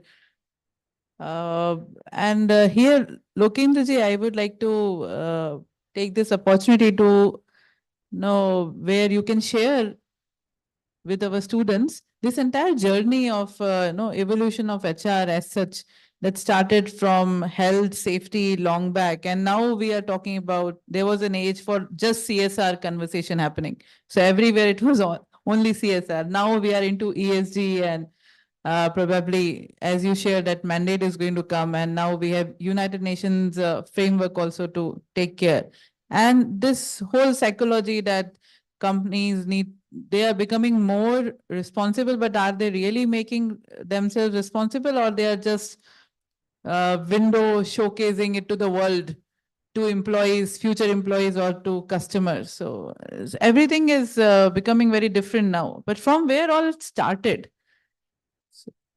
See, if we see the history of HR, previously it was used to be called P&A, Personnel and Administration, where major role was preparing the salary, ensuring that salary is paid, managing the attendance. Then came HR, wherein we started practicing the other activities where skilling, upskilling, all these things started. Later on, we came to safety, and safety was mandated by the government as per Factories Act, that for a factory having 1,000 workmen have to have a safety officer. But again, it was a scenario that if you don't have 1,000 workmen, you don't have the safety officer. So this cultural change took place over a period of years. The industries started having safety officers, dedicated safety officers, even if their workforce is less than 1,000. But till then, HR was doing this activity. Safety related work was being done by HR. Later on came CSR. So CSR again, there was no dedicated function for CSR, so HR was taking care of that. Since till 2013, when it was mandated by Section 135 of the Companies Act, that every industry, there are three conditions. One is that net worth should be 500 CR, or turnover should be 1,000 CR, or net profit should be 5 crore. They have to do 2% of their profit, they have to invest in CSR. So then we started having the dedicated CSR professionals or CSR resources. Later on came ESG. Again, it's not mandated as of now from the government side that you have to do it, but the companies are doing it by seeing the future, that it's inevitable, and in the coming time it will be mandated. It will be mandated. So as of now, the BRSR report, it is mandated for only 150 top 150 companies for the last financial year. This this financial year we are sitting in, the top 250 companies based on the market cap will be required to file this report. Next year 500, and then next year 1,000 companies will be required to file this report. But some companies have started working proactively on this. Again, this activity started from HR only because it's not a dedicated function as of now. So HR is doing this thing. Once this will be mandated or this will get the popularity, then we will have separate function for ESG. So in all this journey, you can see that HR starts from some point until the idea or until the, you can say, concept matures. After maturing, then it leaves to or transforms to some other person and then moves ahead. So HR has become a change agent in that way also. Is rightly said. And just to remind our students here that in the panel 1, you people were sitting yesterday morning session, and there was a discussion happening that 21 new designations have been accepted by the industry now, including chief well-being officer to chief ethics officer, and all of those. So this is what the role of HR as a key function area. So thank you for making bringing this perspective and unwrapping this thing in front of them. Anyone of you would like to add? And So we have, as an HR professional, we have worked for the sustainability of the organization, first of all, right? A decade or 2 decades back. So sustainability at that point of time was sustainability of the organization, right? Then now is the time of, are we sustainable as a society? I'm again re-emphasizing on the societal sustainability more than the environmental thing. Environmental thing is any which is being driven. It's a stick methodology, any which is being put on all the companies now. They have to abide by. However, the societal sustainability is something that the organizations feel and presume that they are doing by the virtue of being into that business. Right. Hypothetically, my organization might think of that we are into lending business. We are giving loans to people who might fulfill dream in return by utilizing that money. However, sustainability now from the HR point of view for the society is the society lagging behind to what the development is happening in the world, the society around us that we can impact through our employees, families, employees, Keith and Kins in the city, in the state, in the country. Are we lagging behind as a society that we will no longer remain sustainable in the future developments to come? Relatively. My fellow colleagues were, sharing this, that are we still in that pen paper mode? We're getting into AI, but AI limited to your 1,000 workforce or 1,500 workforce of the organization? Or do you want to spread the awareness of AI to the society that the employee belongs to? Are you ready to take that extra step, one step ahead, to call the society, call the inner circle of the employees to your office premises, make them aware what AI does, what could be the future of AI, because that's the future of business, right? Whether AI is limited to data science or decision science also, the latter is still to come. It is more into data science kind of, helping mode for us, crunches data and give it to us, right? New things about, the sentiment analysis. So, 2 weeks back, we introduced sentiment analysis in our organization, ma'am. So what AI does for us now is, as a customer, if I have an interaction as a customer service officer with a customer, after the 5 minutes call, the AI throws a report to me, to the quality team, that this is what happened in the entire call. What is the tonality of the discussion? Was it too harsh, too soft, up to the mark? What better things could have been done by the customer service officer? Right? Was the customer into a bad mood? The moodometer wala thing? Right? So the quality team's efficiency goes up. In a way, his lifestyle, his work-life balance improves. And thus impacting society in that frame also, his family or her family. Right? You relate whatever you do there. Call people to your office premises for them to have awareness about each and every development that you do as an organization. As an organization, we don't take interest from few cohorts of the society, but that's not it. We need to go beyond that. Whatever interventions, whatever breakthrough intervention innovations you bring into the workplace, please make society aware of it, so that the society, the children who are studying right now can think about their future, that this could be the future, and for them to sustain in future, this is important. That's sustainability for me. yes, thanks for bringing this perspective here, that organizations, there are your set and others, your organizations as well, who have been proactively taking certain measures that, yes, we are taking this forward on our own and thinking about the future. So as what the theme of our summit is also about, future of HR. So probably you again will have to take those pivotal roles in sensitizing the entire organizational departments there and taking it forward. Here, I would like to take a quick question if you people have. Yes. Abhishek, you pass the mic to. Thank you, ma'am. Hello, sir. Abhishek Redwal, PGP batch 2426.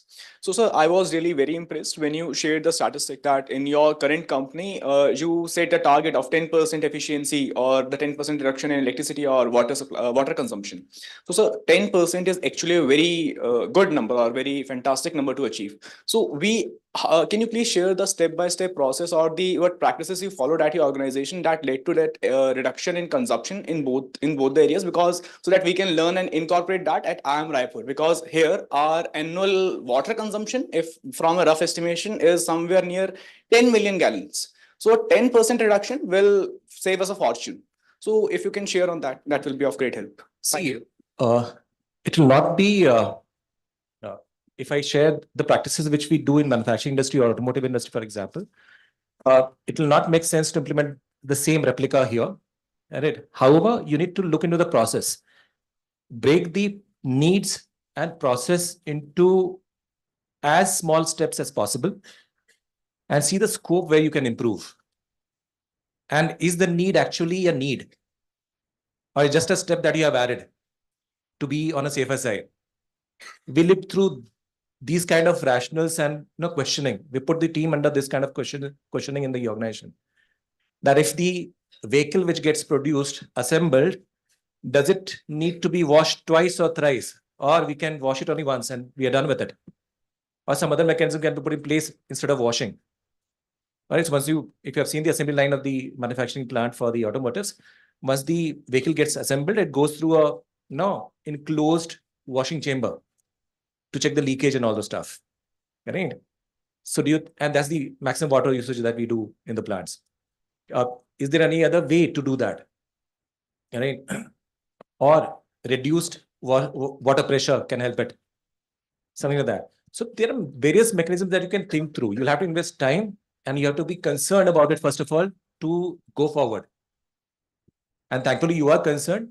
So sit through and take different brains together.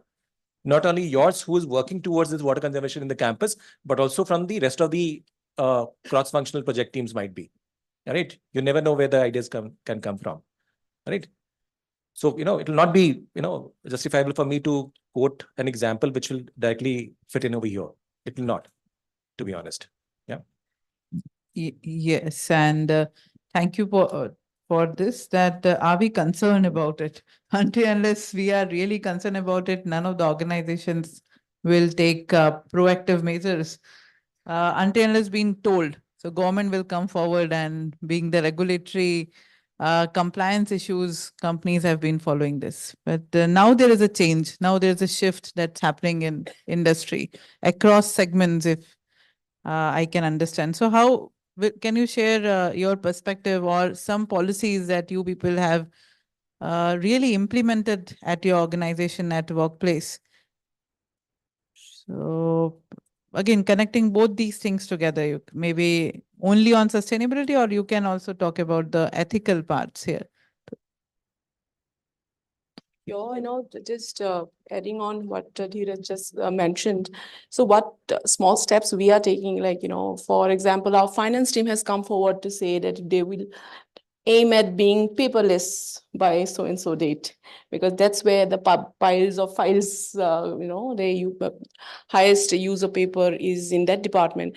And the switching of the lights and all, I think, that's already in practice. What our projects and operations team is doing is like, apart from the flex, of trying to find alternative sourcing, alternatives, they have come up, it's in a very recent meeting, they have mentioned that they can conserve rainwater, which they can give back to MCD for city cleaning. As simple as that. Yeah. And then, for coming 5 years, probably the bus queue shelters that we will have, we will build it with materials which doesn't need to be replenished for 30 years to come, so that there is no, natural resource that is exhausted in the process.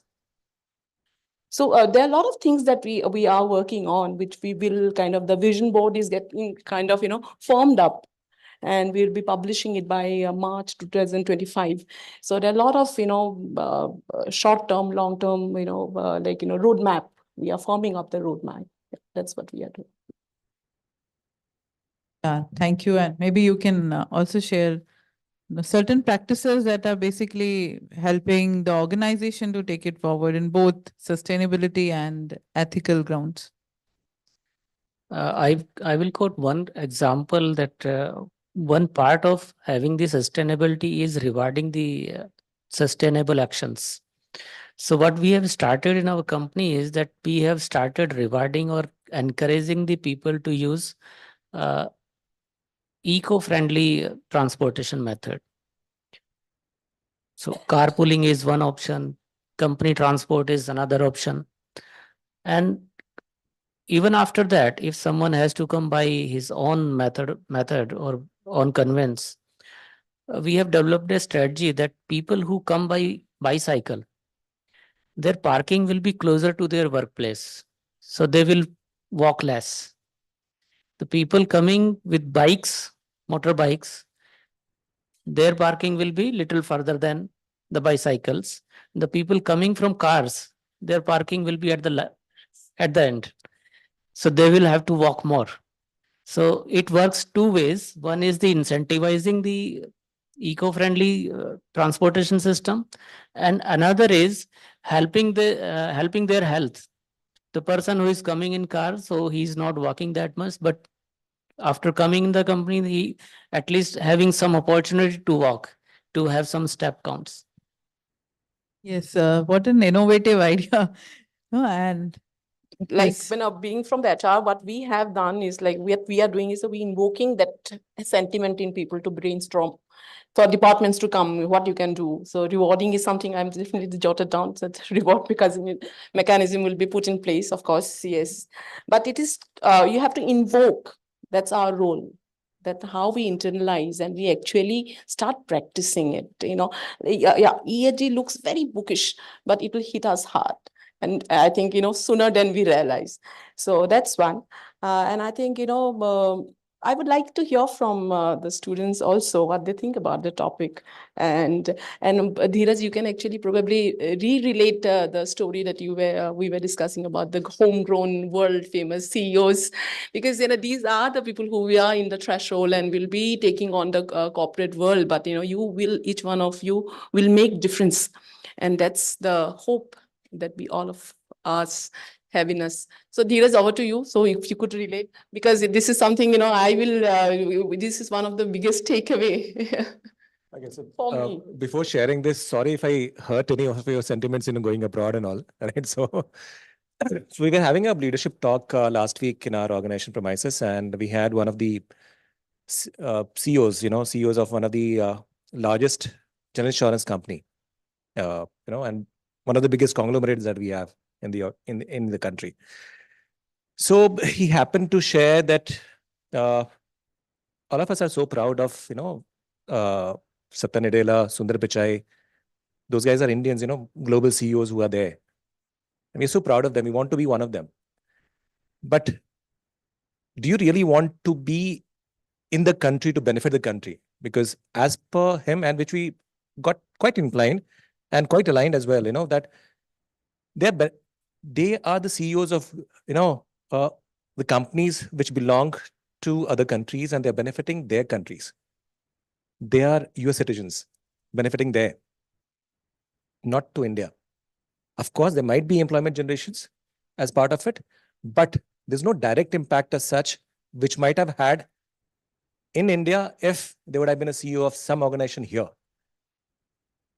So as an organization, be it, Meenakshi's organization, be it Lokendra's organization, or be it my organization, are we really impacting and trying to bring up more CEOs, or are we trying to impact more mindsets, more sharp mindsets in the society? Are we betting on some cohort of mindsets in the society? Are we putting some investment on those mindsets? That yes, these guys have sharp minds to do something in future. Let's bet on them. Let's mentor them from the organization side. And then we'll be able to bring up some CEOs built up in India and benefiting India for not only sustainability, but for the real development of the country. Rather than eyeing on to become a Sundar Pichai or a Satya Nadella back in US or UK and sending our kids there. Yes. It's about time that we create value in India, being in India. Exactly. Yeah. Yes. Perfectly said, Liz.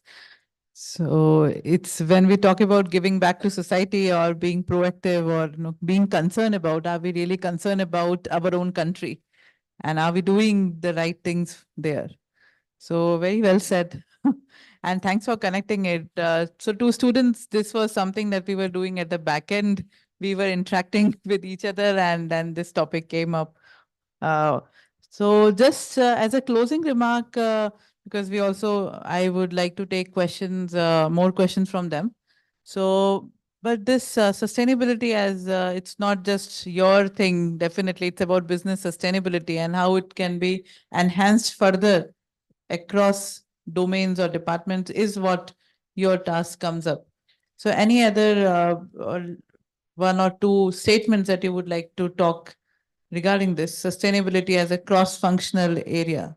I think HR has to be relentless in driving this idea. For a team member, why should I worry about environment? That sentiment and that ethos has to be, evoked, like I said, within everybody. And that's where HR's role has to be relentless. And we have to do our bit and create value where we stand. And it's a long way to go probably, but definitely all of us have taken our first steps forward. And we are hopeful to create value. And I firmly believe that any activity which has to be sustainable should not be seen as a HR activity.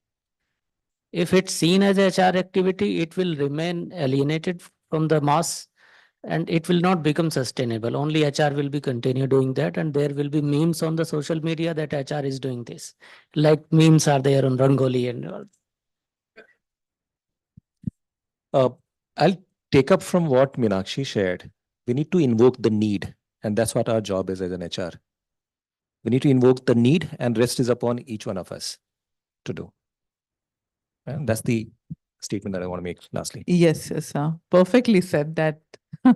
No, so I thank you, three of you here, and I would like to take questions. So we have a couple of hands, but yeah, that side, if yes, is it Akshay?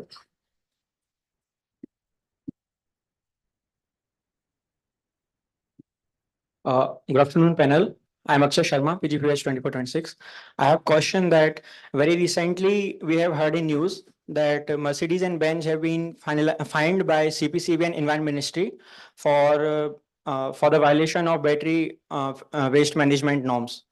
So as a HR in organization, what practices you are following or you are supposed to suggest so that the senior leaders of the company, those who are taking these decisions, those who are accountable for such practices of waste disposal and all, they can be concerned about environment and sustainability practices? I think here the governance factor comes into this. The leadership has to be transparent, as in where and how they are investing the investors' money. Yeah, so HR comes into place in terms of, it's about governance, but also will bring to fore the fact that we all of us have our ethics guidelines, but how are we upholding it? Are we really driving it? Are we living it? Are we doing our bit? So that's one thing I think probably we have to, as HR, have to keep revisiting and engage with leadership to do walk the talk. I think that's why change management and being ethical, HR will be in the driving seat. They will remain the emissaries because they will drive down the new things that will come, that will relate to human beings at the end of the day. There are as many examples wherein there's rigging happening. Volkswagen was fined because they have rigged the emissions, and they had to pay millions of money and penalty. But then again, companies have to introspect and then look back and then probably revisit, and HR can help them do that, revisit their own policies and probably rewrite, reframe, and go with the times. One point just to add on it, it's a part of the governance. In ESG, G stands for governance, and governance is for transparency and accountability. I have one example in one of my companies. CMD started this activity that whenever he was having the monthly review with the senior team, CEOs, uh, each one of out of them was supposed to declare that during the last month I missed or I did any of the conduct which was not complying with the core values of the company. It was to be disclosed voluntarily basis. That okay, I have made this mistake. This act was not compliant with our values, but it had an impact that everyone started understanding that okay, these type of mistakes we are doing knowingly, unknowingly, and the example of one person became the learning of the other person also. That way, such instances reduced. It may sound micromanagement, however, it's totally, if you decide to produce a particular product in any manufacturing setup, you need to also decide the plan to dispose of the scraps or waste. You cannot have a production plan without the loop being closed after the scraps come out of production or the waste comes out of production. Right? So, and again, I'm reiterating this, that it may sound micromanagement, but every day, and it's again what Meenakshi and Lokendra was sharing, it's upon the values of the organization, right? And values of the organization to focus towards profit generation or top line generation or bottom line generation, at the same time being environmentally conscious enough that how we are impacting while in the mode of generating revenue for the organization, right? So every day we used to have a meeting in Mahindra, right? Talking about how much scrap is there, weight-wise, in different department. What are we doing with that? And different modes of scraps, not only metal, wood, or any fire, risk scraps and all the stuff, including those things. All right. So all these batteries and also stuff, once we are into EV manufacturing, all these scraps waste need to be taken care of. You cannot, wash your hands off from there. Right. And again, more reliant is on the values that you are running the business with. If you are quietly, you are holding your values closely to your heart, perhaps you will not leave that loose end somewhere else. Yeah. Yes, rightly said here that HR being the soul of organization.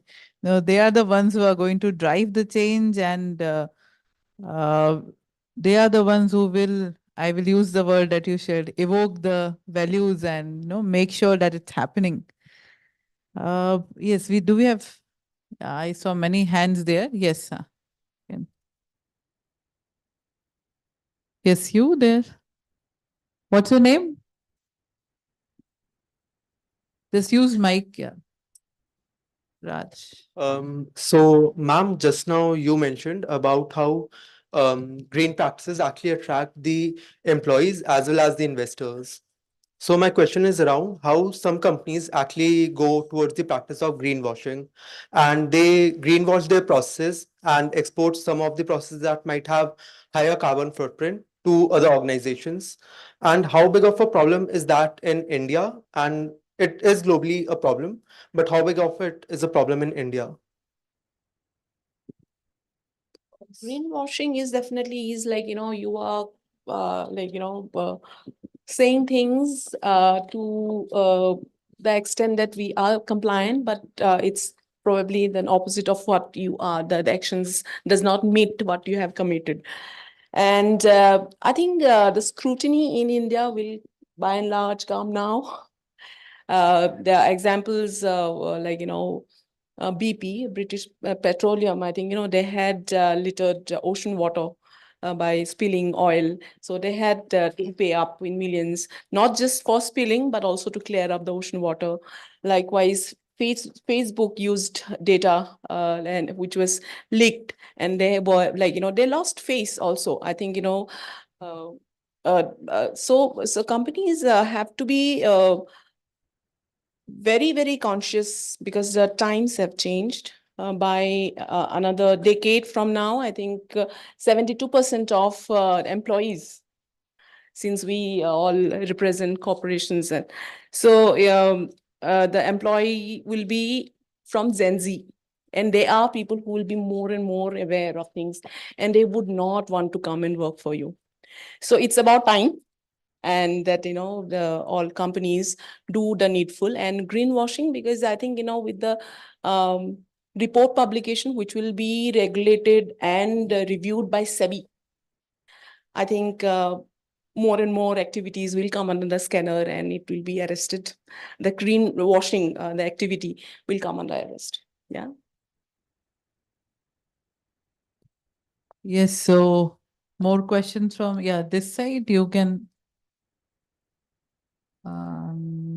just no, not Tejashri, the other one, the other girl here. Yes. Good afternoon, panel. My name is Ronak Dalani, PGB batch 2426. So while you spoke about the organization continuously striving towards minimizing their carbon footprints, they also need to ensure that they are at the same time maximizing their profits. Speaking of which, do you think the consumers nowadays are actually attracted towards these practices, and would they be willing to invest in such companies? Question back to you. Will you be able to invest in such companies once you start earning? Sir, in my opinion, I would be willing to. How many of us present over here want to invest into green conscious companies in future? You got the answer. Consumers are ready to switch, block, or boycott products which are not green anymore. Because of probably, thanks to my HR partners, like counterparts, we are driving. All of us are driving the thoughts, right? Yeah. So we are. So all of us will stand together to save our planet. But yet again, I will say it sounds very bookish, but climate change and all is a reality now. We have seen the spell of rain that is hitting and Delhi NCR. September, we see flush rains, floods, and we cannot commute from Gurgaon to Delhi, 16 kilometers. I can't commute because roads are flooded and infrastructures are going down drains. And I think, the mindless construction and human activities, I think it's time to take a pause. Yeah. And like, all of you have raised in your hands, you are very conscious people and aware of how things are. And I think, the future is in safe hands. Yeah. So apparently I'll take liberty of quoting some economics, right? So apparently Karl Marx has said that, every time you try to play with the nature, nature will try to compensate back, to you, right? So, every calamity has actually pushed our mindset to a particular different angle altogether. The recent one being COVID, right? We never thought it would occur to us, but then it happened. And then after that, the change in the mindset towards, bringing more consciousness towards health, following a keto diet and everything else towards, your dietary habits, plus thinking about EV environment, Delhi's weather is not good and all the stuff. So all those mindset change will push the customers or consumers towards choosing EV or green options over any other option for that matter. But having said that, the green option should also be green at the backdrop. Should not be run by, battery made by coal. Rightly said. Yeah. Yes, huh? So thank you for this. We will take just one last question. Okay. Oh God, it's very hard. Actually, I know you choose. I know them, so I don't want to bring biasness here.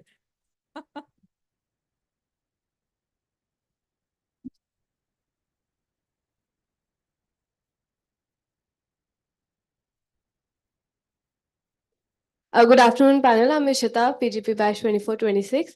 I have a question about sustainability, that there's a lot of controversy about net carbon emission amongst the environmentalists, that they say that it is that it is a very subjective topic and it is not really possible to do that, because some or the other way it will not be there. So what are your views onto that? That is it possible to completely emit carbon from the industries?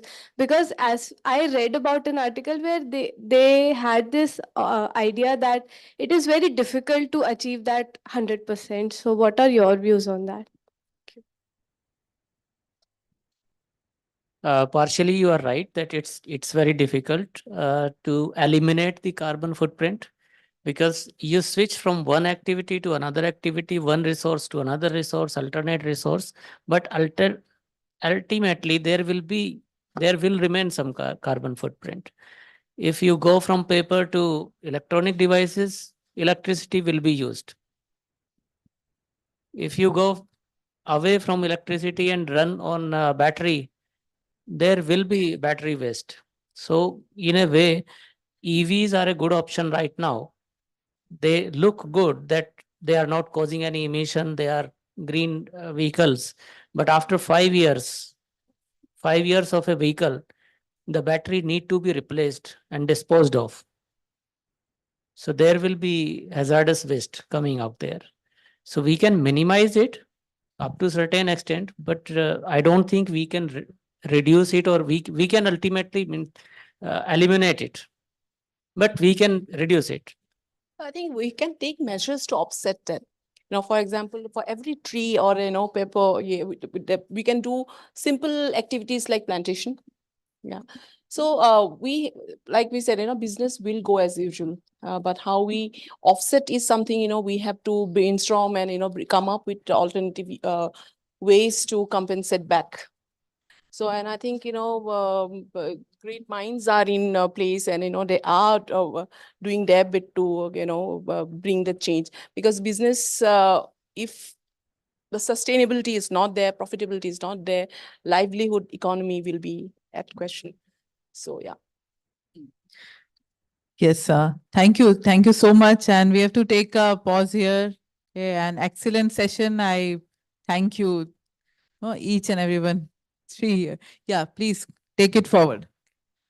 Thank you to our exceptional panelists, Shri Dheeraj Kumar, Shri Lokendra Kumar, and Ms. Meenakshi Buragoen, for sharing their deep insights on fostering a sustainable environment, HR's role in promoting environmental and social ethics.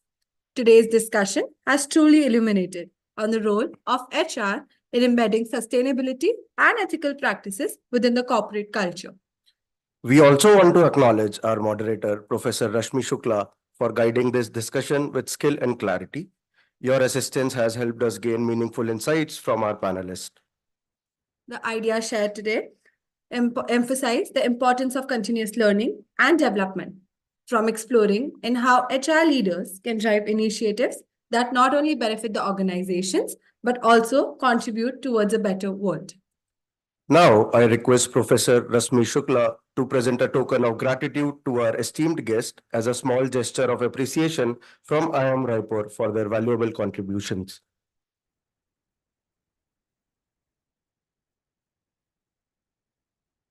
Shri Dheeraj Kumar.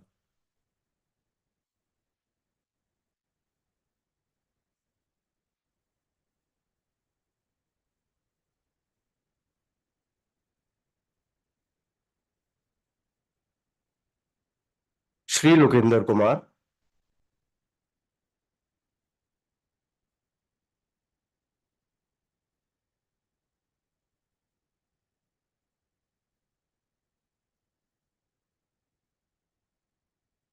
Ms. Meenakshi Buragohin.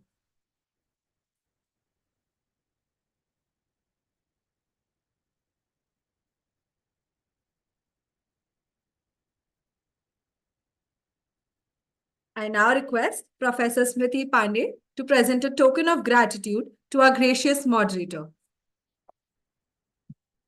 Professor Rashmi Shukla.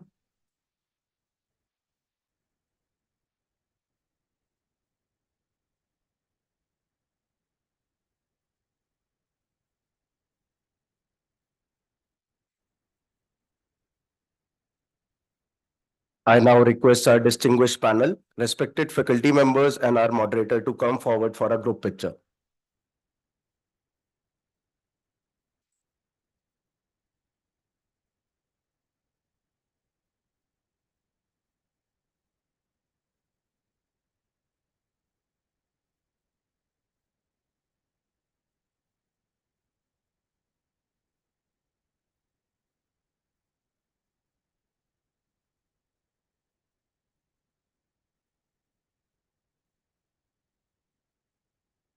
Thank you, everyone.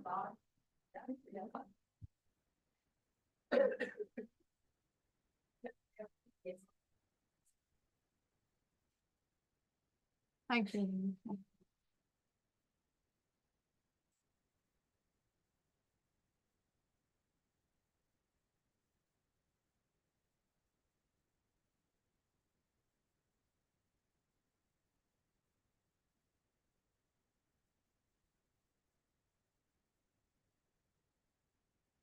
I would now like to invite Professor Smriti Pandey, co-chairpersons of Corporate Relations and Placements, to deliver the final vote of thanks.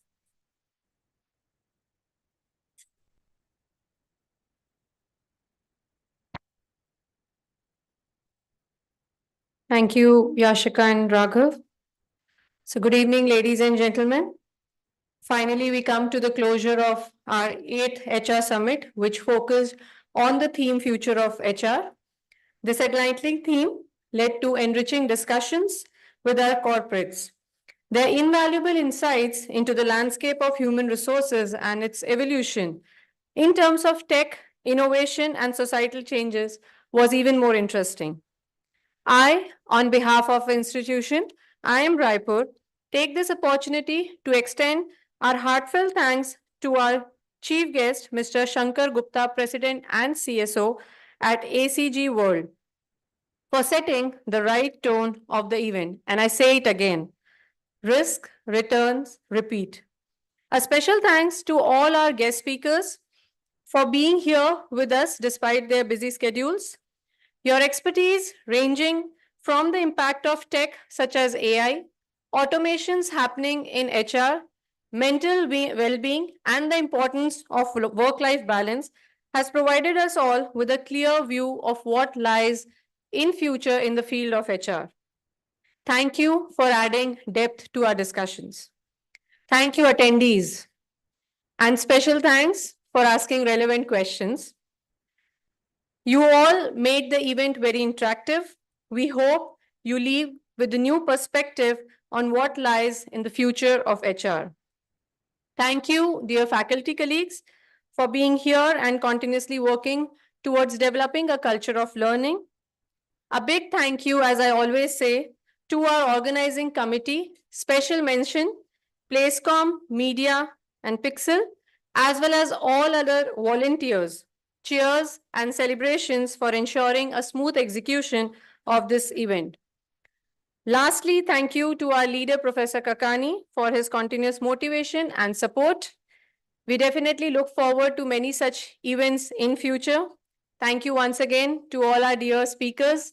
Have a safe travel back home. Thank you all.